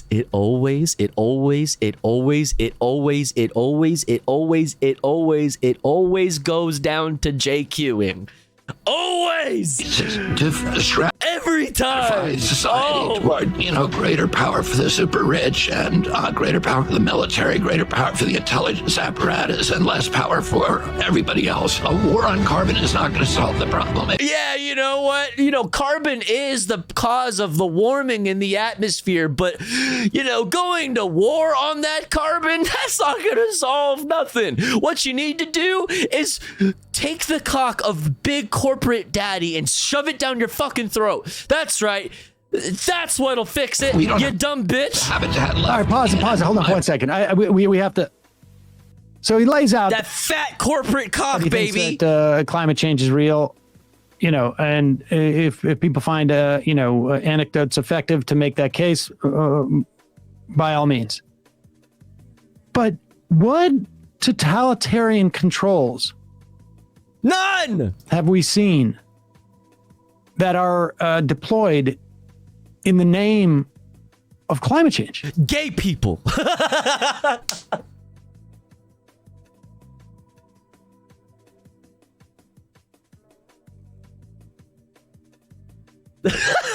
Gay people.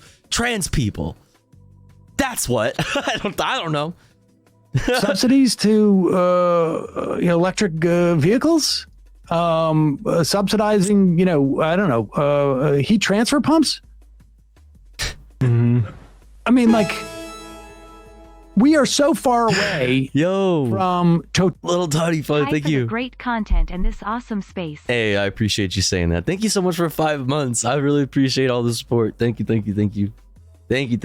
you're doing well. Welcome in. Totalitarian controls in the name of climate crisis. Where are the totalitarian? Where's the? Yeah. In fact, we need to be closer. Yeah, you know what? God forbid we give the democratically elected body whatever fucking whatever we have that resembles a democratically elected body. God forbid we give them any power. We need to give the power to the corporate overlords where it belongs. Yeah. That's where it actually needs to be. The government can't be totalitarian.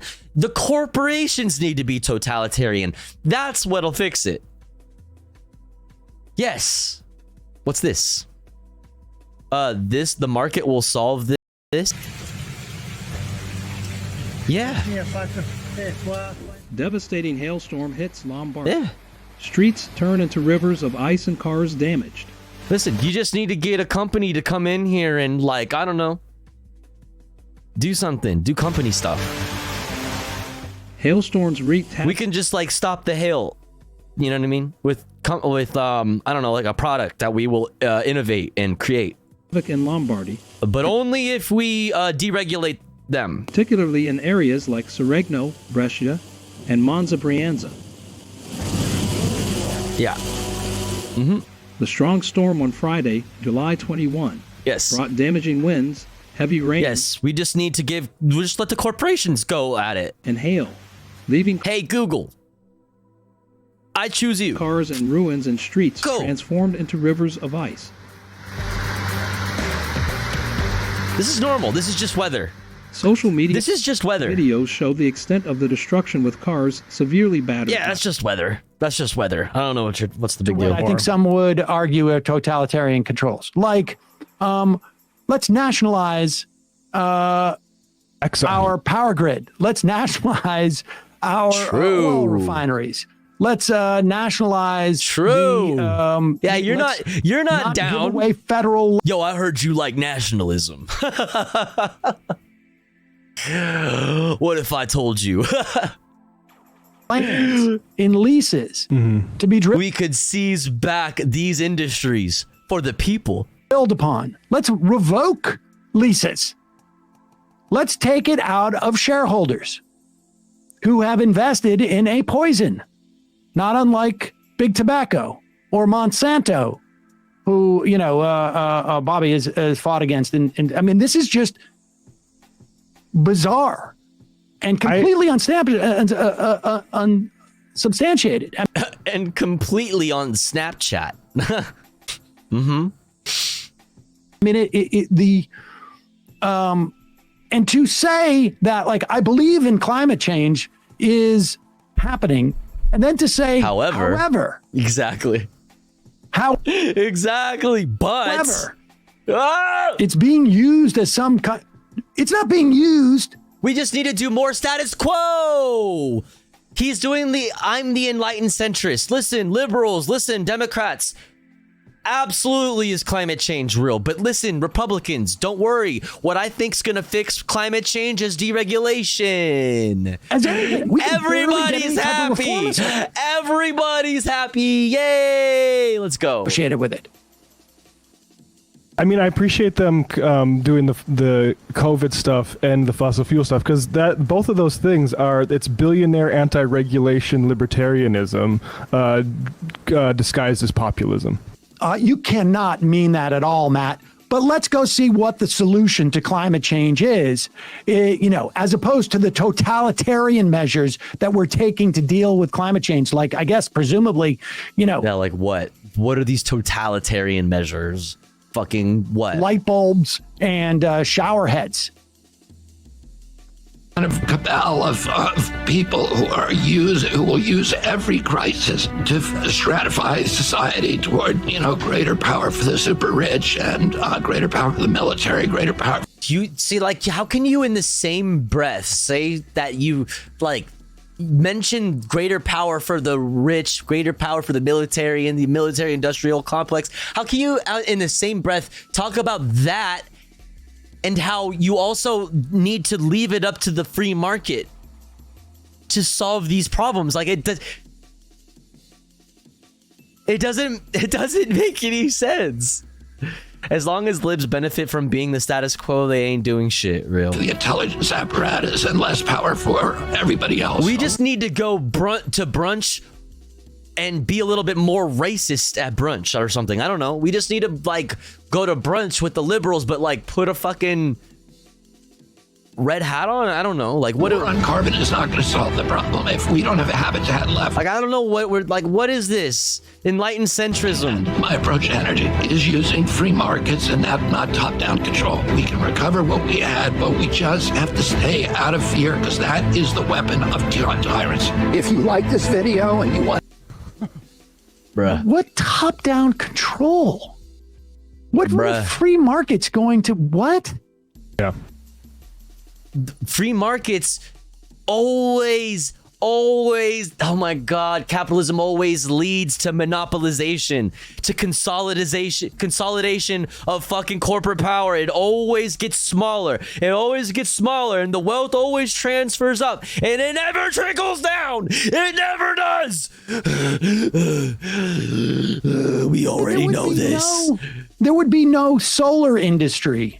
There would be no wind industry without government promoting it in some fashion. Fossil fuel. There wouldn't be fossil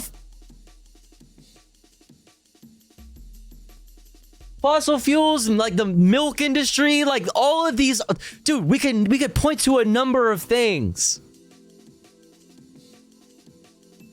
There wouldn't be a number of fucking industries if the fucking government didn't subsidize them. This is a ridiculous fucking, holy fuck.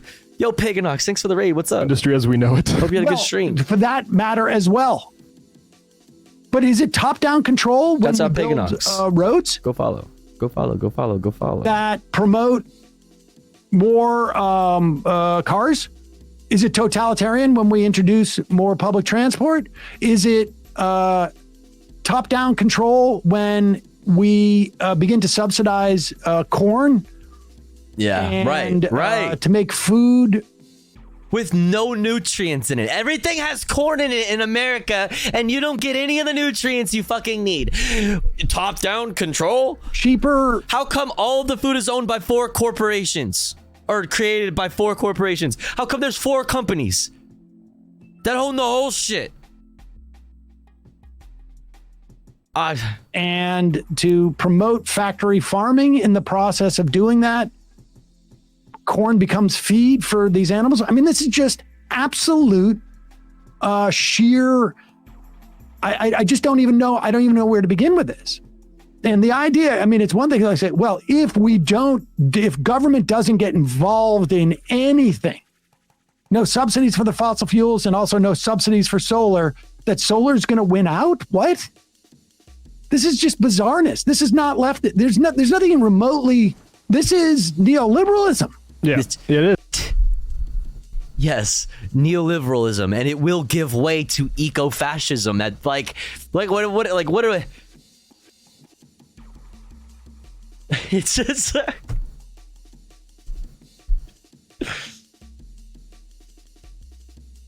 Oh, it's so fucking frustrating, man. It's just repackaged and sold to you in a more bullshit fucking form. Free markets. I mean, it says it right there. He's not really even hiding it. And this is after he defended cryptocurrency and said everyone's making too much. No, he wants to bring. Oh my God, he wants crypto. He wants our economy to be partially backed by crypto. What could go wrong, chat?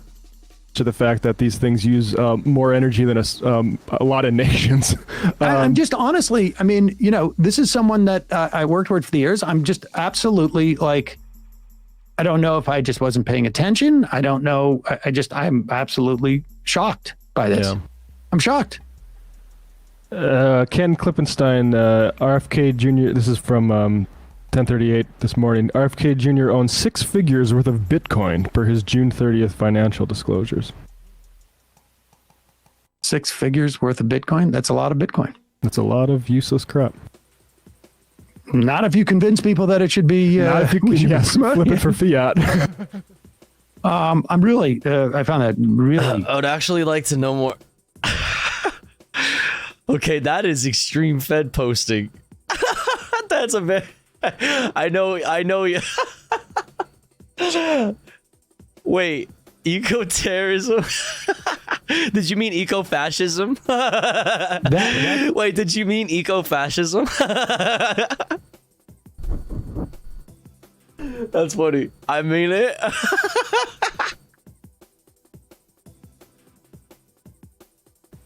I don't even know what to make of that ad. Both. Hey, what fellow comrades? Wouldn't it be cool if we talked about eco-terrorism?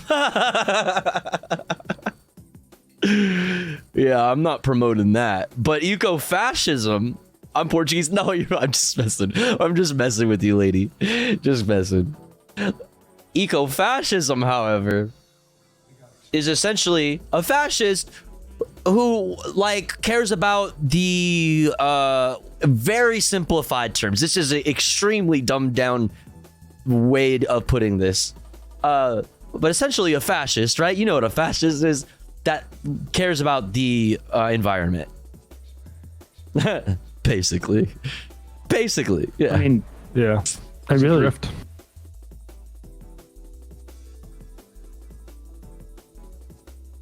However, eco-terrorism, I don't know anything about. I don't know anything about that, okay? CIA, FBI watching, I know you're there. Just saying, I don't know anything about that, okay? All right. Just getting that out of the way. Posture check, chat. Time to fucking check your posture. Sit up. Sit up. Ugh. Sit up. You play Final Fantasy VII? I have it downloaded, or I have the demo downloaded. The full version's probably out now, right? Posture check, it's bad. Yeah, same. Fucking horrible. I need to slouches harder. Sit up! Damn it! I need to start probably wearing my little brace thing while I'm streaming so that I keep straight.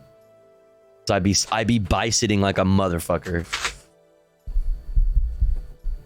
I'd be bi-sitting like a motherfucker. All right, chat. What time is it? 2:53 a.m. in the morning? All right. So I had one more video, politics related. I think we'll skip out on that. I think it's time to get into comfy content sooner rather than later. I think that's a good idea. But here's the thing. It's been about an hour since our last ad break. So before we get into comfy content and leave politics in the dirt, fucking where it belongs, we're going to run an ad break. And here at the Tofu Ghost broadcast, when we run ads, we run them while the streamer is away from the stream. That way, even if you're unsubscribed to the channel, you don't miss out on any of the content.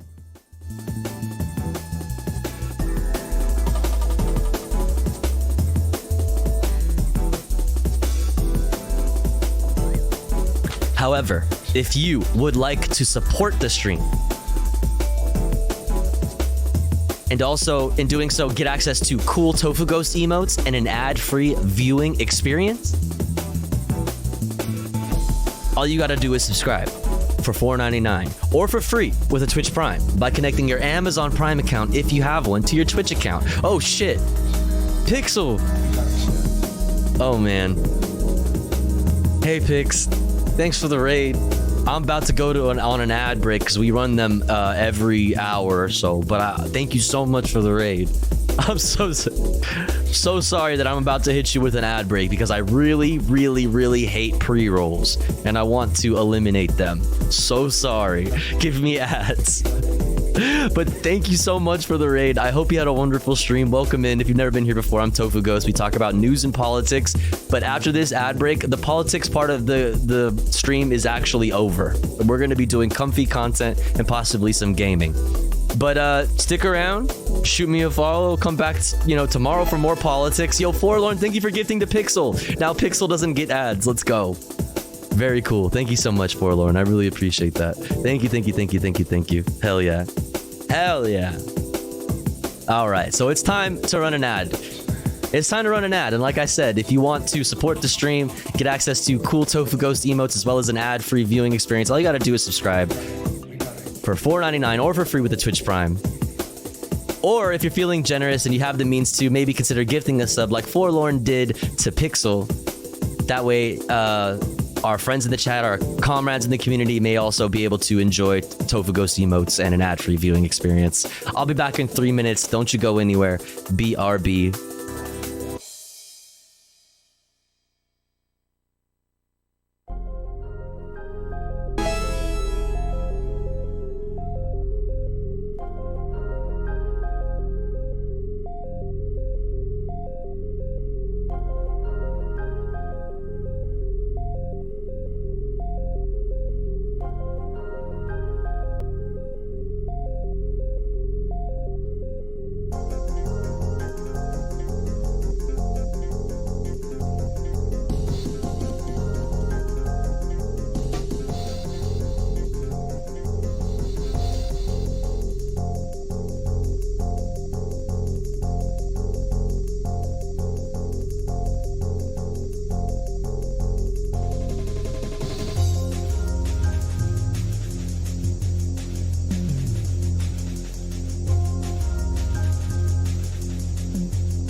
Okie dokie, we're back. Oh shit.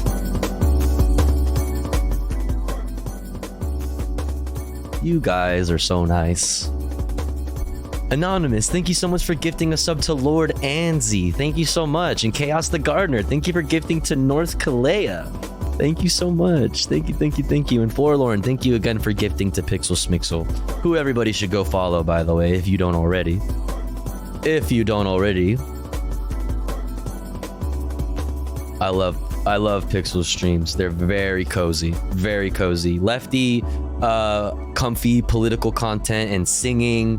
Amazing voice. Go fucking follow. So fucking good. Amazing.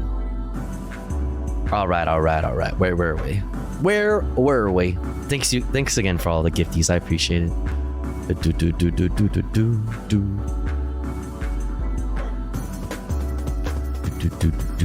I always hang out in there. Like perfect timing, usually for me after I stream, usually. Pixel will be live singing and stuff, and it's just awesome. Super cozy.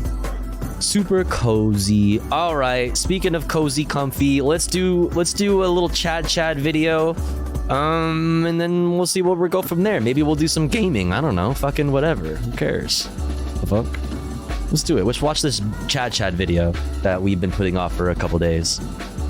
Hey guys, my name is Chad, and today we're going to boot camp. I am so excited. I can't wait to learn more about boots. Chelsea boots, hiking boots, cowboy boots. Drop and give me 20. What? I said drop and give me 20, you worthless piece of Okay. Nobody likes you. Your mom hates you. Your dad hates you. You hate you. I hate you. Hate you. This has to do with leather footwear. Stop. I love her hair.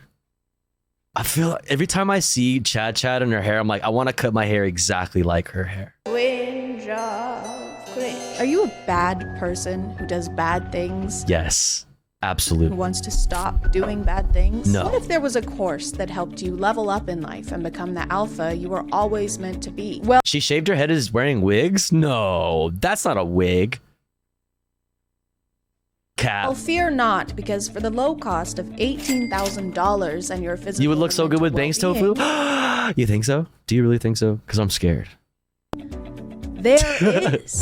It's such a big commitment, bro. Oh my god. Listening to my commands, the shit's gonna get bad. It's only during the hardest time that men get to see what they're really made of. Do you have any doubt that I'll make you draw here for hours and hours and hours? No, just be babushka tofu? I could be babushka tofu with bangs. What the heck? This is Project Modern Day Night, and you may have heard about them before. Gunnar made 2 very good videos about it, so you should go watch those. Bangs are dangerous. Yeah, that's what everybody always says. Whenever I ask somebody, usually like a femme people, they're like, I mean, yeah, like, are you sure? Like, it's always that. Copy your idea instead of finding my own video topics. Very cool, very chill, thank you. Project Modern Day Night. I mean, if that's a wig, it looks very real. And either way, she looks awesome. I think she's so pretty. It is. You have the perfect straight hair for it. I have really thick hair, though. It's actually really wavy and curly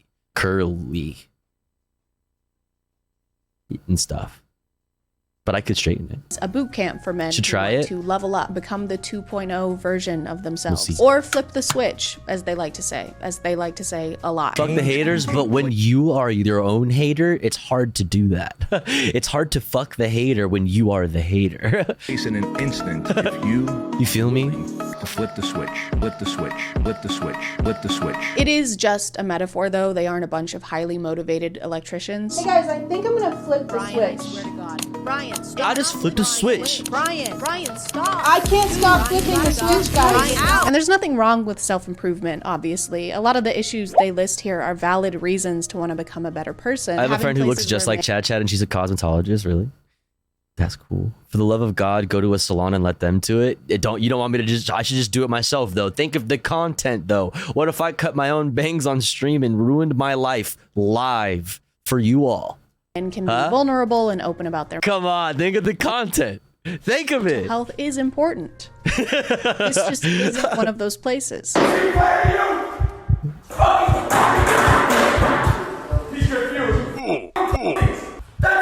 Have Mari cut your This bangs? boot camp helps men reach their full potential by going Yeah, that way I can blame Mari if it looks through an terrible. intense Yeah, good 75 idea. hours of physical challenges like crawling through mud, lifting heavy things, not sleeping, and being He's saying slurs?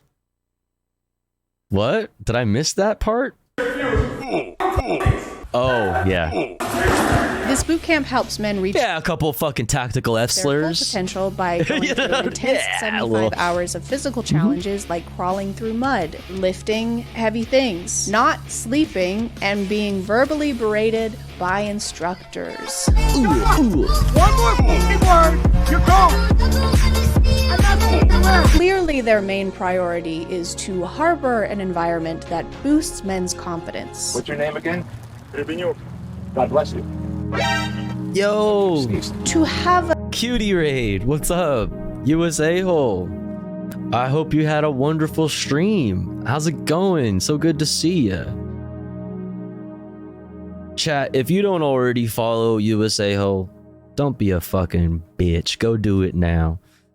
They're awesome. They're awesome. They're cute. They're based. They have a comfy community, comfy stream. Lefty political content. Go follow. Do it now. Hope you had a wonderful stream. What's up, y'all? sense of belonging. Are your eyes crossed? What the f is the matter with you? Are you looking at me right now? No. Yes, sir. But are your eyes crossed? No, sir. You're looking at me right now. Yes, sir. To feel like You're looking at me right now. part of a brotherhood. Don't look at me with your 1,000-yard stare. Ain't gonna Yeah, you F slur. This is why f***ing motherfuckers like you go through divorces.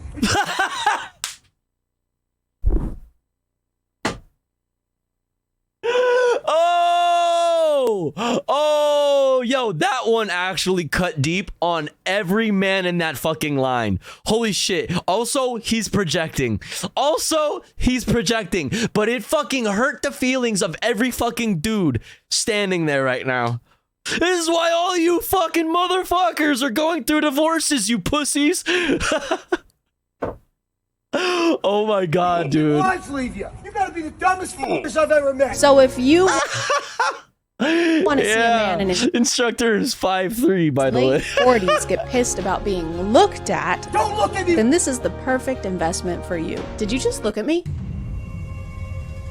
Yeah. Don't look at me. I'm shy. We've been over this. I have to look at you to film. Chat, don't fucking look at me. Chat, are you looking at me? Stop. Stop looking at me. Hey, stop. Close your eyes. Look away. Stop. I can feel your fucking eyes on me. Stop. Embarrassing. It's your job. Whoa, okay. All right. I'm sorry. The project challenges are meant to put you through I said stop looking. I said stop looking. So you learn things like how to become a better father, how to control your emotions, and according to their website, how to become financially I said stop looking. Yeah, I'll do it. I'll do it, chat. You don't think I'll fucking do it? I'll do it, bitch. free. And by financially free, they mean that you are financially free to give them a shit ton of money. Sometimes it's hard to tell what is a challenge and what is the instructors going on a big power trip. They shout no matter where they are. So I think it's the only way they communicate. They do this thing. I will ban you. If you don't stop looking at me, I will ban you. They watch these guys in pain or exhausted, and then they stand off to the side and smoke a cigar. I don't know what it is about alphas and smoking cigars. I guess they just can't resist putting something long, hard, and hot in their It's because it's like a cock. It's very phallic. mouth. But sometimes they go to even greater lengths just to really rub in the guys' faces how much less miserable than them they are. Yeah. So used to being comfortable and being complacent with your f***ing life and your family. Bro, you can only... Okay, there's only a certain amount of cool units that you can acquire whilst traveling on one of these things. You can't even ride a real skateboard, you fucking pussy. What the fuck is that? The fuck? That you're not willing. That's why you're here. We know why you're here, because we did the same thing. We just... Bro, you got a cigar in his hand. What a fucking loser. What a fucking loser. Just need you to be better. Hands behind your back, keep growing. I bet you this pussy doesn't even inhale. You think that a man who spent $1,400 on a hoverboard has anything to teach Yeah, you that's beta shit. about life? I urge you to reconsider. I'm pretty sure this is the same instructor who constantly berates them for being out of breath. Quarter of a mile. People are, oh my God, oh my God. Are you kidding me? It's not that hot out. Imagine paying for this when you could just pay like a lot less for like a hot girl or something to like tell you this, you know, to just like FaceTime you and tell you you're a piece of shit. It'd probably be more enjoyable. You know what I mean? Then you can work out after. You know what I mean? It'd be nicer for everyone. Get out and remember why you came here. Keep up with me or things are going to get bad real quick. Do you understand? I'm not even breaking a sweat yet. That is so weird. Like, I'll do it. Like, give me money. I'll call you I'll call you names. Like, what? Why are you giving it to them? I can't imagine why you're not tired yet. What do you guys mean you're out of breath? I feel great. And I have a rock lodge in my back and I can't stop bleeding. Quit whining. The only whine I want to hear is more rosé hitting these ice cubes. Because Rute makes my stomach hurt. The founder of the they're all Modern Day pay Night pigs. Project, It's like they're all pay pigs. Julian, is a serial entrepreneur. Literally, reporting to yes. TV about the I mean, no, unironically though, people who like fascism, people who are on the top right of the part of the political compass, yeah, no, they fuck with this kind of shit. section of his book. It's not a coincidence. Sure usually written by the author themselves, which makes it even funnier that it goes on to say, Bedros is known as a hidden genius that entrepreneurs and business experts turn to when they want to scale, boost sales, and increase profits. Yeah, some people say he's like a frickin' genius. He's like the... It's Findom? No, it's ! Links. Actually.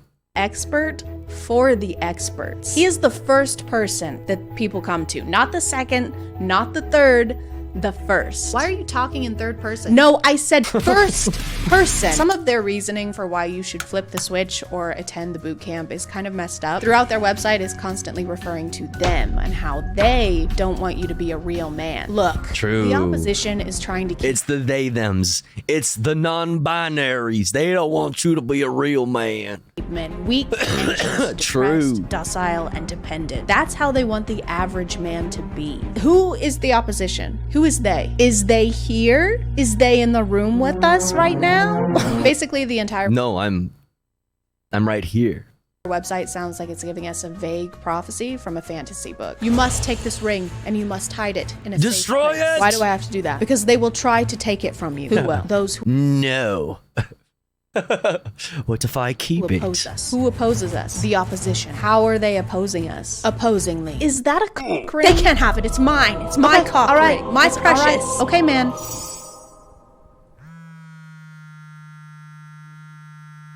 Ew, what the fuck? Julian wrote his book, Man Up, about his self-improvement journey. They put it on. They put the cock ring Which on. began after he was having some mental health That's the joke. issues and started to go to therapy, which is great. That is a huge accomplishment and something to be very proud of. But then he started the program so that other men could suffer like he did, so that they could improve themselves like he did. They would reach out to me and say, hey, Bedros, you should really create some kind of a challenge and experience for us to go through where we could experience that growth. And I was like, man, I don't know how to put you through an experience of suffering. Which completely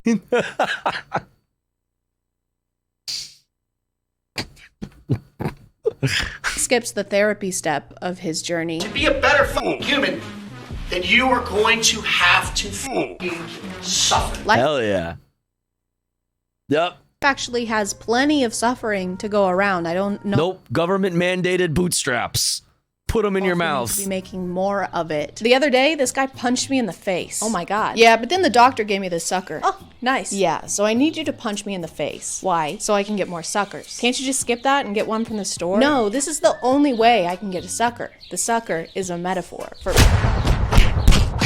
From what I've learned about the project, it doesn't seem like they're covering any of the actual improvement in this program. They're just doing the suffering part. His only job, it seems like, is to get these guys to ring the bell and quit. All of the instructors God, it's so are fucking... they're just gonna yell at you and stuff until you experience ego death. Like, dude, like, take some shrooms or something, brother. Like, you'll get there quicker. It'll be more efficient and more like healthy. Like, and plus it'll only cost like fucking $30. Like, it'll be, I don't know what to tell you. Like, this is crazy. DMT works for me. Yeah, like, I don't know, man. Or ex-cops. Guess how many of them are ex-therapists? You ever tried just like kissing a dude or something? I don't know. Try something else, dude. This isn't it. Take off all your fucking clothes, and I'm gonna drag you up and down the street. Okay, I'm gonna ask you again. Have you tried kissing a dude? What if you just tried having sex with men? I'm gonna ask you one more time. What if you're just gay? Or maybe try a dress on. I don't know. Just spitballing here. Like, therapists. I'm gonna take off all your fucking clothes, and I'm gonna drag you up and down the street. Okay, just be gay. Just put a cock in your mouth and see what happens. See if you like it. If you don't, that's fine. No harm, no foul. Go on, guess. Shut the fuck up and be a team player, and go to join your team. You say another fucking word, you're gone. Guess. There's no way the whole front of your shirt is not covered in mud by now. If it is, you're just being a little bit. Guess. 60% you will not be here on Friday. Based on the clips I've seen, if you were to cry in front of any of these instructors, they would, without hesitation. Try sucking a cock in a small town, Azra.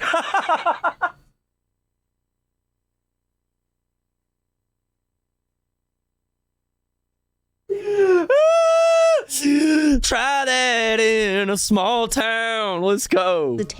Call you a giant pussy.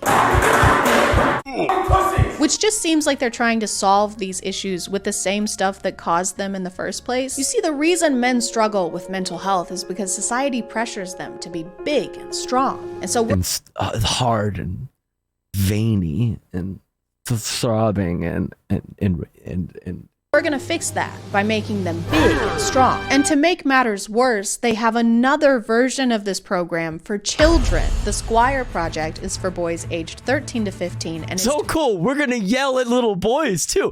Yeah. All that stuff that we did to those adults, yeah, we're gonna do that. But now to children. Let's go. Prevent big tech and social media from brainwashing the masculinity out of our boys. So it's like a preventative measure for your son. It's like masculinity Botox. A father and son experience that will be remembered forever. And then there's just this picture of a kid strangling his dad. Hey, John, remember that time you murdered our father? Oh, yeah, I do remember that. That time that I murdered. So much character was built. You know what I mean? Our dad, yeah. Yeah, I'll remember that forever. Yeah, me too. I can't sleep at night. Me too. A rite of passage for your son as he becomes a man. The rite of passage is killing your father. You have to get rid of him. That's true. It's like the Sith. It's like there can only be one or whatever. It's the inevitable murdering of your master, right? The two of you. It's you or him. There can only be one. Why are you crying? Stop crying, you pussy. I forgot to mention that both of these programs require liability insurance. I have no idea why. It's a mystery, honestly. Seems kind of unnecessary. I was asleep and the alarm on my phone went off telling me shit was hetero in here. What the fuck? What's up, Kelty? Necessary, really? It's just water, Kowalski. Stop being a little girl. It's just water, Kowalski. It's just water, Kowalski. Stop being a little girl. Stop it. I don't want to show much of the Squire program clips. It's just a kiss, Kowalski. What are you, gay? Come here. Because I find them hard to watch, and I don't know if the kids... Come on, take your pants off, Kowalski. ...even agreed to being filmed, but they're doing essentially everything they do with the adults. They're just doing them with their dad. They continue to yell at and... Hydrate time. Time to drink some water. Drink some water. Drink it. Drink it now. You, Mir, asked me one more question on the way down. Every one of you are going to crawl from here to the bus. Don't worry, they get the deluxe childhood trauma package. Their website says as a result of this course that your son will... They did this, they paid for this so that somebody would just be like a dick to them. Like, that's... If they wanted to just work out and then like have a better attitude and like maybe humble themselves a little bit more, like I feel like there's so many other ways we could probably try to accomplish that. It's just water, Kowalski. It's just water. Stop acting like a child, which is the saddest thing I've ever heard. The ages for this course are 13 through 15. That is very much still a child. Now it's a child that has crawled through a lot more mud and is a lot less likely to speak to you as an adult. I really have no idea why they would list this as a positive thing that happens. Like, what parent wants that? Okay, bye, Bye, Dad. son. Have a good time at camp. Dad? Oh, hey, now we are talking. What happened? Yeah, that's what you get for acting like a little kid all the time. So old. No kid of mine is gonna act like a kid I'm like of mine. 100. I don't feel so good. You were getting on my nerves. Did you really just die right now? That is Yeah. so childish. What a I guess pussy. posting on every social media imaginable wasn't enough advertising because they also made a documentary about the Modern Day Night Project, which I watched twice. Like and subscribe to say sorry about that to me. Sorry for your loss, Chad.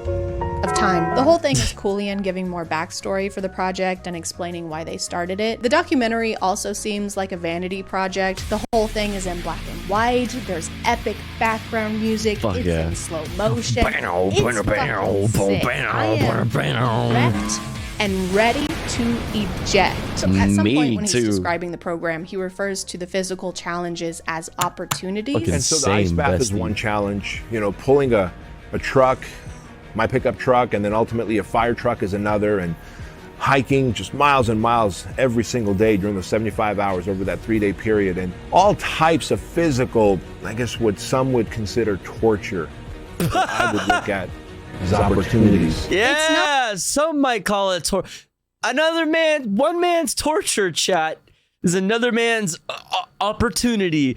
That's what I always say. Torture, guys. It's an opportunity. Yeah, oh, look, this guy's I'm getting the always opportunity saying to be this. Waterboarded. Congrats, guy. On the opportunity. I'm literally always saying this. Congrats. The graduation for the boot camp happens after your rebirth ceremony, where they make you dig and lay in your own grave. Yeah. This began because he And then we shoot you, and then you die, and then we bury you, and then that's it. and his wife were hanging out one day and then thought to themselves, babe, what if I gave men the opportunity of dying? What if I put them in a body bag and then charged them money for it?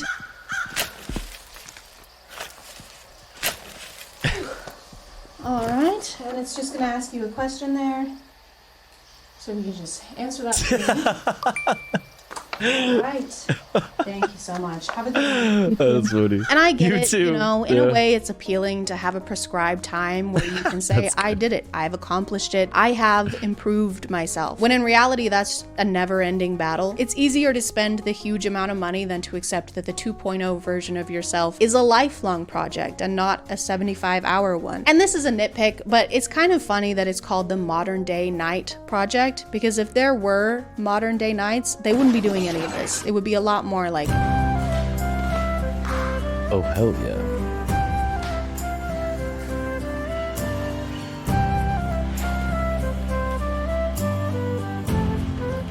Yeah, men will fucking pay, dude, real shit though. Men will fucking pay other men to fucking be mean to them and make them get dirty and sweaty before going to therapy. Holy shit.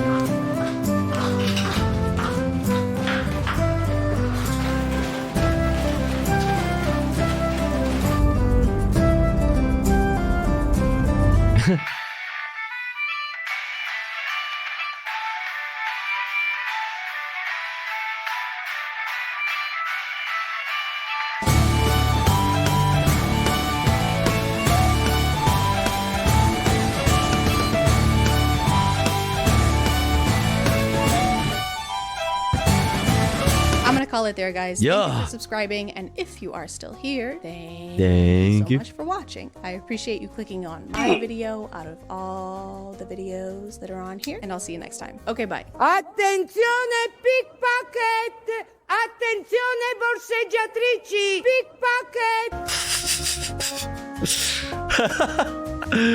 Kitty. That's funny. Good video. Pickpocket. Good video. Good shit, good shit, good shit.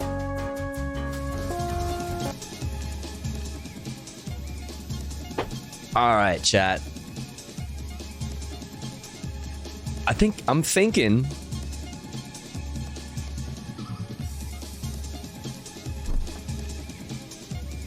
I'm thinking it's time.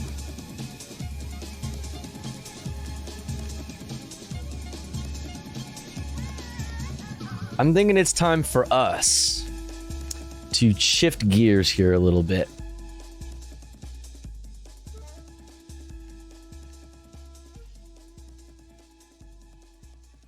Play a little fork knife. Yeah. Yeah, I think it's time. Yeah. Yeah, I think so. I think so. Me thinks it's time. Yeah. Yeah.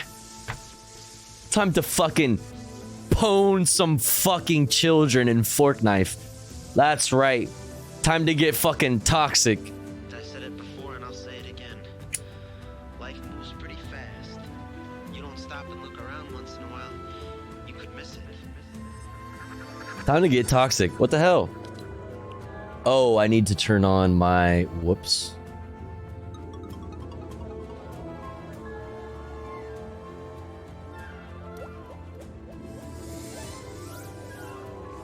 I have to make my setting. Hold on. Hold up.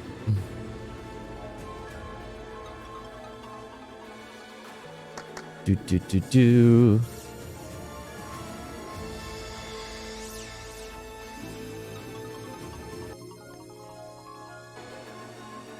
There we go. Now we should be connected. Boom. Update required. Fuck you.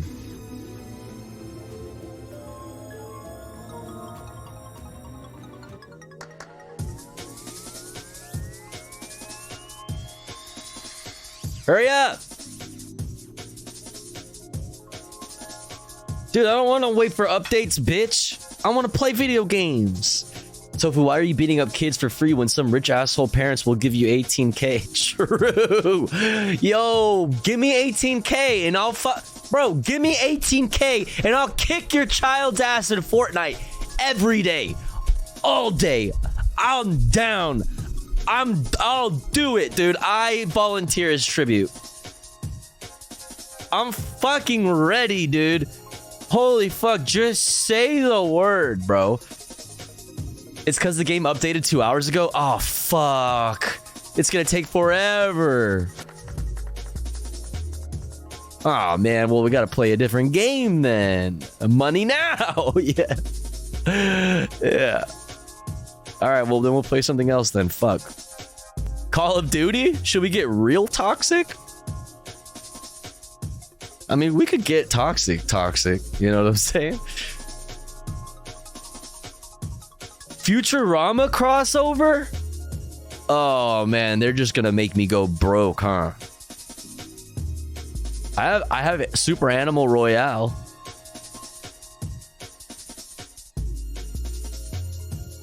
Nah. We're gonna go Call of Booby. Do you have PlayStation Plus? No. I don't think so. I don't remember. Maybe? Why? What's available? Sounds better than Mud Opportunity Package. What? Oh, from today's video. Yeah, that sounds like a poop thing. What's up, Panama Games? You should if you play online. Oh, then I do. War Crime, Call of Booby. Should I do? Oh my god, she's so hot.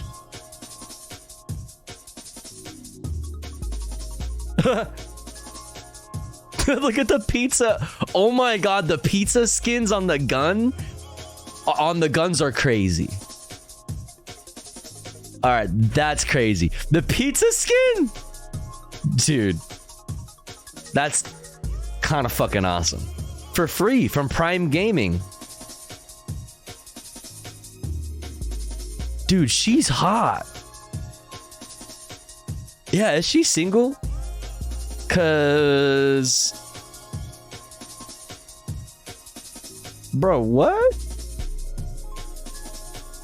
Wifey. Mommy? Sorry. Mommy? Sorry. Mommy? Sorry. Mommy? I'm sorry. Mommy? I'm sorry, Mommy. Wait, face me. Hello? Look at me. Look at me. Look at me! Look at hello! I'm right here. What the fuck is this? Look over here. Why won't... Bro, look at me. Thank you. Fuck. I rejected again, dude. Oh my god, no, really? Seriously? Oh, there we go. Okay, look, I want to look at... Dude, look, she's so pretty. What the fuck? 2,400? Okay, why the fuck is their currency, in-game currency, CP? Alright. I was like, oh, it costs 2,400 CP. Why is it... Okay. Let's move on. Warzone time. Monka. COD points? Yeah. Alright. Oh, not that. I don't want that. Where am I? How to play Battle Royale solos. I'm pretty hot though. I may not be Izzy hot, but like, look, I'm hot. See? We're matching. We're both braided up. It's literally me. We're both braided.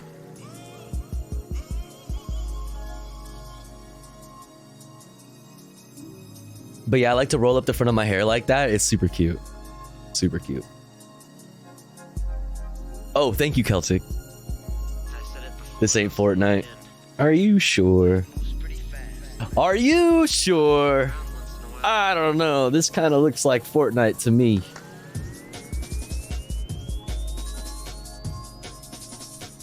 She reminds me of Talia al Ghul. Wait, why does that sound familiar?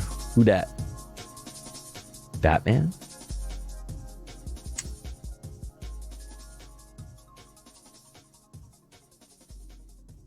Okay. This ping though? Fortnite 2, yeah. She's an assassin? Hi. She's the daughter of Ra's al Ghul.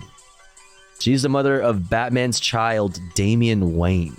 She's a pickpocket. That's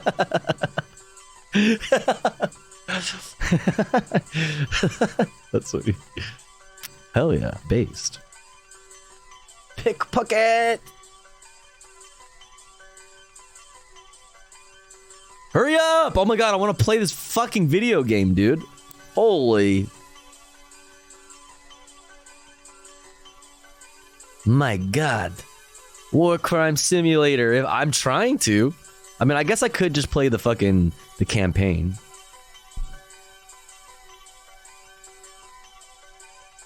We're looking for 120 more players, chat. Should I wait for this?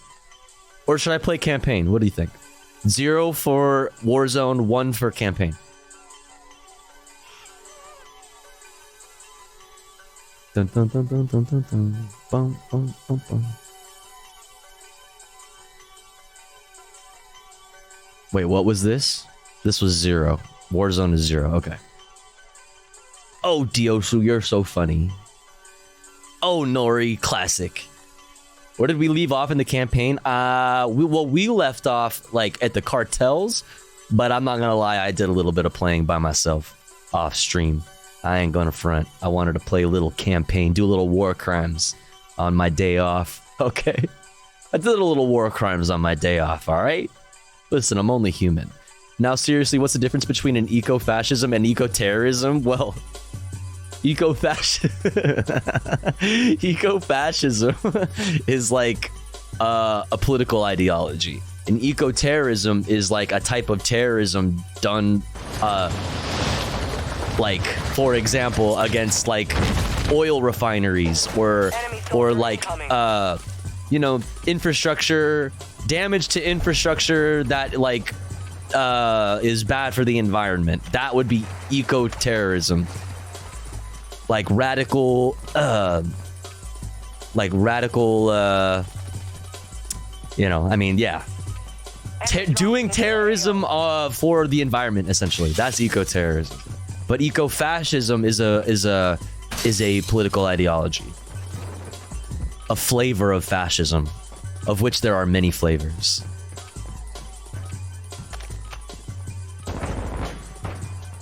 Where are these motherfuckers at?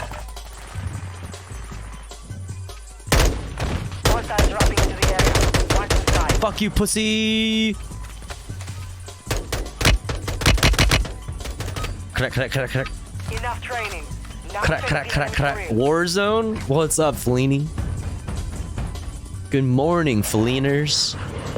Congratulations on your tentative deal. Fucking Teamsters, baby. Yeah, we about to drop in. And I'm hot. Look at how hot I am with my braid. Oh, hell yeah. 5 seconds to jump. Doing a little war zone. All right, where are we dropping? Okay, we got a good circle. It's like stay over here or something. Ish. You can't thank the bus driver in this, which is very disappointing.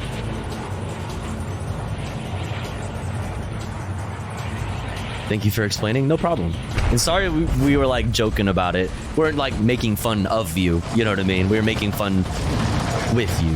You know, we were just being silly. I'm sure you understand, but still, just making sure we weren't like making fun of you.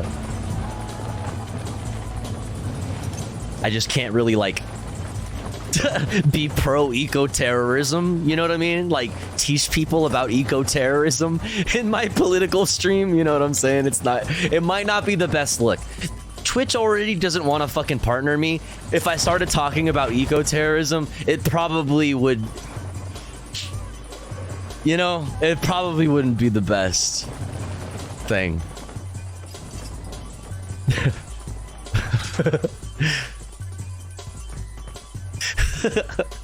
You know, I don't know. All right, I need a fucking gun, and there are none. That rhymed. Bars. Oh god. Whatever. I don't give a fuck. I'm a badass. Fortnite. Now Fortnite's updated. Great. Now that I'm already in the war zone, Fortnite wants to fucking update. Thanks for nothing. Thanks for fucking nothing, bro. What the? Oh. I've never opened up one of these kinds of chests. Oh, I don't even have money, dude. What the fuck? I don't know. I can't afford shit. In this economy? Original Modern Warfare 2 was great. Good memories. Now it's just Activision destroying the algorithm. I mean, I hear that a lot from people who love Call of Duty. I played the OG Modern Warfare 2, but I would be lying if I told you I've like been like a religious player of this game since. And even when I used to play back in the Here we go. Get ready to fight. God damn it. Even when I used to play back in the day, it was like at my friend's house. So Fight for your chance to redeploy. alright, we're in the fucking gulag. We're in the gulag. Let's throw some rocks. Come here, you little bastard. Let's be friends. Let's be friends. I love you. Oh.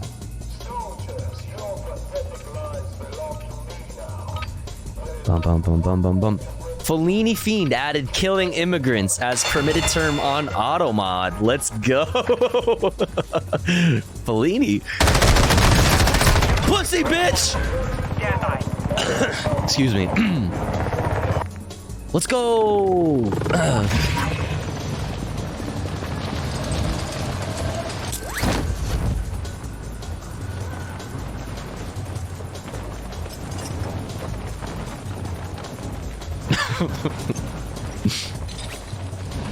I mean, GG player.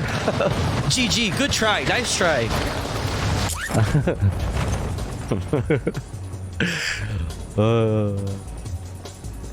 Oh wait, I have guns from the gulag. Oh god, fuck!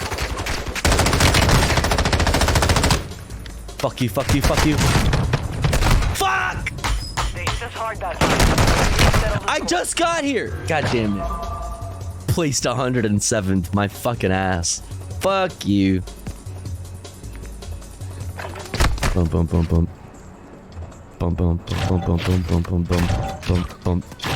That's what I do. I allow and then I block after. Usually, oh no, it's cool. That's fine. We can keep that. With context is important. I was just joking. I was just messing with you.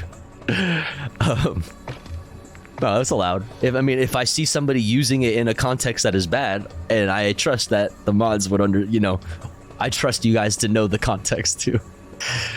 If somebody's actually talking about killing immigrants, yeah, that might be a really bad thing. Yeah, it's probably bad.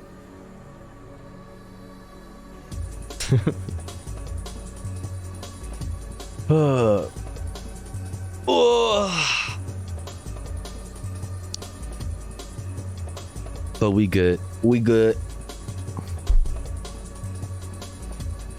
God damn it. Should I fucking switch over? I don't like waiting. Should I switch over to Fortnite?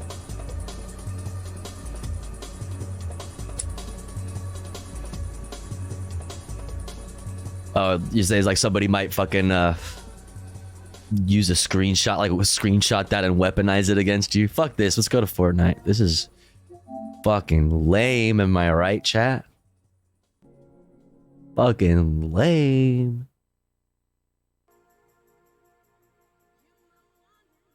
Let's play a real game like Fortnite. Fuck yeah.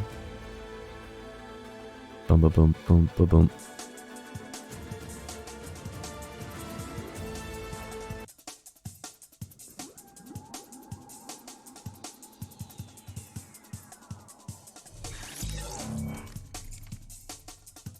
Futurama! That's sick. Hypnotoad in the city. Oh my god, the fucking the Futurama fucking spaceship glider. Oh, that's fucking fire. Oh, that's fire. You know I gotta cop that. You know I gotta cop that. Tournament soon, new snapshot quests, sharp tooth shotgun. Wait, this has already been back. Alright, whatever. Let's go. Well, let's check out the item shop. Oh my god, that's fucking tight, dude. Do I want Bender? Do I want Leela? Oh man, they got blonde Leela too? Or wait. Alternate universe? Like, what the fuck? Oh my god, the Zoidberg Scuttle.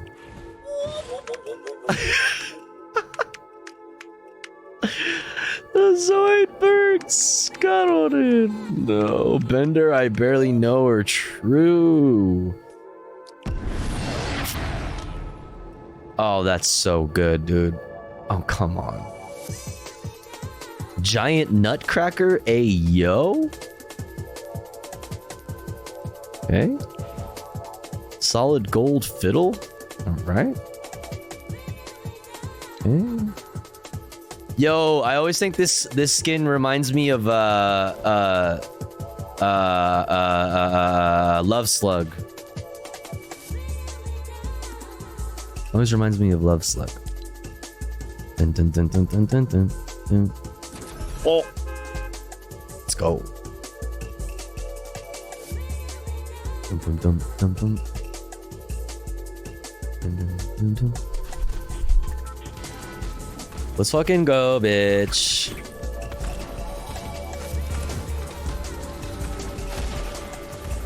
Sag. I'm Sag, chat. And there I was. On Fortnite Flat Earth Island. Oh wait, this is different. This wasn't over here before. Can I get over there?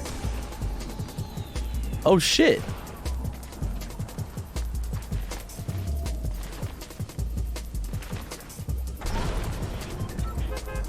Oh fuck!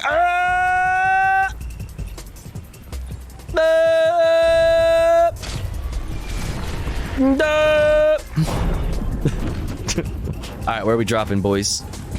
Boys!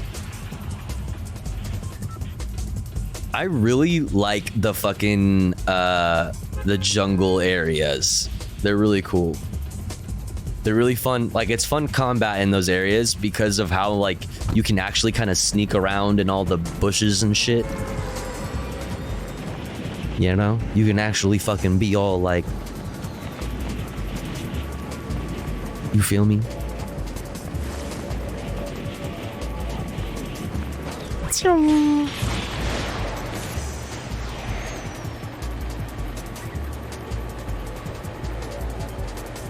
All right, let's get some guns.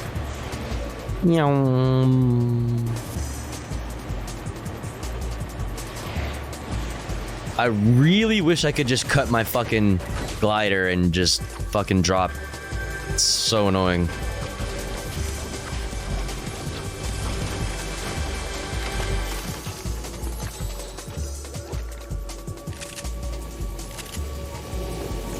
I see you, bitch.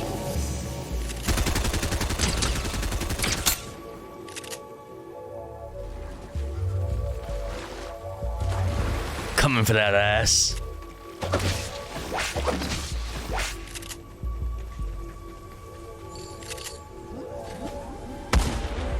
What the? Whoa. The fuck was that? What gun is that? What is this pistol? What the fuck? Oh, I gotta get used to new guns? Oh, mother... The fuck is this thing?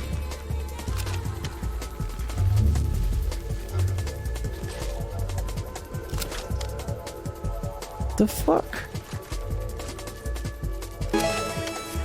Yo, Zero Out Hero, thank you so much for 4 months. What's up? Welcome in. Thank you. I really appreciate it. Oh god! Fuck you! Alright, first game. I had to get used to the new guns! Did you see Hassan's AR air pressure? Wait, what? Hassan's AR? Nori, shut up. You watch it. Alright? Just getting fucking warmed up, okay? The anime blades? Oh, I have the fucking my little combat knife. It's my favorite whatever the fuck it's called, pickaxe, I guess. It's just a fucking knife.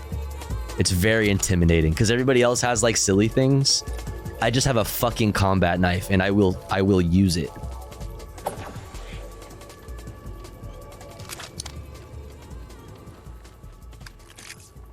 I will fucking use it. Will got him an AR as a birthday gift? What? But it's air only? Oh, is it like an airsoft? Oh, yeah. They did airsofting in Japan. Oh, it's probably like an airsoft AR. That's tight. That's sick. I want one. Where'd the music go? What the fuck?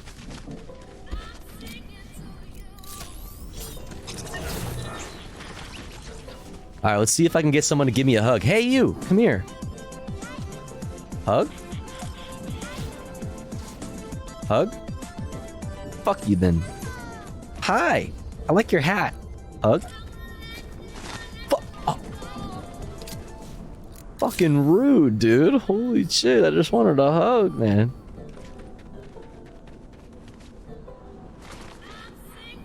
Hey, what's good? Yo, those are some sick moves. Where'd you go? What the?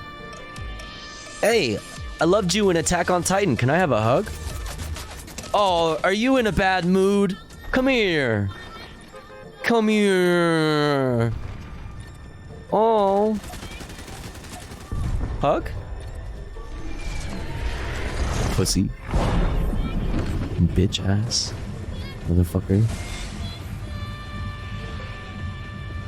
Alright, where are we dropping, boys? Chat, first person to type somewhere to drop, I will drop there. Oh god. Oh god, the delay. Tilted. There's no tilted! There's shady stilts though. We're going there.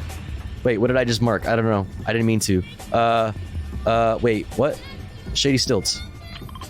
Let's go. Zop! It's kind of like tilted. Can't spell stilts without tilt. You dig?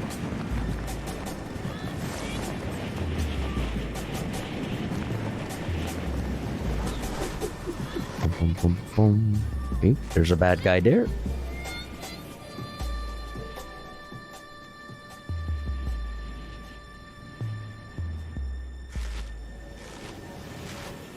Where are you going? I'm taking this gun right here.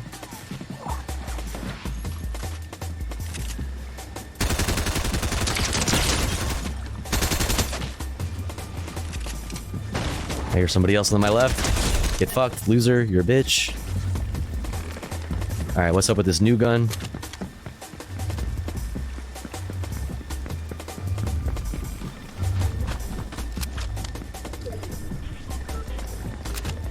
Where the fuck?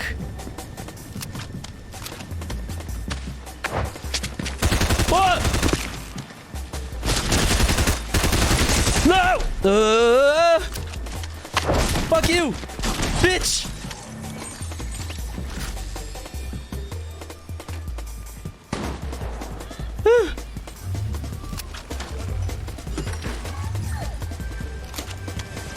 Ooh, money.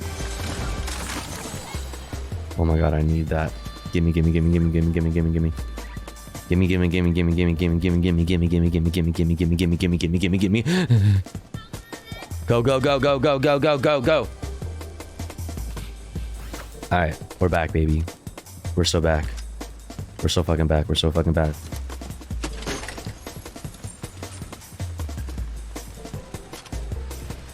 Dun dun dun dun.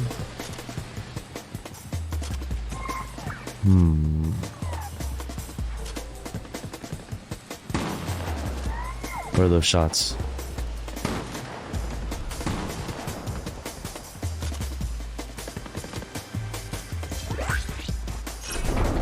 We must claim the flag.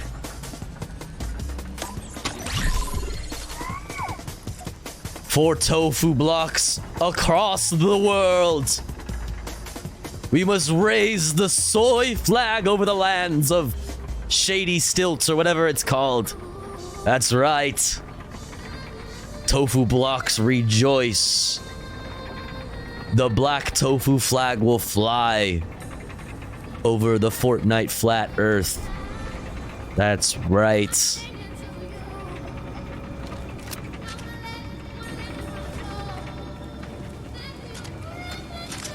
Oh, someone's here. Drink, drink, drink, drink. Ah! Fuck! No! Fuck you! Dude, I wish there was a gulag in Fortnite. That's the only thing. That's what's cool about Call of Duty Warzone, is the gulag. That would be sick. That would be tight. Alright? I'll be right back.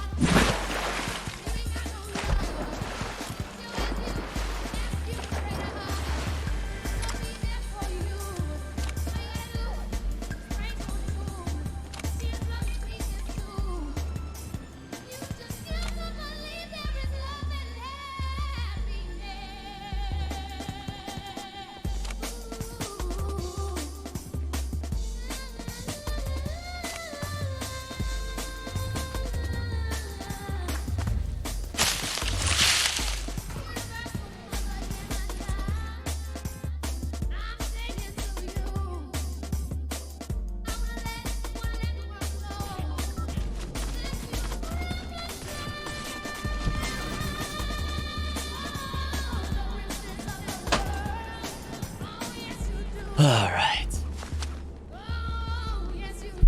We're back.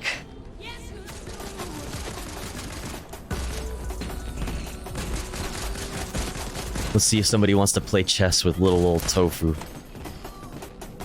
Or will I play chess all alone?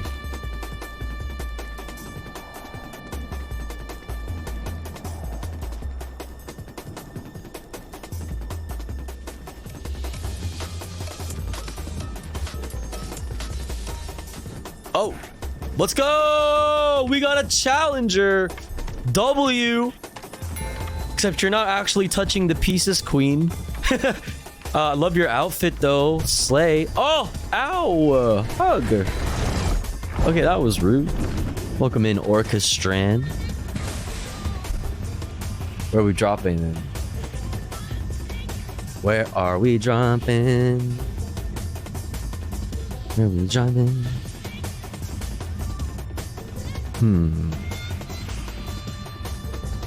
Where are we dropping? I sent you a chess.com link. Please respond. Chess.com/fake invite/play Celtic. The fuck? But I'm on my Fortnite grind. I do need to start bringing back chess though, honestly. On God, on a stack. On God, on a stack, for real. 100 emoji.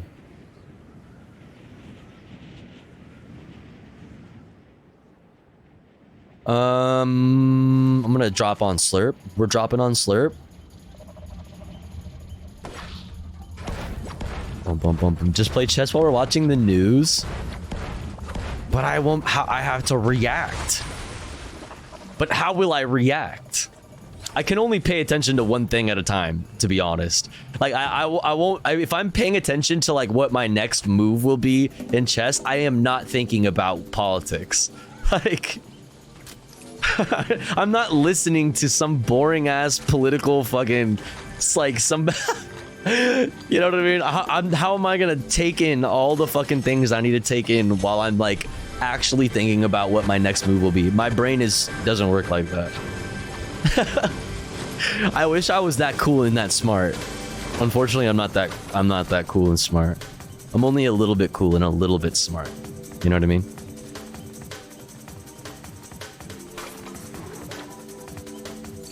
So what's up with these guns, huh? Mammoth pistol? The fuck? Damn. Okay.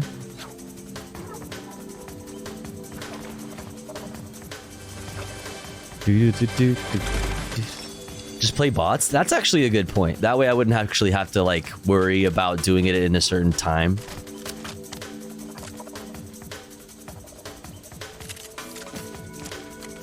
I don't know if I even like this shotgun. Oh, although this skin or this wrap on this shotgun is super cute.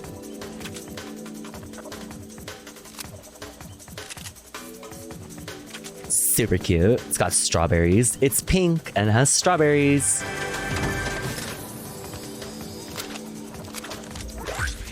But this one has blocks of tofu on it. Chat, look at my gun. It has blocks of tofu. Holy. Pistol recycle. Pistols have a chance to not cost ammo. Well, shit. But I want roaming redeploy.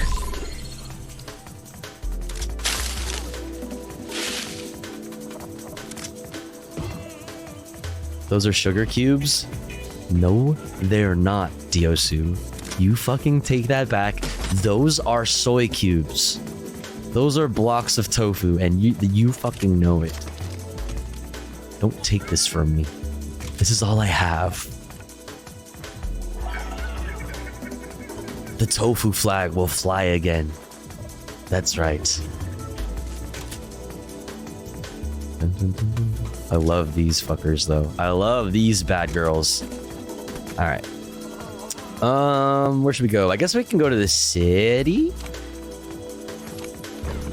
I don't know. Maybe I should look at my my quests.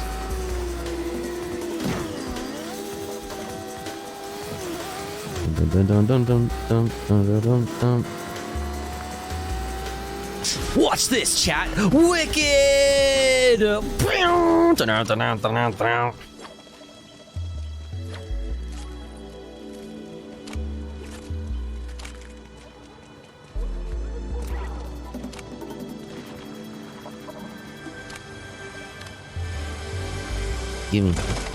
Give me the loot. Give me the loot. What that? What this? What that? What this? What that? What this? What that? What this? What that? You like how I'm super weird, and even though it's the same gun, I will still switch them out? Because sometimes you get a little bit more ammo. Just like a little bit. Sometimes, if you're lucky. Watch. Didn't happen. Whatever. I'm on my grind.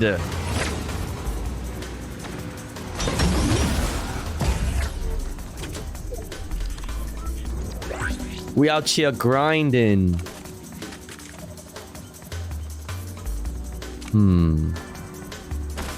Uh-oh.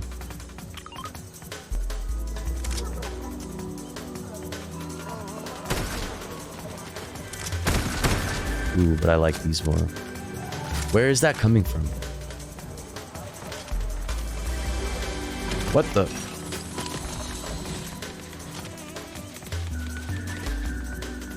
Okay, I keep trying to fucking, oh! I keep trying to slide like I'm in Call of Duty, goddammit. Die! Thank you. You.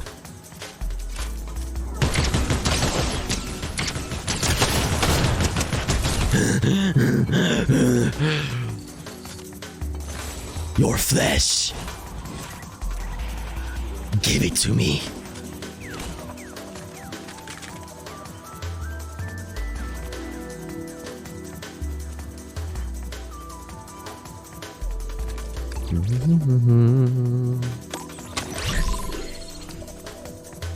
Oh my god, there I go, fucking trying to slide like I'm in Call of Duty. Holy fuck.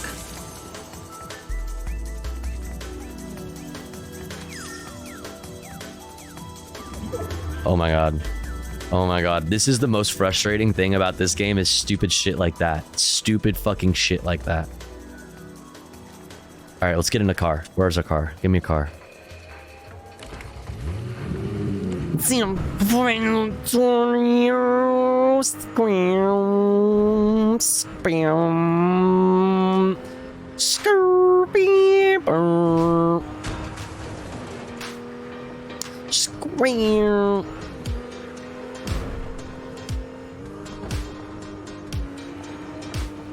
Is this car playing? Wait, is this song playing in the car or is this my music? This is not my music.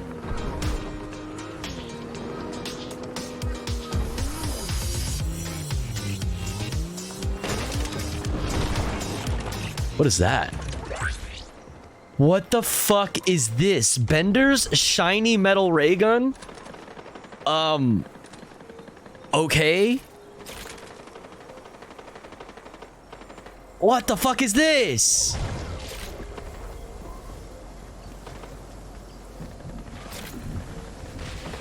It's not your music, you stole the car? Our music. Our car. Our car! What the fuck does this do?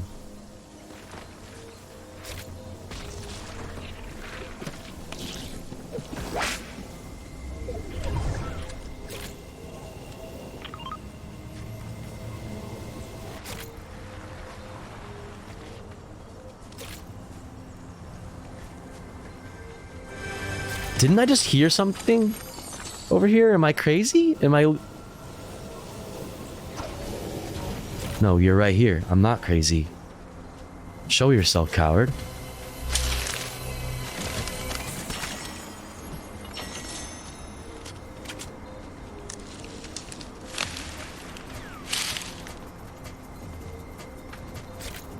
Hello?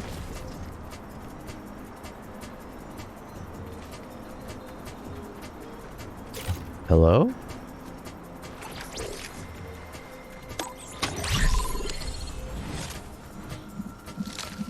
Gimme. Dino baby, you're gonna love me. We're gonna be best friends. We're gonna hop around the flat earth. Fortnite, flat earth. Yoshi, true.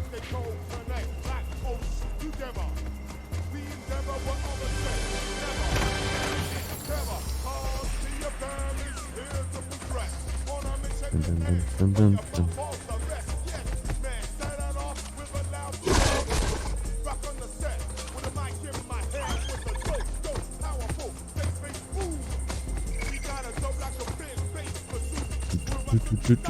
Is there a thing over here? That's right. Let's see what we can get from this guy.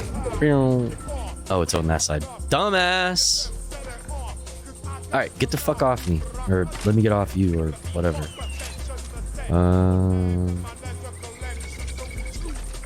Actually, these things are... Actually, no, I like the fire rate, the rate of fire. This, I'll trade... No, actually, we won't trade. What the fuck does this do? Let's find out. Okay. Is it cool? Does it blow, like...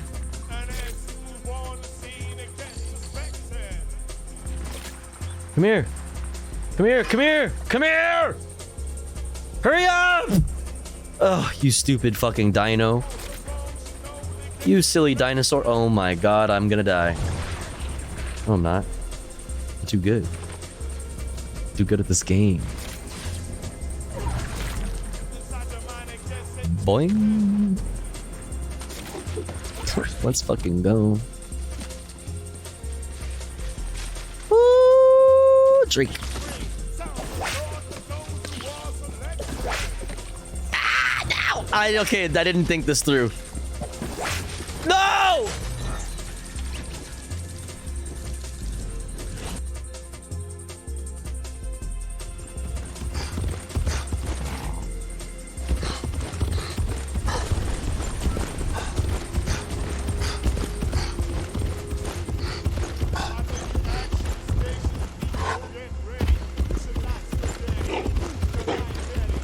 Alright, see you guys. It's been a good stream. I'll see you guys tomorrow. I'm gonna go just think about stuff. Yo, Sky! Flavor of soy reacts LETSGO. Let's go! Thank you so much for a whole year, Sky. I really appreciate that. Thank you for the support. Look at this guy. Look at him go. You deserve a hug. Come here, bring it in, buddy. Bring it in, pal. No hug. Sag. No hug. There I was again. Hugless on the flat earth Fortnite world. With no one to hug.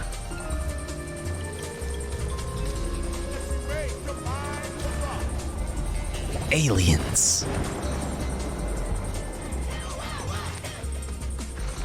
Meow.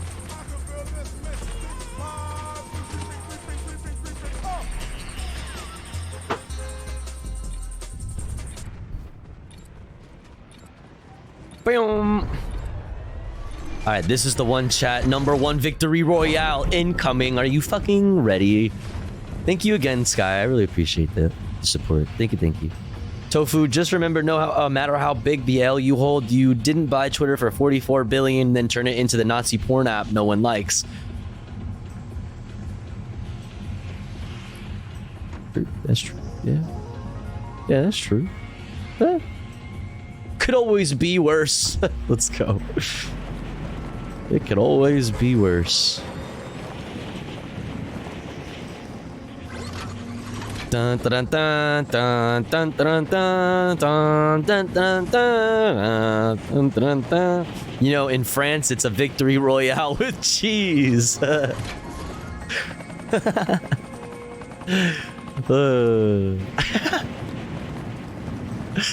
funny.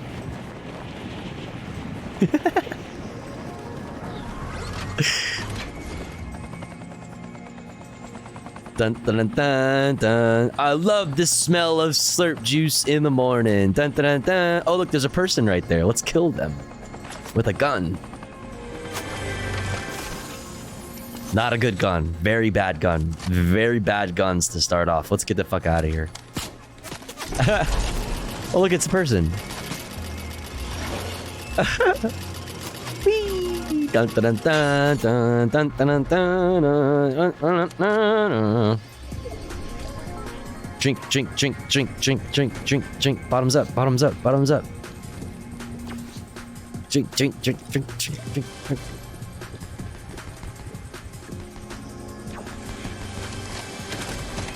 Give me the loot, give me the loot, give me the loot. All the guns.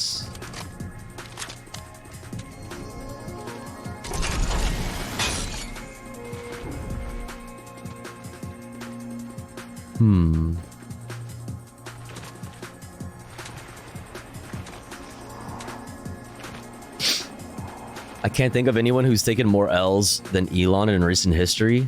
Damn. I'd say hold my beer, but I don't think I don't know. I don't have enough money to fuck up that monumentally, so I think I'll be fine. You know what I mean? I'm too broke to actually fuck anything up, like, of any sort of, like, worth. So, yeah. No, doing okay. Yeah. Oh my god, I'm stuck. What? Okay. Step bro. Oh my god, step bro, I'm stuck.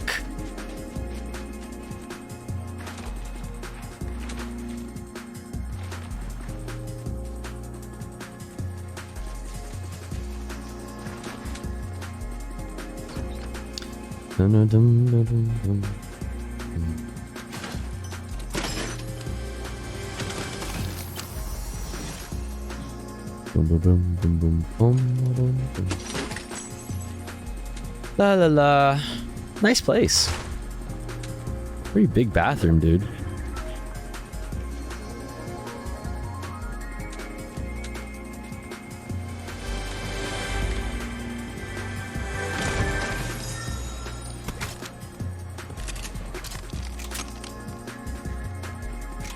Oh, missed some ammo. Whatever. Do I have any keys? Yeah, I got a key. Let's go here. I got the one key. What we got? Oh, don't mind if I do. I bet. I bet.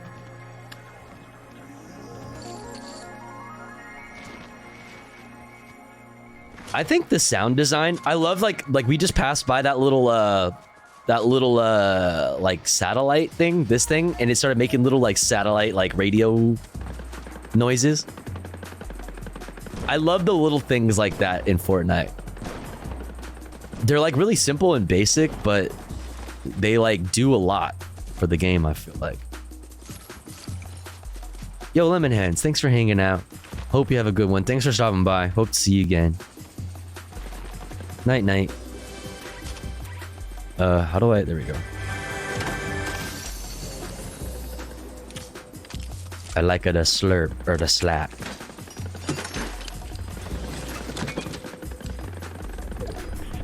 Damn, what is that rate of fire over there? What?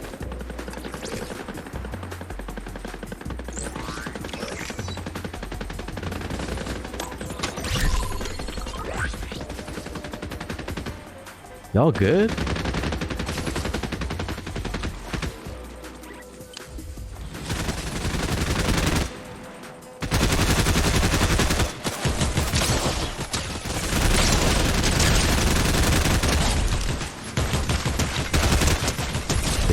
Get fucked. Where are you? Where the fuck are you? Show yourself. Coward, pussy. What's up? Where the fuck are you?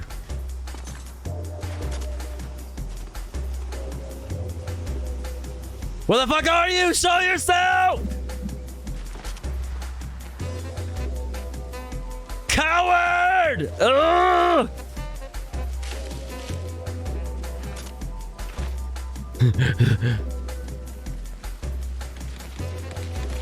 Oh.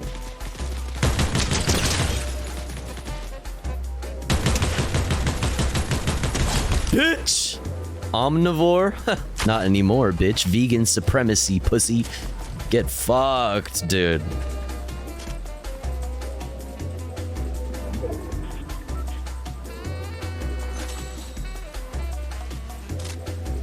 That fucking person, that fucking Fortnite player rides hard for omnivores everywhere.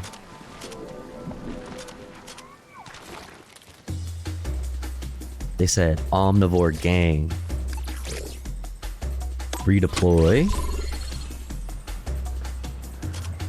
it's my setup, dude. Look at my sick fucking Twitch fucking streaming setup, chat. What's up? Yo, what's up, guys? It's your girl, Tofu the Ghost. Back at it again on Fortnite Flat Earth. Fucking IRL stream.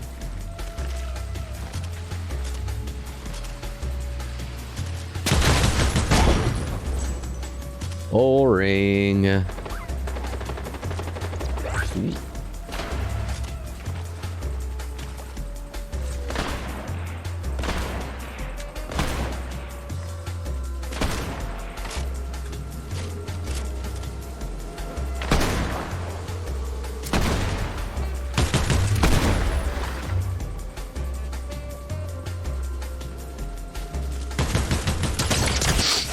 Pussy! That's what's up, that's what's up, that's what's up, that's what's up, that's what's up.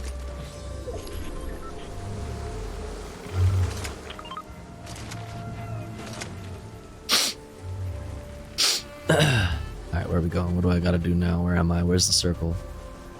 Go this way.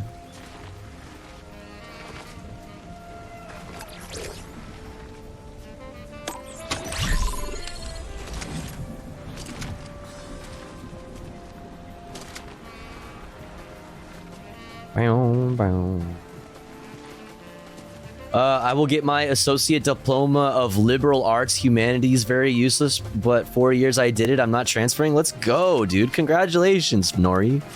That's awesome. That's awesome. Still an accomplishment. Very cool. Liberal, true.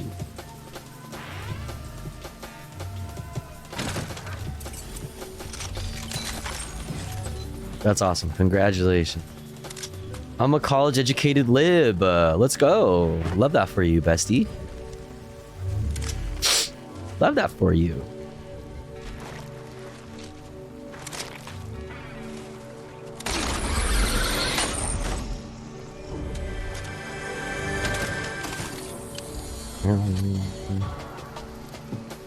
$35 people left. How many kills? I got 4? That's it? Gotta get those numbers up, baby. Let's fucking go. Oh, God! We're good.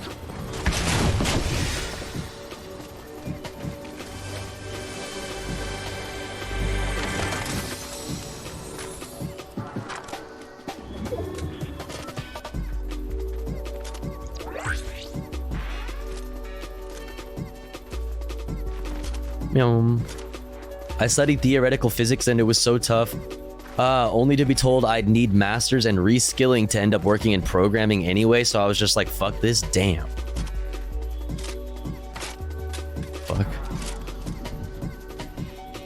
It's whack. Well, at least, I mean, you know, hey, like, it's never like a bad thing to learn shit, you know? May not be like the best like financial investment always, maybe necessarily, sure, but learning shit is always cool. You know what I mean? You're like a cooler version of yourself now, you know? You've like leveled up your intellect or your intelligence. You're specking out your intelligence or whatever. You just gotta respec your credits. Yeah, exactly.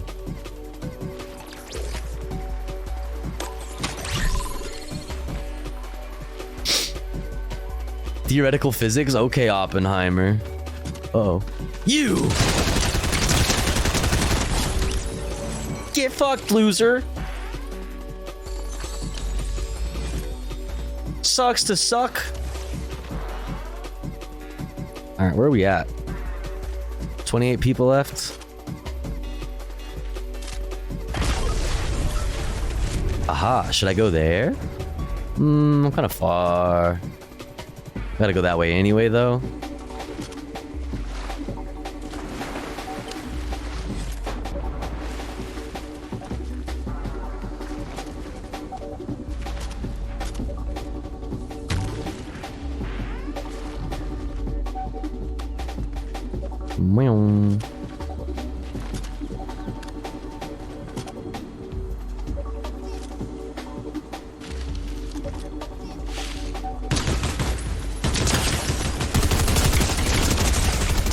Let's go! Ah! Oh my god, I'm about to fucking die. I am so dying. Holy. Ah, hurry, hurry. Oh my god. Running out of time. We have to save the Fortnite Flat Earth. I think from destruction or whatever the lore is. I don't know. We must fight to protect the flat Earth. Oh, fuck. Okay, that was totally did not mean to do that. Why is that tree like swaying? Is that normal? What the fuck is that? The fuck? What the fuck is happening to that tree? Is the tree? Do I kill it?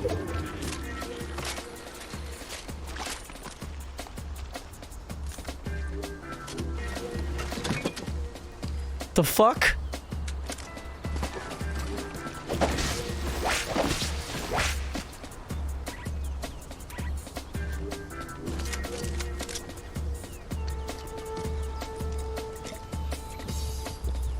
There's people up there on the island. The trees are becoming self-aware.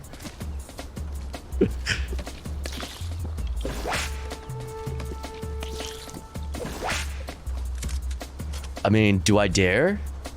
I mean, they probably looted the fuck out of it already, so it's probably not even worth it. I mean, I guess for the kills? I gotta go that way anyway? I don't know. Ooh, look at all that loot. Actually, perfect. Let's just reposition. Dun, dun, dun, dun. Oh, I see them. Dun, dun, dun, dun, dun, dun, dun.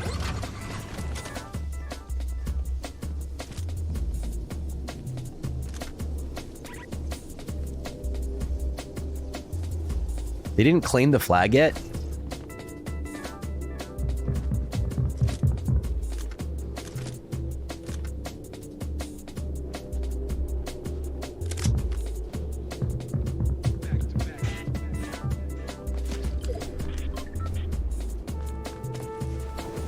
Pussy, don't go!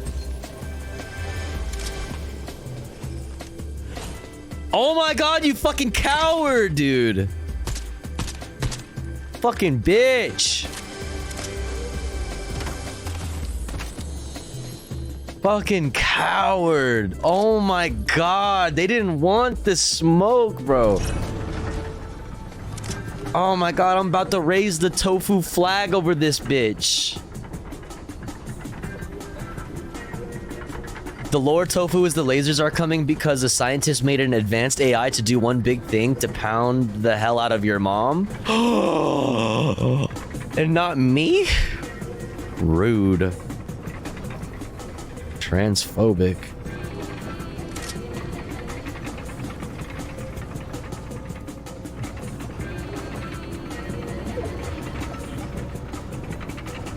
Damn.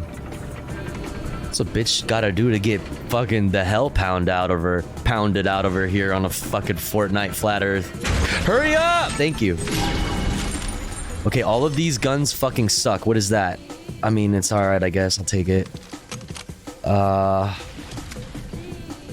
Dude, thanks for fucking nothing, dude.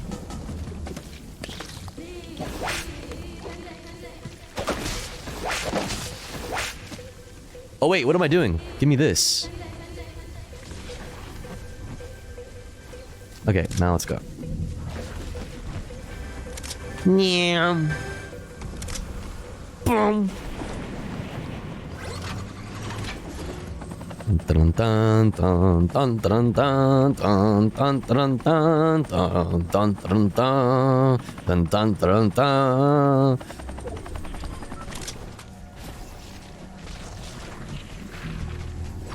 Gimme, gimme, gimme, gimme, gimme, gimme, gimme, hurry, hurry, hurry, hurry. Let's go. WWW.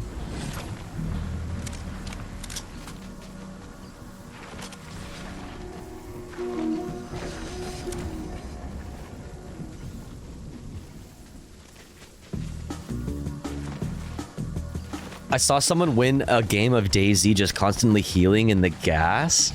Wait, is there like a battle royale type thing in DayZ? Or is that the premise?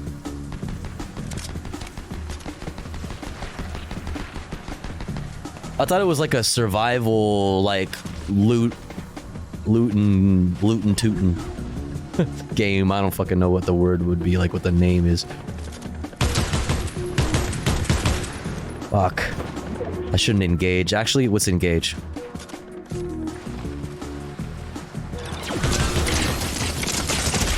No! They want the bender gun is good!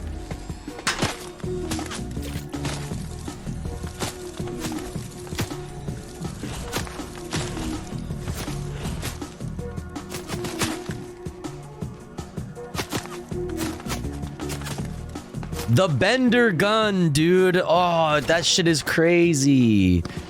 It's only 6 kills, bro. 6 kills in 6th place. Fuck, man. That was it, dude. I was feeling good. That was gonna be the victory royale with cheese, dude. That was gonna be the one. Fucking bitch, dude.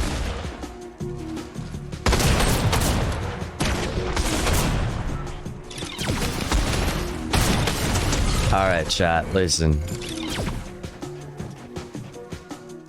It's been a lot of fun, but I think it's time. Yeah, I think it's time. I've had a lot of fun. I've had a good stream. It's been a good stream. Covered a lot of politics. Did a little comfy reacts. Fucking kicked fucking little children's asses in Fortnite. Got my ass kicked in Call of Duty. It's been a good stream, but I think we gotta call it here. I'm tired and I'm hungry. Thanks for hanging out with me though. I enjoyed the stream and I hope you enjoyed your stay. Thanks for hanging out with me. Thanks for the support. Thanks for helping me destroy the fucking sub goal today. Not only did we hit the sub goal, but we fucking annihilated it. Thank you so much, chat. I really appreciate that. Thank you. Let's get the rare Nandre raid.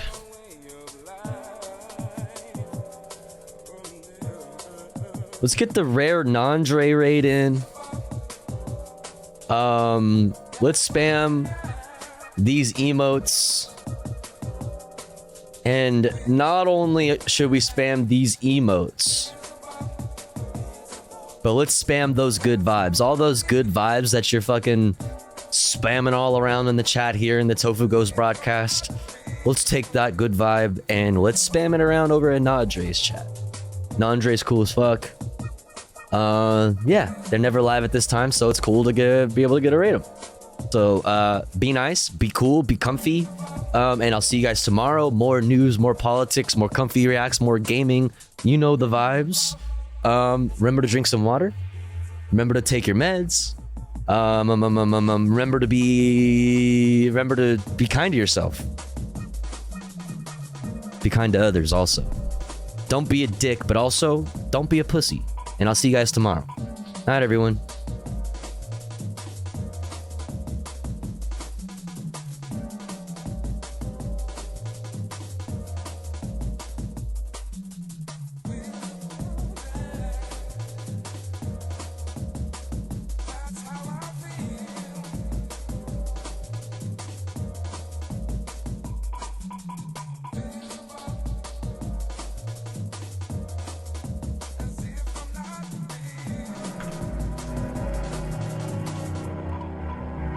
Addictions up.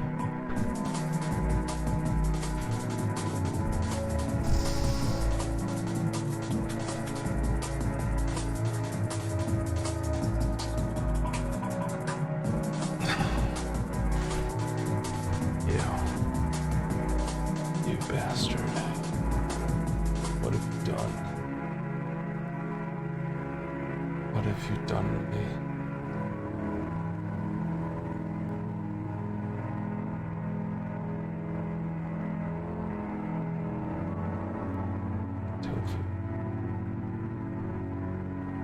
Fucker. Everyone follow Tofu. Bear, I haven't fucking won marbles. I've been playing marbles for over 6 hours. I've gotten top 5 7 times. I've gotten second 3 times.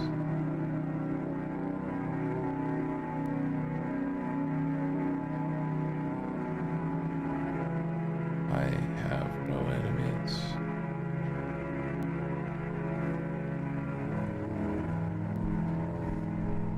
I don't.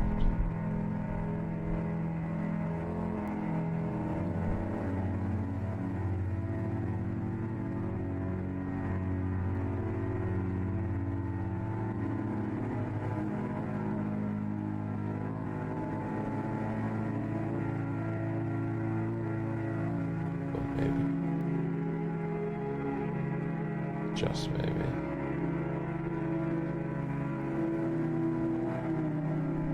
Holy shit.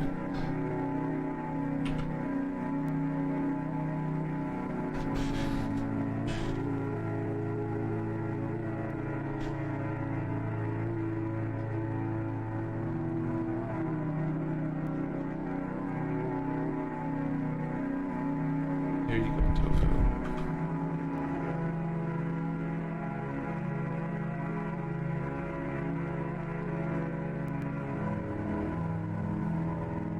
All